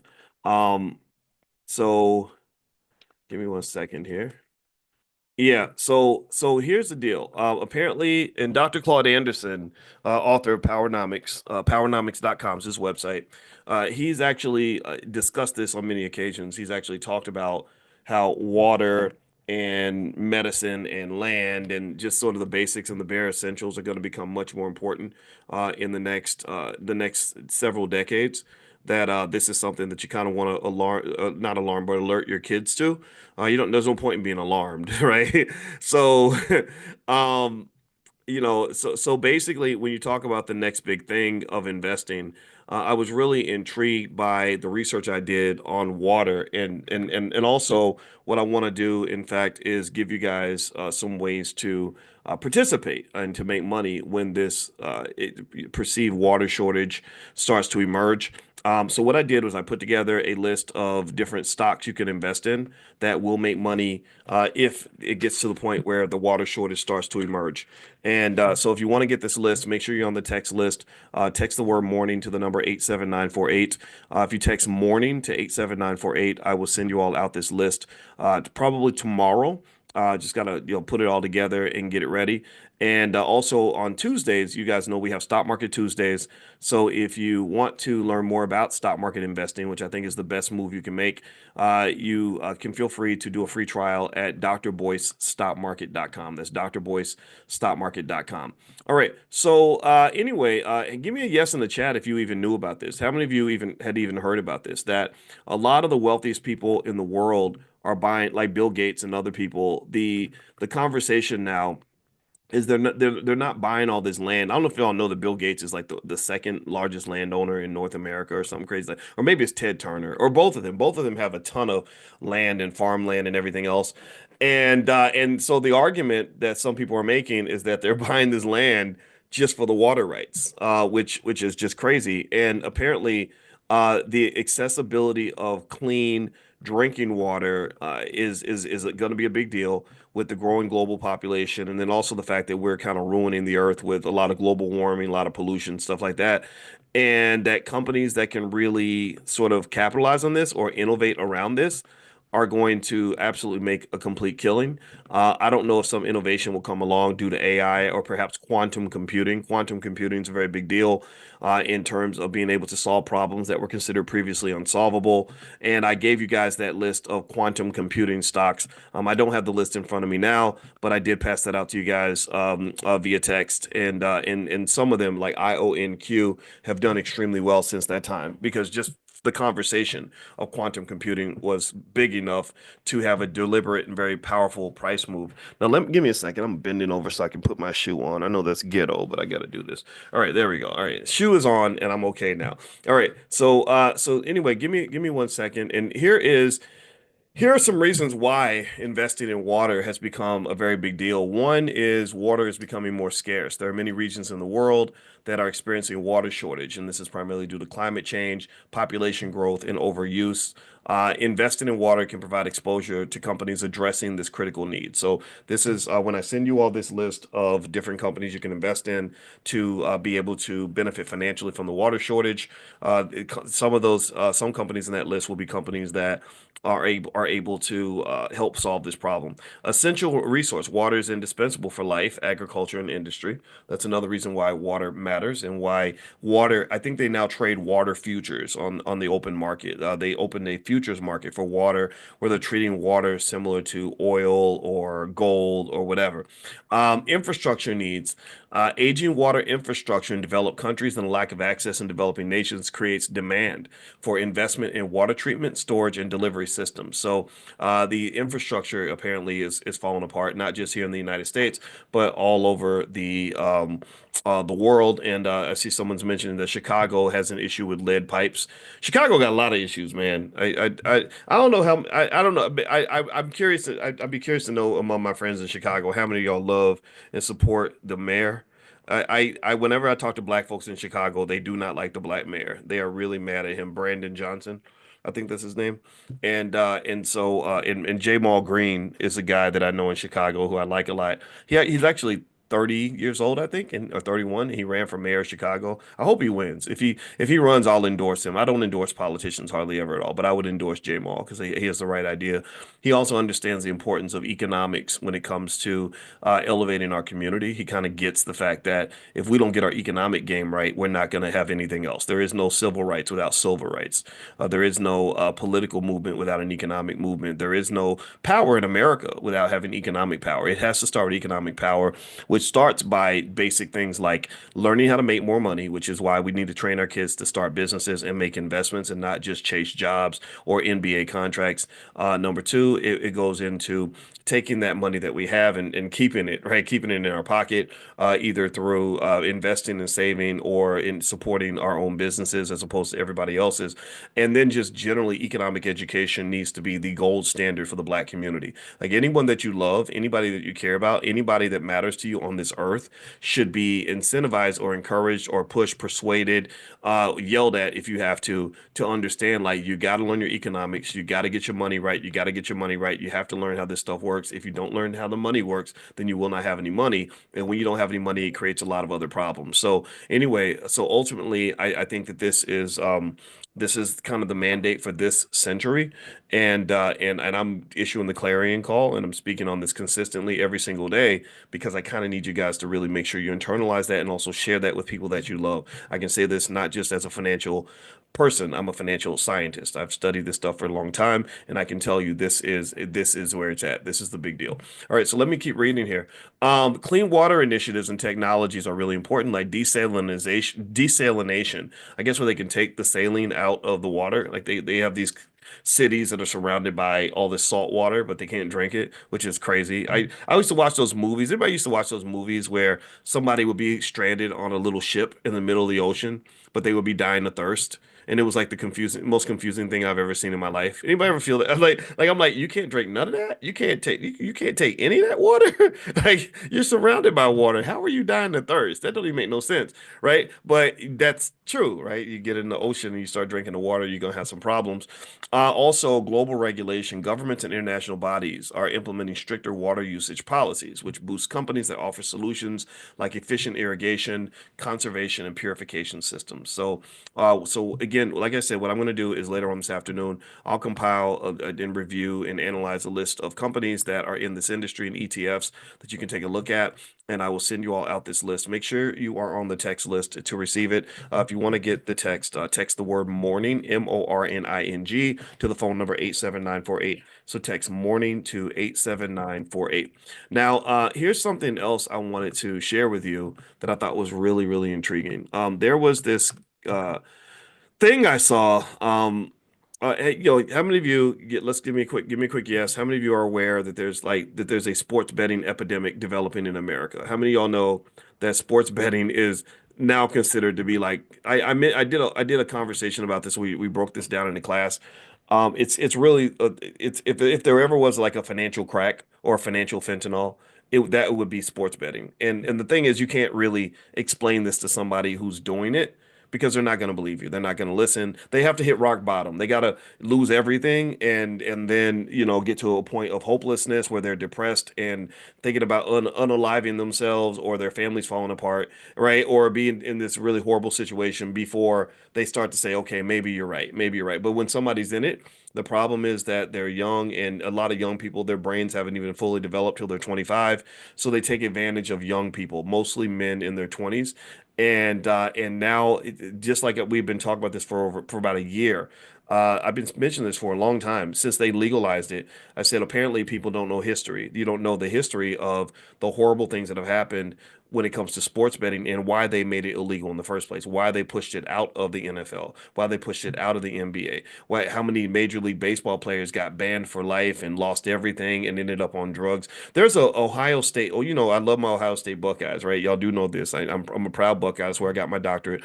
Ohio State right now, in case you don't know, has the greatest football team in the country and maybe one of the best football teams in the last decade. Like as good as the old Alabama teams when they would just dominate everybody and how good Georgia was. So anyway, there was this quarterback that I didn't know about at Ohio State before my time named Art Schlichter. I think that was his name, Art Schlichter. And Art Schlichter, I believe that's his name. If I got it wrong, please correct me or forgive me. Anyway, he was the superstar at Ohio State. He was the boss. He was the king. He was the man. They wanted him big out of high school. He goes to Ohio State, takes him to the win. I think they either won the Rose Bowl or almost like did some amazing things. So he gets drafted in the NFL, and he's a very high draft pick. Well, the thing was that while Art was in college, he ended up forming this addiction to sports betting, and he would bet on anything, horses and football and basketball, whatever.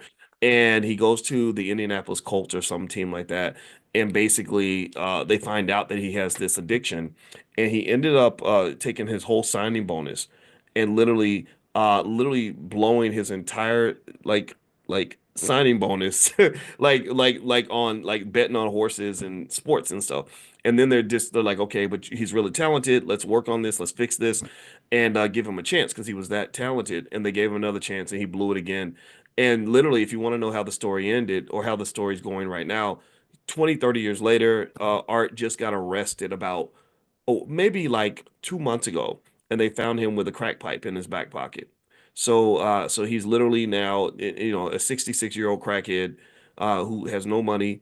He used, apparently, from what I understand, again, all the, maybe some of this is all alleged, innocent to proven guilty, all that. But it's really fascinating that this person who was at the top of the world, he was right there where Travis Hunter is and the best athletes on earth, where they thought he might be the Michael Jordan of football, and now he's literally at the absolute lowest point that a person can be in society, pretty much, right? It's hard to get lower than a broke crackhead who has no friends anymore because you scammed all your friends. That's what he did. He used his reputation to go and get his friends to invest in stuff. And apparently there was accusations that he pretty much scammed them out of their money because that's what drug addicts do. Drugs are the closest thing to a zombie virus that there is. That's why I hate drugs. I think drugs are just the worst thing that ever happened to the black community. I mean, crack was crazy because you got to understand, if you understand biochemistry in the brain and the bond between the mother and child and how strong that is because of the oxytocin, you would be astonished by the fact that there was a drug that could literally break that bond, that could make a mother not want to be with her own children. That's crazy. And so when they did that to us, not only did that just cause so much pain, but it took so much of our wealth. So much of our wealth. The mother is the foundation of all of this. I just lost my mother, and it reshapes my whole universe. My whole universe is different because mom was under the ground. It's like, well, wait, that's not the way the world's supposed to look, right? But all of us, a lot of us have gone through that. Every one of us, most of us will go through that at some point. So if you see your mama, give her a big kiss, or tell her every day how much you love her. That's what I did with my mother. That's why my regrets were minimal. But still, though, just this idea that a drug could disrupt that meant you're disrupting many institutions throughout the black community. And when you disrupt institutions, you're disrupting wealth. when you can't have when you don't have some sort of structure around your ability to survive and thrive economically, it's typically not going to happen. It's like the difference between going to battle with an organized, structured military and a battle plan versus just having everybody scattered around doing whatever they want, or a football team that's very organized and everyone's on the same page versus a team where everybody's kind of running around just doing whatever they want. Like teams like that don't win, right? So that lack of structure that they created, that chaos is a wealth killer. Right? So chaos is not good. Structure is very good for wealth, and also structure requires energy. Right? Energy. We talked about even scientific concepts like entropy, which is pretty much chaos and disorder that naturally emerges through any closed system. So effectively, that chaos or that entropy is contained by using energy to make it stay together. So in general, let me circle back around and talk about your own life. In order for you to have structure, you're gonna have to apply energy to that. Structure leads to wealth. So a structured family is where everyone's on the same page, everyone's operates on the same code of conduct, is going to be a family that also is able to build wealth because you're putting all your energy in the same direction, in the same place. You're putting all your coins in the same bucket, right? Do you understand? Tell me if you're following what I'm saying. I don't want to get too philosophical here. So that structure requires energy, so you have to put energy into the structure. People who don't believe in structure or who believe everyone should just do whatever they want to do, or they don't want to commit or submit to anything bigger than themselves because their consciousness is on a level one when it should be at level three, four, five, where you're thinking about the bigger picture. People who don't think that way, I want you to notice that those individuals don't typically have any wealth. They don't typically build anything because what's happened is that if you look at a building, all a building really is this organized structure where a lot of energy has been put into the same objective. They came in and they stacked one brick on top of the other brick on top of the other brick. They had a really detailed architectural design where everyone put all their energy into the same little project. Do you follow what I'm saying? But imagine another scenario. Imagine let's think about the worst parts of our community in terms of where we have our biggest challenges. Imagine if everybody just showed up and threw a brick at the threw a brick in a pile, like just came in, just took the cement and just dumped it everywhere, right? Same amount of energy, but a different outcome. Same amount of energy, but you have chaos instead of structure. Exact same amount of energy. It would take the same energy to go dump your concrete everywhere that it takes to pour it into a contained space. But the difference is that with the structure, in the first scenario with the structure, you built this building. Now you can charge rent and you can make billions of dollars because you built the Empire State Building. But in the second scenario, you just got a big pile of bricks and concrete and everything else. You actually have a mess. So not only did you waste your energy creating the chaos, but now you got to spend more energy cleaning up the chaos. That's where I see us economically as a community is that we really got to take that time and really sit back and say, okay, what are we doing here? Like what's really going on here? I mean, really think about this. And this could be taught to children in school. Imagine if every child was raised in an environment where you were taught to do one simple thing. One simple thing. You were taught to sit back and think about your next move before you make it. You're not operating just on emotion. You're not just operating based on a trigger. You're not operating based on how horny you are, how mad you are, how happy you are, or how you're feeling the Holy Ghost. You're not operating on none of that. You're literally just sitting back and you're saying, okay, let me think about my next move for a minute. Let me process this. Okay, should I sleep with this girl or should I not? Should I take this job or should I not? This guy made me mad. Should I pull out the strap and handle it or should I not? Right? Imagine if every person was taught to kind of do that. Just sit back and process. Okay, I'm about to put out this energy. And should I apply it? How should I apply it? Right? I think that would change the whole world. That would change everything. I'm about to go to the mall and I want to go blow a band. I want to pour liquor out of the club and throw money in the air at the strippers. But let me think about that. Let me just process whether let me just look at myself and just think about what I'm doing here. Like what are you doing? Like, does this make any sense? And actually that's another psychological phenomenon. Did y'all know that children they did this experiment that kind of connects, but it's coming to mind. So just bear with me on this. Okay. So they had these kids where they did an experiment with them where they left out some Halloween candy. And they put up a note, they told the kids very clearly, they said, only take one piece. Do not take more than one piece. So, what do you think the kids did? What do you think the kids did when they came in? They saw the sign. There's nobody watching. What do you think that they do? You think that they followed the rule? Yes or no? Do you think that they just picked one piece of candy up? How do you think the kids responded? No, the kids didn't give a shit. The kids are like, all right, but some of them followed the rules, but most of them did not. Well, you know what they did? They did another experiment, another version of the experiment where all they did was they put a mirror up where the kid it, when they so they the same sign, same candy, same everything, but there was a mirror where, whatever you chose to do, you had to watch yourself do it. So that means that if you took one piece, you watched yourself grab one piece, you watched yourself follow the rules. If you wanted to take a handful, you had to watch yourself be a thief. The mirrors confirming to you that not only did you break the rule, but you stole something. Do you know what happened?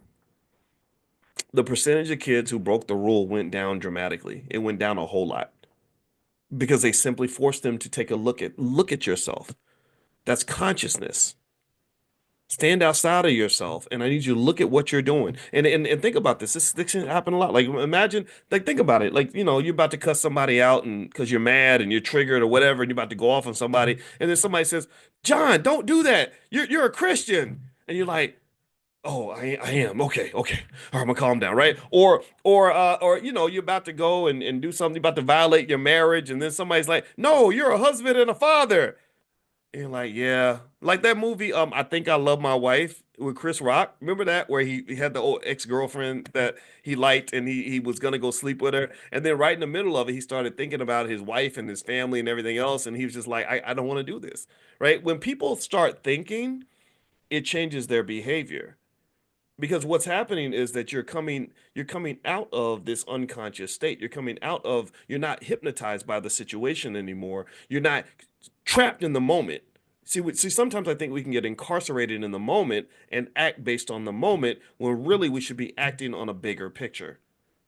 And that's what consciousness is. And that consciousness arises when we get closer to God by sitting back and thinking about something, maybe even meditating on it for a little bit, and really just kind of sitting back and you get that God consciousness where you can see all and see everything. You see the future, you see the past, you see the patterns, you see the world, and you say, this ain't for me. I'm out of here. I'm not doing this no more.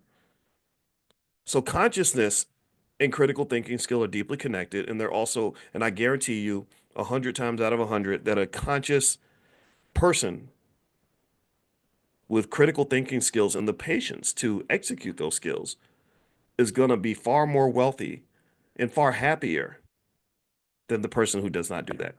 The person who just acts on the situation, responds to the moment. So I think that this is a skill that can be trained. This is something that can be taught to the children. But we have to do this. I don't think that capitalist America ever wants you to be conscious of anything. They don't want you to be conscious of what you eat. They want you to eat the cheeseburger because it's good and because you're hungry. Don't worry about the diabetes and the cancer and the Alzheimer's and everything else that's going to happen from all the sugar, fat, and grease you're going to consume. Just eat the Popeyes. It's delicious, right? They want you to even when it comes to your economic choices, they don't want you really sitting back as a 19, 20-year-old and looking at a job and thinking, okay, how's this going to work for me when I'm 40? Is this really the direction I want my life to go? They want you to say, oh, well, I just took that job because they paid me money and I'm struggling for money, so I have to go get this job right away, without even considering that there are millions of people who started a job when they were young just to satisfy a temporary financial need, and they ended up in that same job when they were 30, 35, 40 years old, right? And so that inability to sort of sit back and say, well, what's the plan for me? What's the big picture in all this? How does this fit into the plan? How does this next move fit into the final objective? When you don't do that, that's how you end up in places that you did not intend to go. Last piece on this that I'll lay out there, and this relates to investing.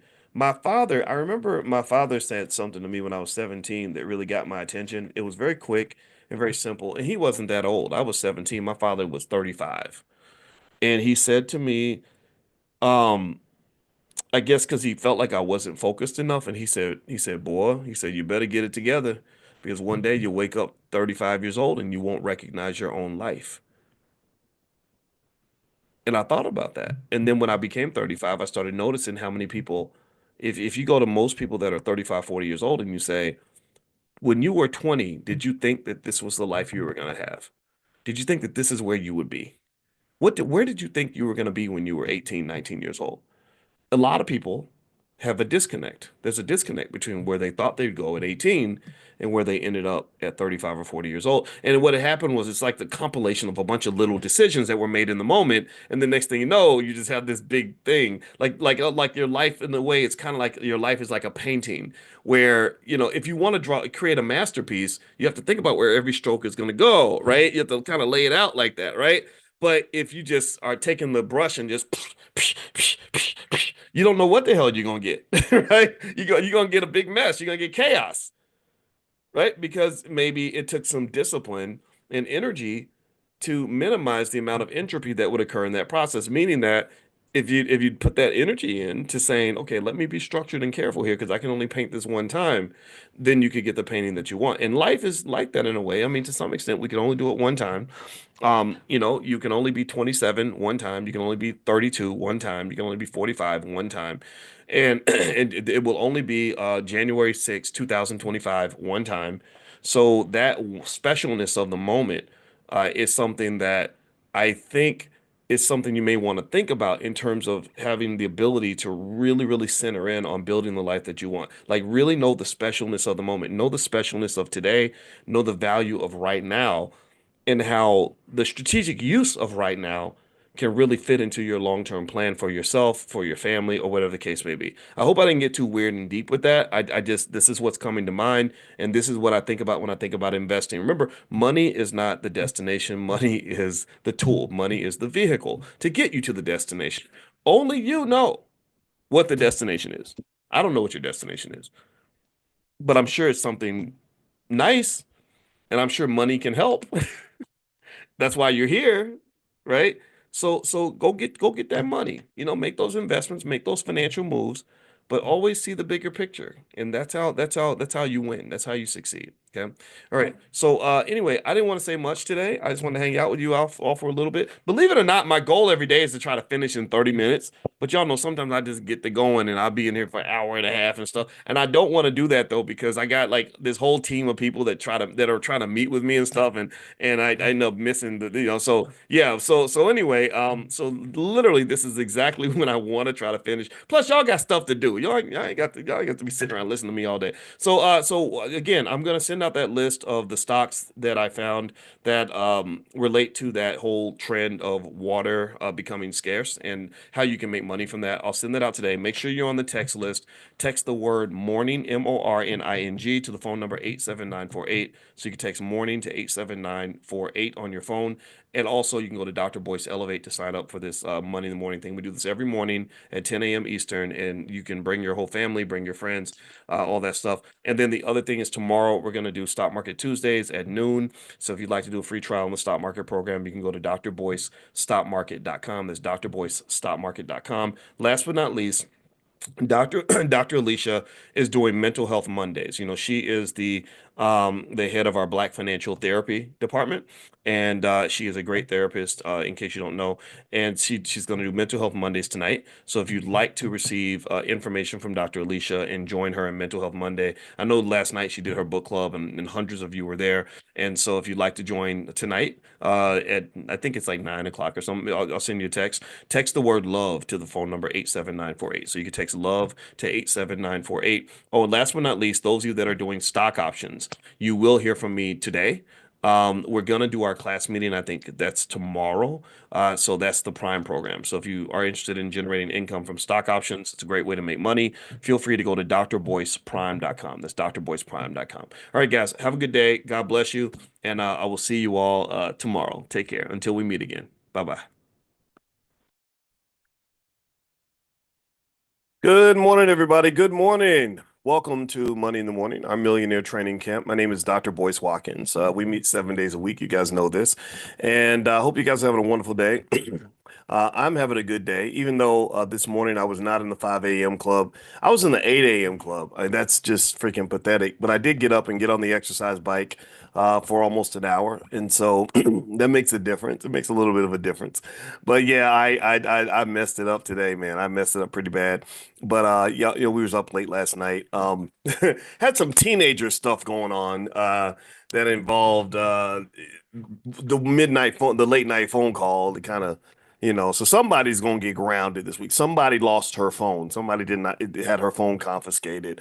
You can imagine the rest. I'm not gonna be snitching out here in public on the little girl, but yeah. So that kept me up last night. But you know how it is as a parent. You kind of I don't know. I personally enjoy the dad stuff. Even the bad dad stuff. It's all part of an amazing experience. So anyway, I hope you all are doing well. And what I'm doing is I'm sending out that text to get us started. And if you're not on the text list, make sure you text the word morning to 87948. Text morning to the phone number 87948, and I'll send you a wake up call. And then also, Dr. Alicia later on today is tonight she's doing her mental health Monday. We've talked about how mental health is a very important part of financial health, that you can't have one without the other most of the time, that if you have a lot of money and you don't have your mental health, you're going to lose all your money. And if you don't, also if you have good mental health and no money, well, a lack of money can jeopardize your mental health. Give me a yes if you have ever been in a situation where the stress of being broke and the stress of making horrible financial choices has ever just driven you to like borderline insanity. I know I have. I know I have. Money has made me insane before, because you can't focus on your big dreams if you're stuck on the little stuff, right? You can't really make a 20-year plan if you don't have enough money to buy food this afternoon. So so that stuff becomes a distraction. Being broke is a huge, horrible distraction, and I'm just telling you that you want to get that distraction out of the way so you can focus on your higher level of consciousness. All right, so let's talk about the black wealth problem. Um, I, I I believe that this thing I'm going to talk to you guys about today will solve the black wealth problem in about a decade, right? I believe that within 1 decade, the black wealth problem would disappear if we all did this one thing. And this one idea, which I think is worthy of consideration, is being presented to you by a guy who has spent decades studying this stuff. My background, in case you're wondering, in case you're new, I'm a finance professor. I got my doctorate in finance over 20 something years ago. And if you want to know the awkward experience of getting a PhD in finance, it's that you almost have to become an alien, because the type of thinking required to even do the insanely difficult work that we were forced to do is not normal thinking. Like you would get scrutinized beyond belief. Every idea was challenged. Everybody was a hater. Every professor in the department was a complete hater. Even if you spent 100 hours doing the most brilliant work imaginable, imagine just doing all that work for 6 months and having somebody chop it up and tear it into pieces. And so, anyway, and by the way, I forgot to mention, thank you, Patricia. You reminded me. If you want to join Dr. Alicia in Mental Health Monday, pull out your phone and text the word love to the number 87948. She's a relationship therapist. She believes deeply in black love, as do I. And so, they cover a lot of mental health topics, things that relate to men, things that relate to women, things that relate to family, even children, things like that. So anyway, so yeah, so let's get back to where was I? I lost my train of thought. All right, so let's talk about the black wealth problem and what's really going on. Um, if you're talking about the black wealth issue, the biggest issue that we have is that our wealth is going down. Our wealth is going down, just like population's actually going down. In case you guys don't know, the world global population is declining, and a lot of this, in my view, is due to very bad policies. Where for many, many decades we were worried that there were too many people. And if you're old enough to remember, you remember there was a time where they were campaigning actively for people to have fewer children. Anybody remember that? They were trying to reverse Mother Nature, almost like playing God in a way. They were like, no, no, no, go ahead and terminate the pregnancy if you get pregnant. Make sure you're doing your birth control stuff because you don't want to have kids because kids are a burden and they're expensive and they're hard to raise. Well, now they're flipping out. They're going the other direction. They're now saying like we need more kids, right? Well, because human beings are an economic entity that has tremendous value. Human beings possess something that's really important called human capital. Human capital matters for a country. Countries that cannot have babies are poorer countries. They lose their wealth. Why do they lose their wealth? Because a lot of your wealth is connected to your productivity. If you don't understand, if that doesn't make sense, let me give you an example. Give me a yes or no. Do you make more money when, or not even a yes or no, just answer the question in the chat. Do you make more money or less money when you're productive? Do you make more money or less money when you're working hard? Typically, on average. Do you make more money or less money when you're putting more hours into whatever it is that you do? When you spend 50 hours a week at the factory, do you make more money than if you spent 10 hours a week at the factory? That's all you need to understand why human why having more human beings matters, why more people in the country actually adds to your wealth. So in the midst of what's happening globally, and I'm going to circle back to the original point because I want to talk about the black wealth issue. What's happening globally is that somebody told us to stop having babies, and when they did that, we listened because we think that some of these idiots are experts, when clearly they're stupid because all these policies they were giving you were not actually going to be beneficial, and so you got to be real careful about listening to so-called experts. A lot of times they're just making a huge mistake. And so now they're like, oh, we need everyone to start having kids again. But now people are like, no, but we've already have a culture that is built around men and women staying away from each other. A lot of the surveys, when we talked about this briefly, but a lot of the surveys show that young men under 25, the majority of them have not even gone out with a woman in a year. A lot of them haven't had sex in a year. And a lot, and then on top of that, there's also, and I talked to a young guy about this, and he said, a lot of it's a hassle. I don't want to deal with somebody, mistreating me. He said, I'm worried that if I say the wrong thing, I'm going to offend somebody. So I don't step to a girl because I don't want her to be offended. If she likes me, then it's all good. But if she doesn't like me, then maybe I've offended her, or I'm going to get yelled at, or I'm going to get called a predator, or like these are real conversations I've had with young guys, and so basically, and I saw this in China when I taught a finance class in China. Um, I remember that it was really strange because they had that one child policy. Anybody remember that? Anybody remember when China was basically like telling everybody not to only have one kid? Anybody remember that? They did that for many, many decades. And they implemented that in terms of social interactions between males and females. Because here's something, you may or may not know this. But did y'all tell this is going to really shock you. This is going to blow your mind. So get ready. Are you sitting down? Are you sitting down? This information this is gonna just make your head explode. Y'all ready? Did y'all know that a baby requires both a man and a woman? How many of y'all knew that? And did you also know that if men and women spend more time together, they actually have more kids?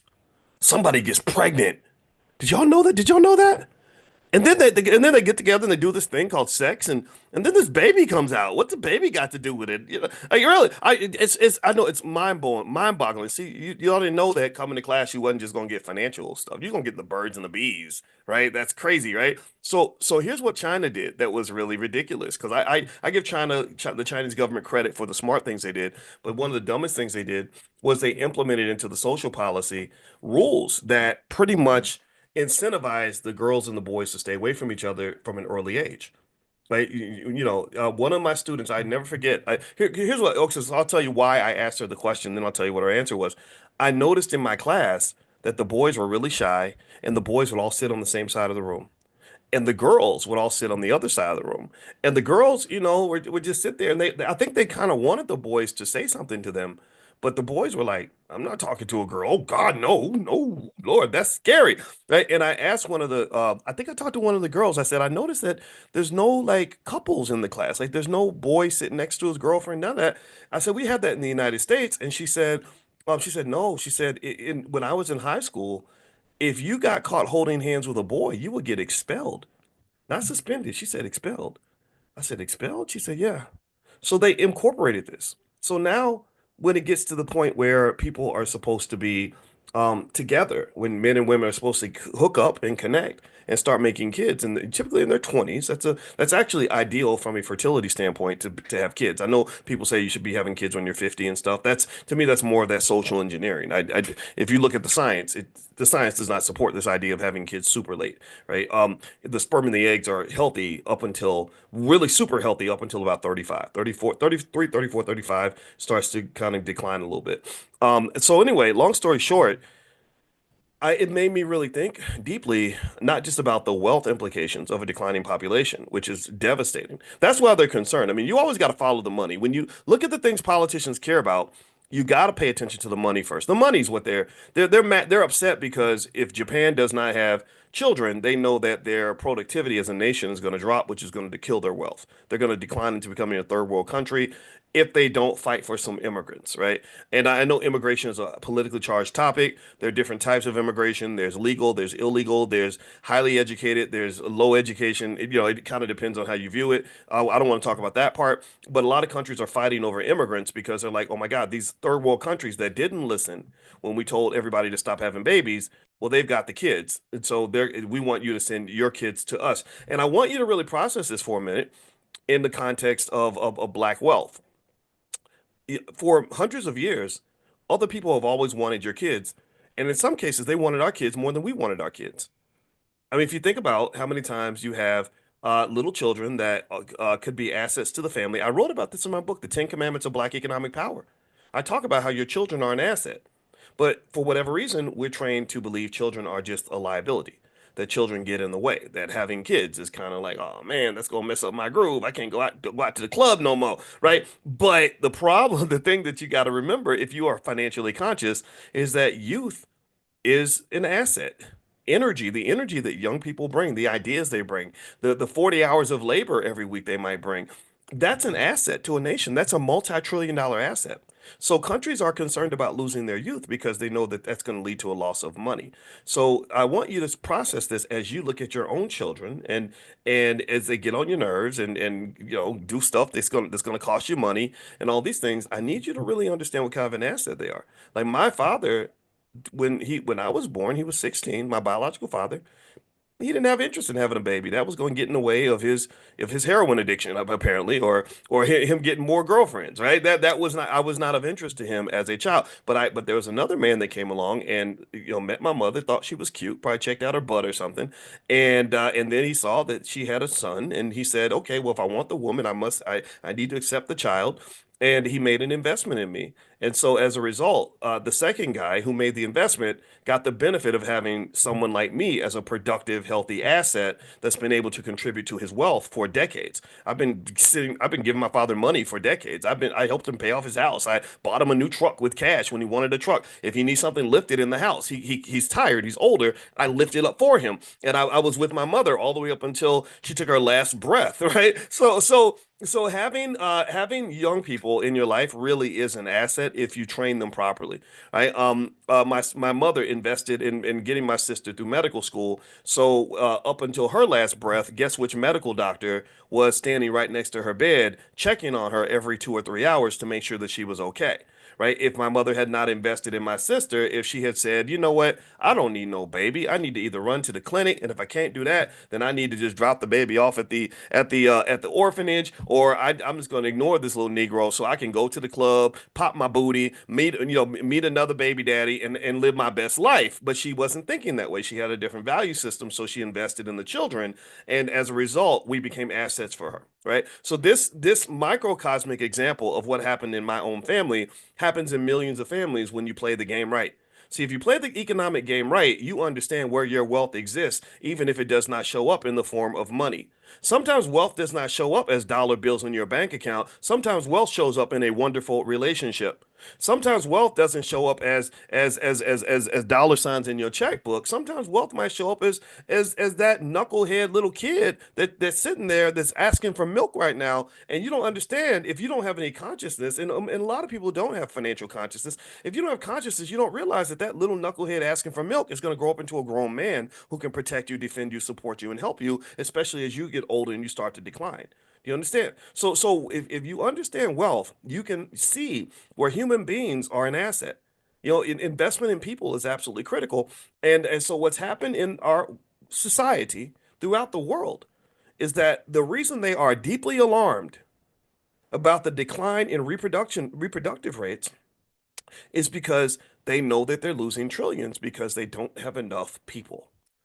If you look at most economic models, they will show you that young people are the ones who do the work. They're the ones who carry the load. They're the ones who provide the GDP that is invested into Social Security. So young people in a society take care of older people, and you've lost a lot of your young people. And then on the flip side of that, in addition to that, I want you to think about our community, and I want you to think about how many of our young people that they corrupt and destroy and ruin before the age of 18 by sending them through inferior educational systems where your best and brightest kids are growing up wanting to be rappers and thugs and don't want to be dope dealers, and because they're growing up glorifying all the wrong ideas, and then our poor kids come out and they don't even have a skill to do anything. They can't build anything. Can't do, I'm not saying all of them are in this category for sure. There are lots of young people that are doing amazing things, but that should not be the exception. That should really be the norm.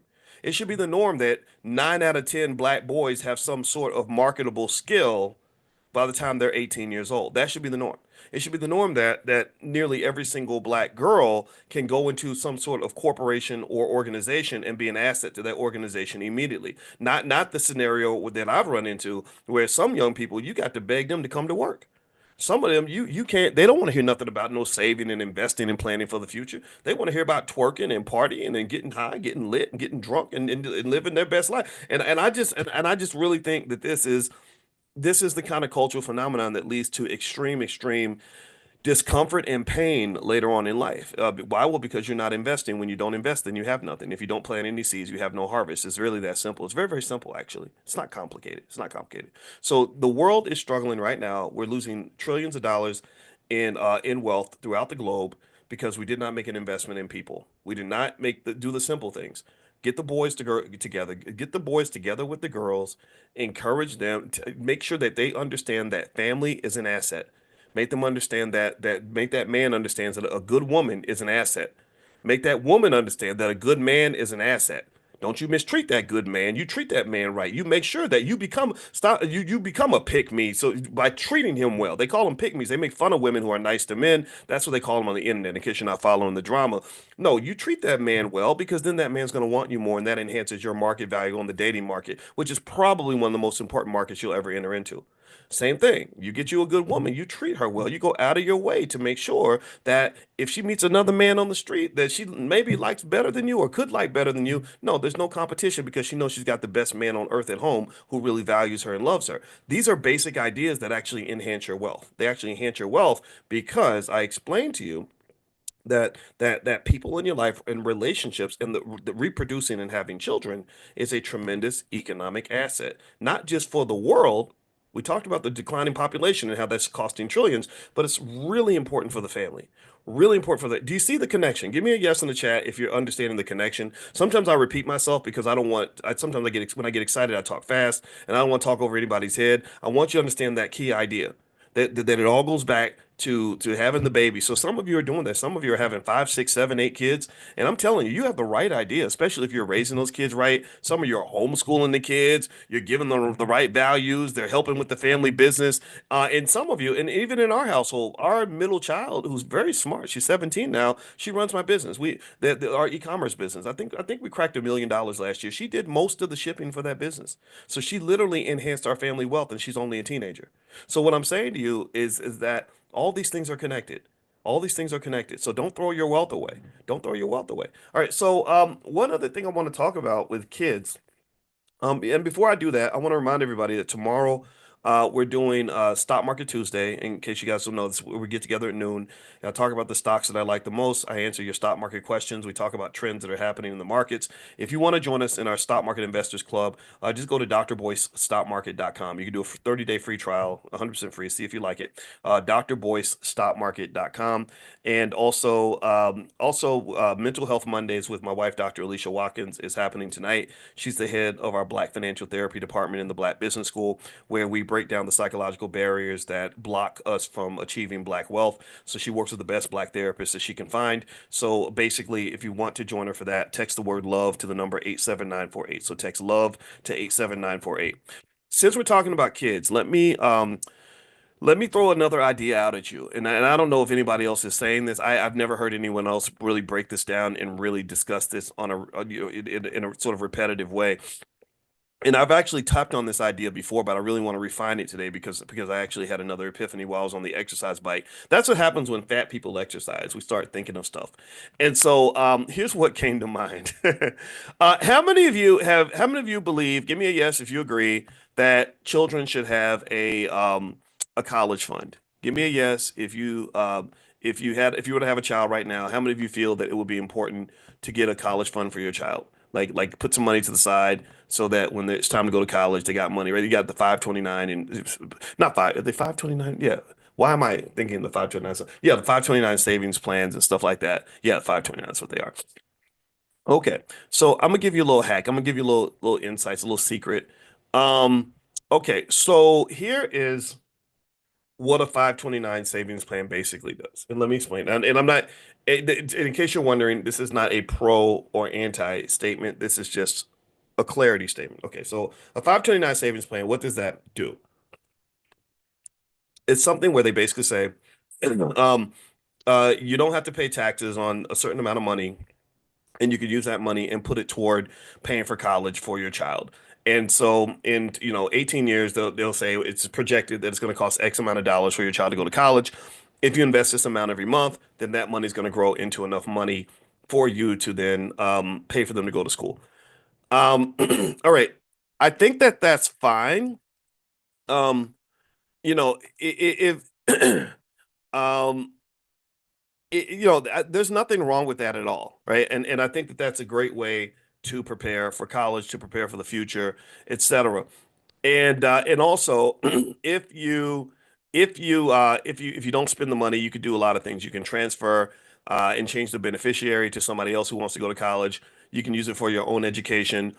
You can withdraw it for non-educational reasons if you want to, but there's going to be a penalty and you have to pay taxes on that money. You can roll it over to a Roth IRA. You can do a lot of things with that. Okay, so I'm not against those plans at all. I think that they're absolutely excellent in terms of preparing for the massive expense of going to college. College expenses and medical expenses are the two things that Americans can't afford. Two things you can't afford in America are to go to school and get sick. You do those two things that can bankrupt you. So with that said, I want you to think about the 529 plan a little more broadly, though. Basically, it's a stock portfolio. That's what it is. It's similar to the $5 a day plan that we talk about in the Black Business School, where you invest small amounts of money every month, and then over time it grows into this massive amount of money. And we've talked about other little interesting things. When people tell me that Black people don't have any wealth and that we can't ever build wealth, I say, well, if you just bought $1,800 worth of stock in Apple in 1997, you'd be a multimillionaire. It's really simple. It's not hard. It's not calculus. It's not even algebra. But sometimes when you are brainwashed enough through repetition, you can believe something that's simply not true. But as a finance professor, I can tell you that that's just not true. Anyone can build wealth. The hard part is just simply having the discipline to do something that's different from what other people are doing. Now, with that said, back to 529 plans.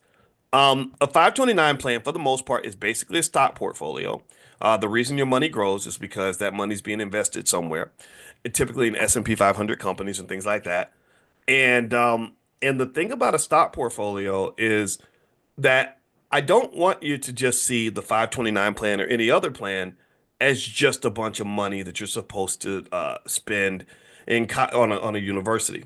Why is that? Well, because universities are not as effective as some of us expect them to be, right? How many of you know a lot of people who have college degrees that they would love to just throw in the trash and get a refund on? How many of you, if you could get a refund right now on your college degree, like literally, like give them the degree and they say, here's all your tuition money back, your student loans are canceled, yeah, go have a nice life. How many of you would give that degree right back, even if it meant you couldn't even work in the field that you got the degree in? A lot of people don't work in the field they got the, but yeah, I see a lot of the yeses coming through, right? So colleges are not as effective as they should be and they used to be. Also, they're much more expensive than they used to be. And this was driven actually by the student loans. When they started giving all the student loans, what that does is that creates inflation, similar to how the pandemic caused inflation because they increased the money supply. Well, when they started giving all the student loans, they actually increased the money supply within the educational space. That's why suddenly education became super expensive because money was easy to get. So we feel like they're doing us a favor, but really not quite, not quite. Okay. So long story short, here's what I want you to consider. This is an idea. I don't think anybody else is ever going to say this to you. And if they do ever say it to you, just know they probably got it here because I haven't heard anyone else really talk about this on an extensive level. I would argue that even though 529 savings plans are fine, I think that the bigger win isn't just to save up money so your child can go to college. I think the bigger win is to build them a portfolio that they can use for whatever they want. Um, and why would I say that? Well, because money that's specifically designated just for college, what does that mean? That means that when your child is 18 years old, all that money you've been accumulating is going to be given away to the university. And you're not really getting dollar for dollar value on that. You're getting like probably 20 cents on the dollar because they'll charge you, 80,000 a year for an education that really should only cost you 10 or $20,000. Do you understand? Right? And so basically, it's almost like if you come to me and you say, "Hey, Boyce, can you give me a $50,000?" And I say, and let's say I work at Wendy's, and I say, "Well, I can't give you $50,000, but I can get you $50,000 in Wendy's coupons." That's the same as $50,000, isn't it? What do y'all think? Do you think that $50,000 in Wendy's coupons is really worth $50,000? No, it's not. It's not. It's not as valuable as $50,000 cash because when I give you that $50,000 in Wendy's coupons, there's a constraint on what you can do with that money. It's a currency that only has value if you like Wendy's hamburgers. If you don't like Wendy's cheeseburgers or hamburgers, you're not going to see the value there. And then if you do try to sell those coupons, $50,000 worth of coupons, you might get 10 grand, maybe 15,000 for it on the open market. You follow me? So my point is to say that a 529 savings plan where you're specifically saving money, specifically so you can hand that money over to an overpriced university is just like somebody giving you $500,000 in Wendy's coupons or $250,000 or whatever the amount is. And it doesn't mean that Wendy's coupons don't have value. It doesn't mean college has no value. I've never been a person to say don't go to college. I have to repeat myself because sometimes in a world of simplicity, people like to take the nuance out of the argument and they love to say three things people say about me that are not true that just drive me crazy. That I have to repeat myself for. Is one, they say Dr. Boyce is telling everybody not to go to college. That has never been true. I've never said don't go to college. I've said think carefully about your next move. Number two, they say Dr. Boyce tells black people not to vote. I've never told black people not to vote. I've simply talked about why I can't vote for certain people anymore because I don't think that they're very effective, but I don't tell you who to vote for. The third thing that people say that is never ever true is they say Dr. Boyce believes everybody should quit their job and start their own business. I do not believe that. I believe everyone should have financial security, which could come through investing or at least having the ability to start your own business if you have to, because everybody's got to eat. Even if Massa says you can't eat right, or even if Massa don't want to feed you, you have to have a plan B. We have to have a plan B. We can't just be sitting here dependent on other people to take care of us, especially when those other people have a track record of not really coming through for us when we need them the most. Is that radical for y'all? Is that too much that I just don't want to be like dependent on white folks to take care of me? Does that make me a crazy Negro? Am I being mean today? Okay, so my point is to say that with the 529 plan, I'm not saying that you should not go to college. I'm not saying college is for suckers. By God, I'm a college professor. I love college. College is great. My best years were at Ohio State. I had some good years at Syracuse. There's nothing wrong with college, but college is overpriced and it doesn't always hit the mark in terms of giving you or your children what they need. But here's what does hit the damn mark. Here's what hits the mark. You know what hits the mark? Financial security. That's exactly that hits the spot. That bullseye. Bam. Do you know why I went to college? I had horrible grades in school. I was not college material. Do you know why I went to college? Because I wanted to have some damn money. That was it. How many anybody else do that? Where I went to college because I wanted a career, and careers meant money. Do you really think that I went to college because I'm like I really have a tremendous desire to work for white folks and wake up every morning and go to a job that I hate with people that don't even treat me right? Did you think that's why I went to college?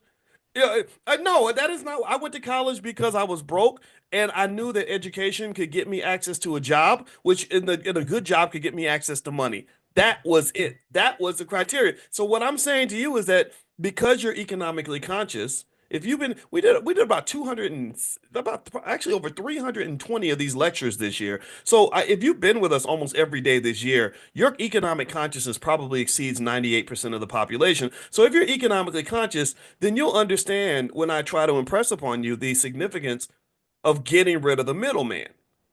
Getting rid of the middleman. The middleman is this whole process. I gotta go to school for 4 years, and then I get a piece of paper, and then I go to an employer, and I fill out 8 million job applications, hoping that they'll give me a job. And then when they give me my little job, I'll make enough money where one day I'm going to be rich. No, you won't. Most studies show that people who go to work every day do not have financial security.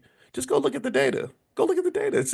It's like you're following the yellow brick road, like Dorothy and the Tin Man and the Scarecrow and the Cowardly Lion, and just like in the Wizard of Oz.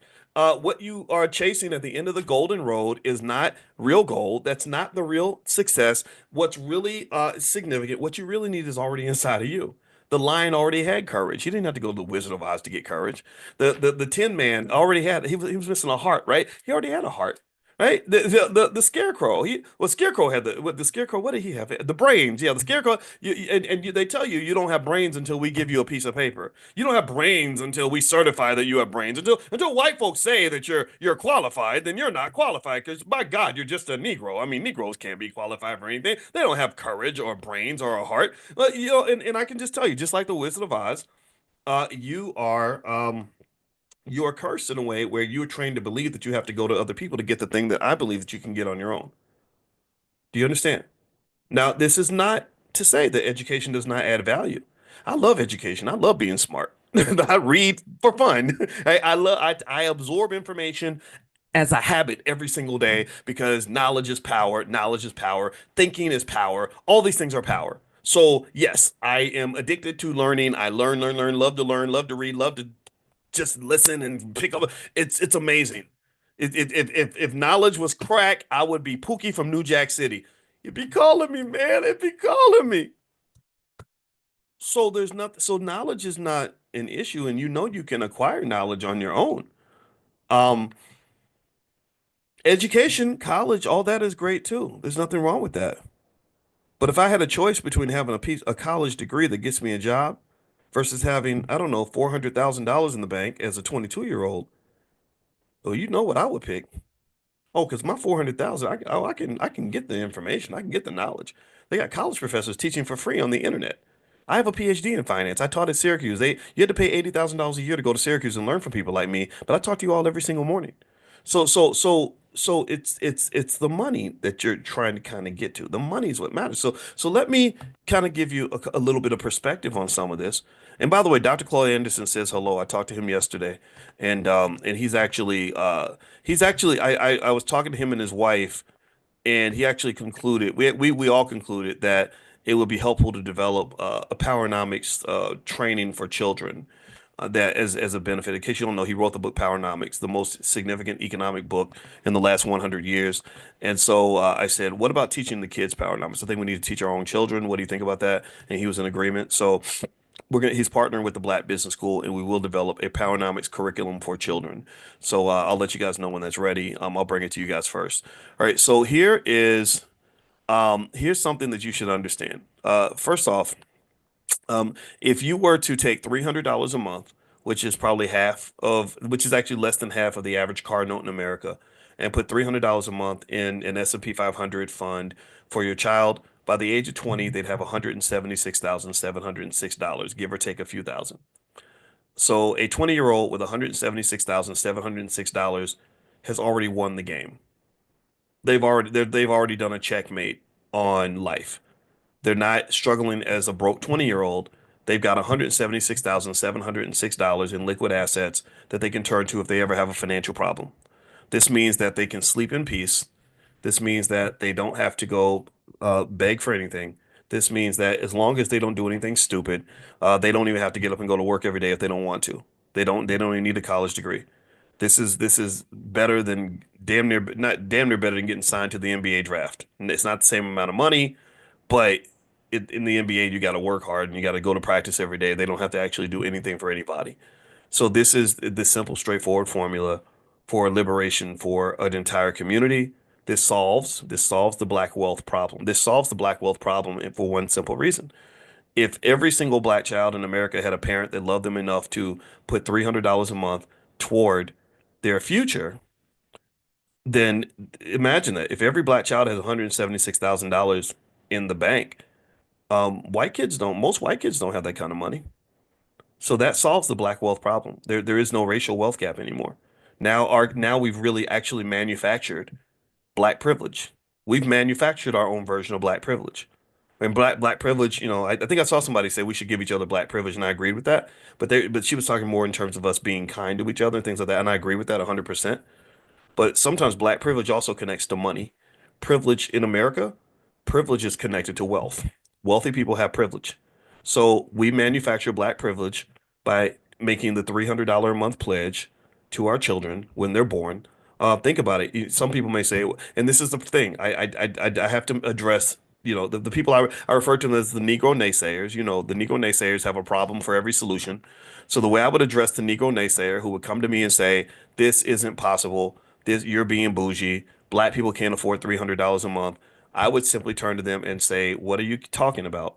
We will spend $600 a month paying for a car that will depreciate to zero in the next 3 to 4 years, right? We will pay two, $300 a month for our cell phone. We will pay the landlord $2,000 a month. We will spend, if you add up the amount of money we might spend going out to dinner, going to the club, doing whatever else we're doing with our free time, going shopping, we're spending hundreds, if not thousands of dollars a month. So what do you mean we don't have $300 a month to invest in our kids? So $300 a month. Your child is 20. They've got 100. You give them a gift like a bar mitzvah, the black bar mitzvah. You give them $176,706 in their stock portfolio, or you at least let them know that the money's there. I told you we've talked about this. I don't believe in giving all the money away to the kid when they're young because their brains are not yet fully developed. But now they're good. Now they're safe. Now your daughter doesn't have to go and, turn tricks to go make money or these poor girls that are in Magic City stripping to get through school. Why the hell are you stripping? Whenever I would hear stories like that, I'd say, well, where's your daddy at? Did your daddy why what kind of man is he that he's got his daughter out here doing only God knows what to get through school? So I'm tired of seeing our people broke. This is a simple, straightforward method. The cool part about it is you don't even have to understand stock markets to even do this. You really don't. All you got to do is randomly pick S&P 500 stocks. I showed you all that. I've showed you that. When in this class, we've talked about Burton Malkiel's experiment in 1971 in his book, A Random Walk Down Wall Street, where he talks about how he taught monkeys to invest. And all the monkeys did was pick S&P 500 stocks randomly, and they still made money.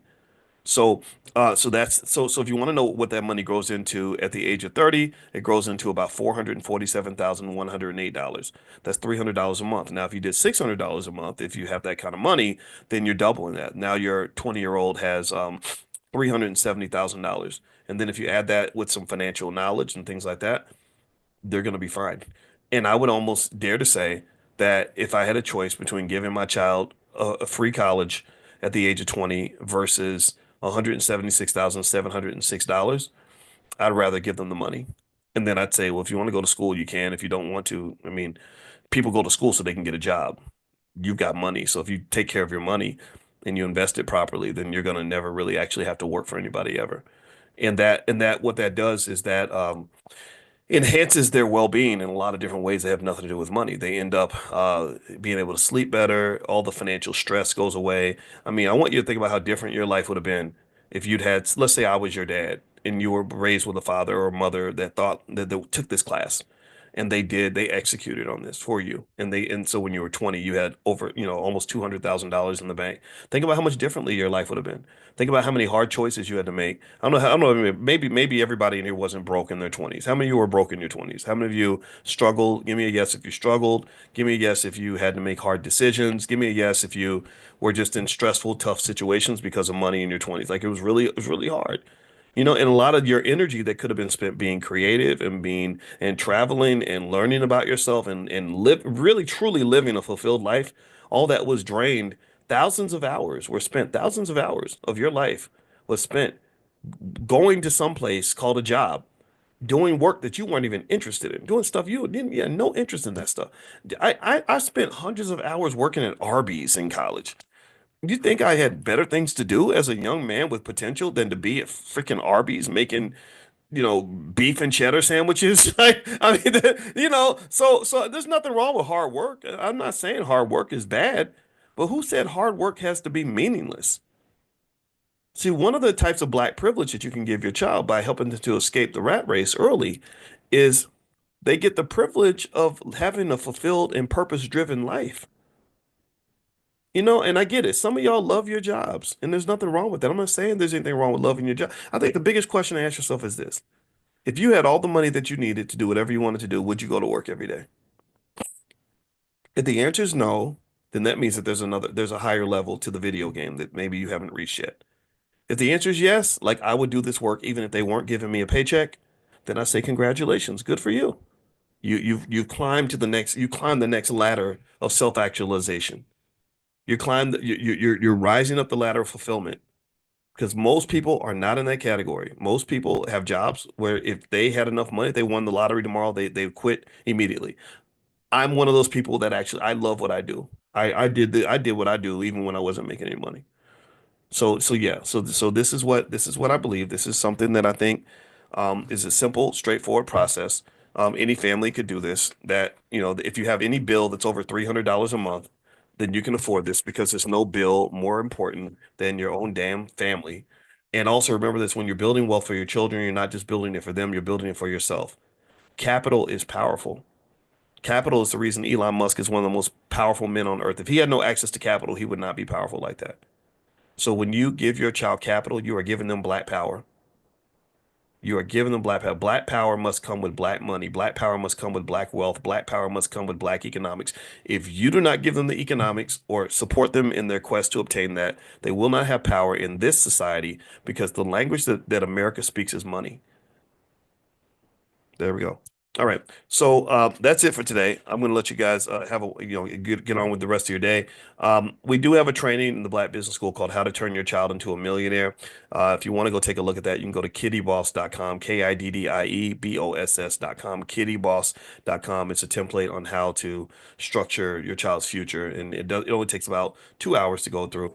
And I think you guys would like it. Kiddieboss.com. You can also, if you're interested in some of our children's programs, we do have a Black Business School for children. It's called Black Millionaires of Tomorrow. And if you're interested in receiving information about that, just pull out your phone, text the word youth to 87948. Text youth to 87948, and we'll send you some information.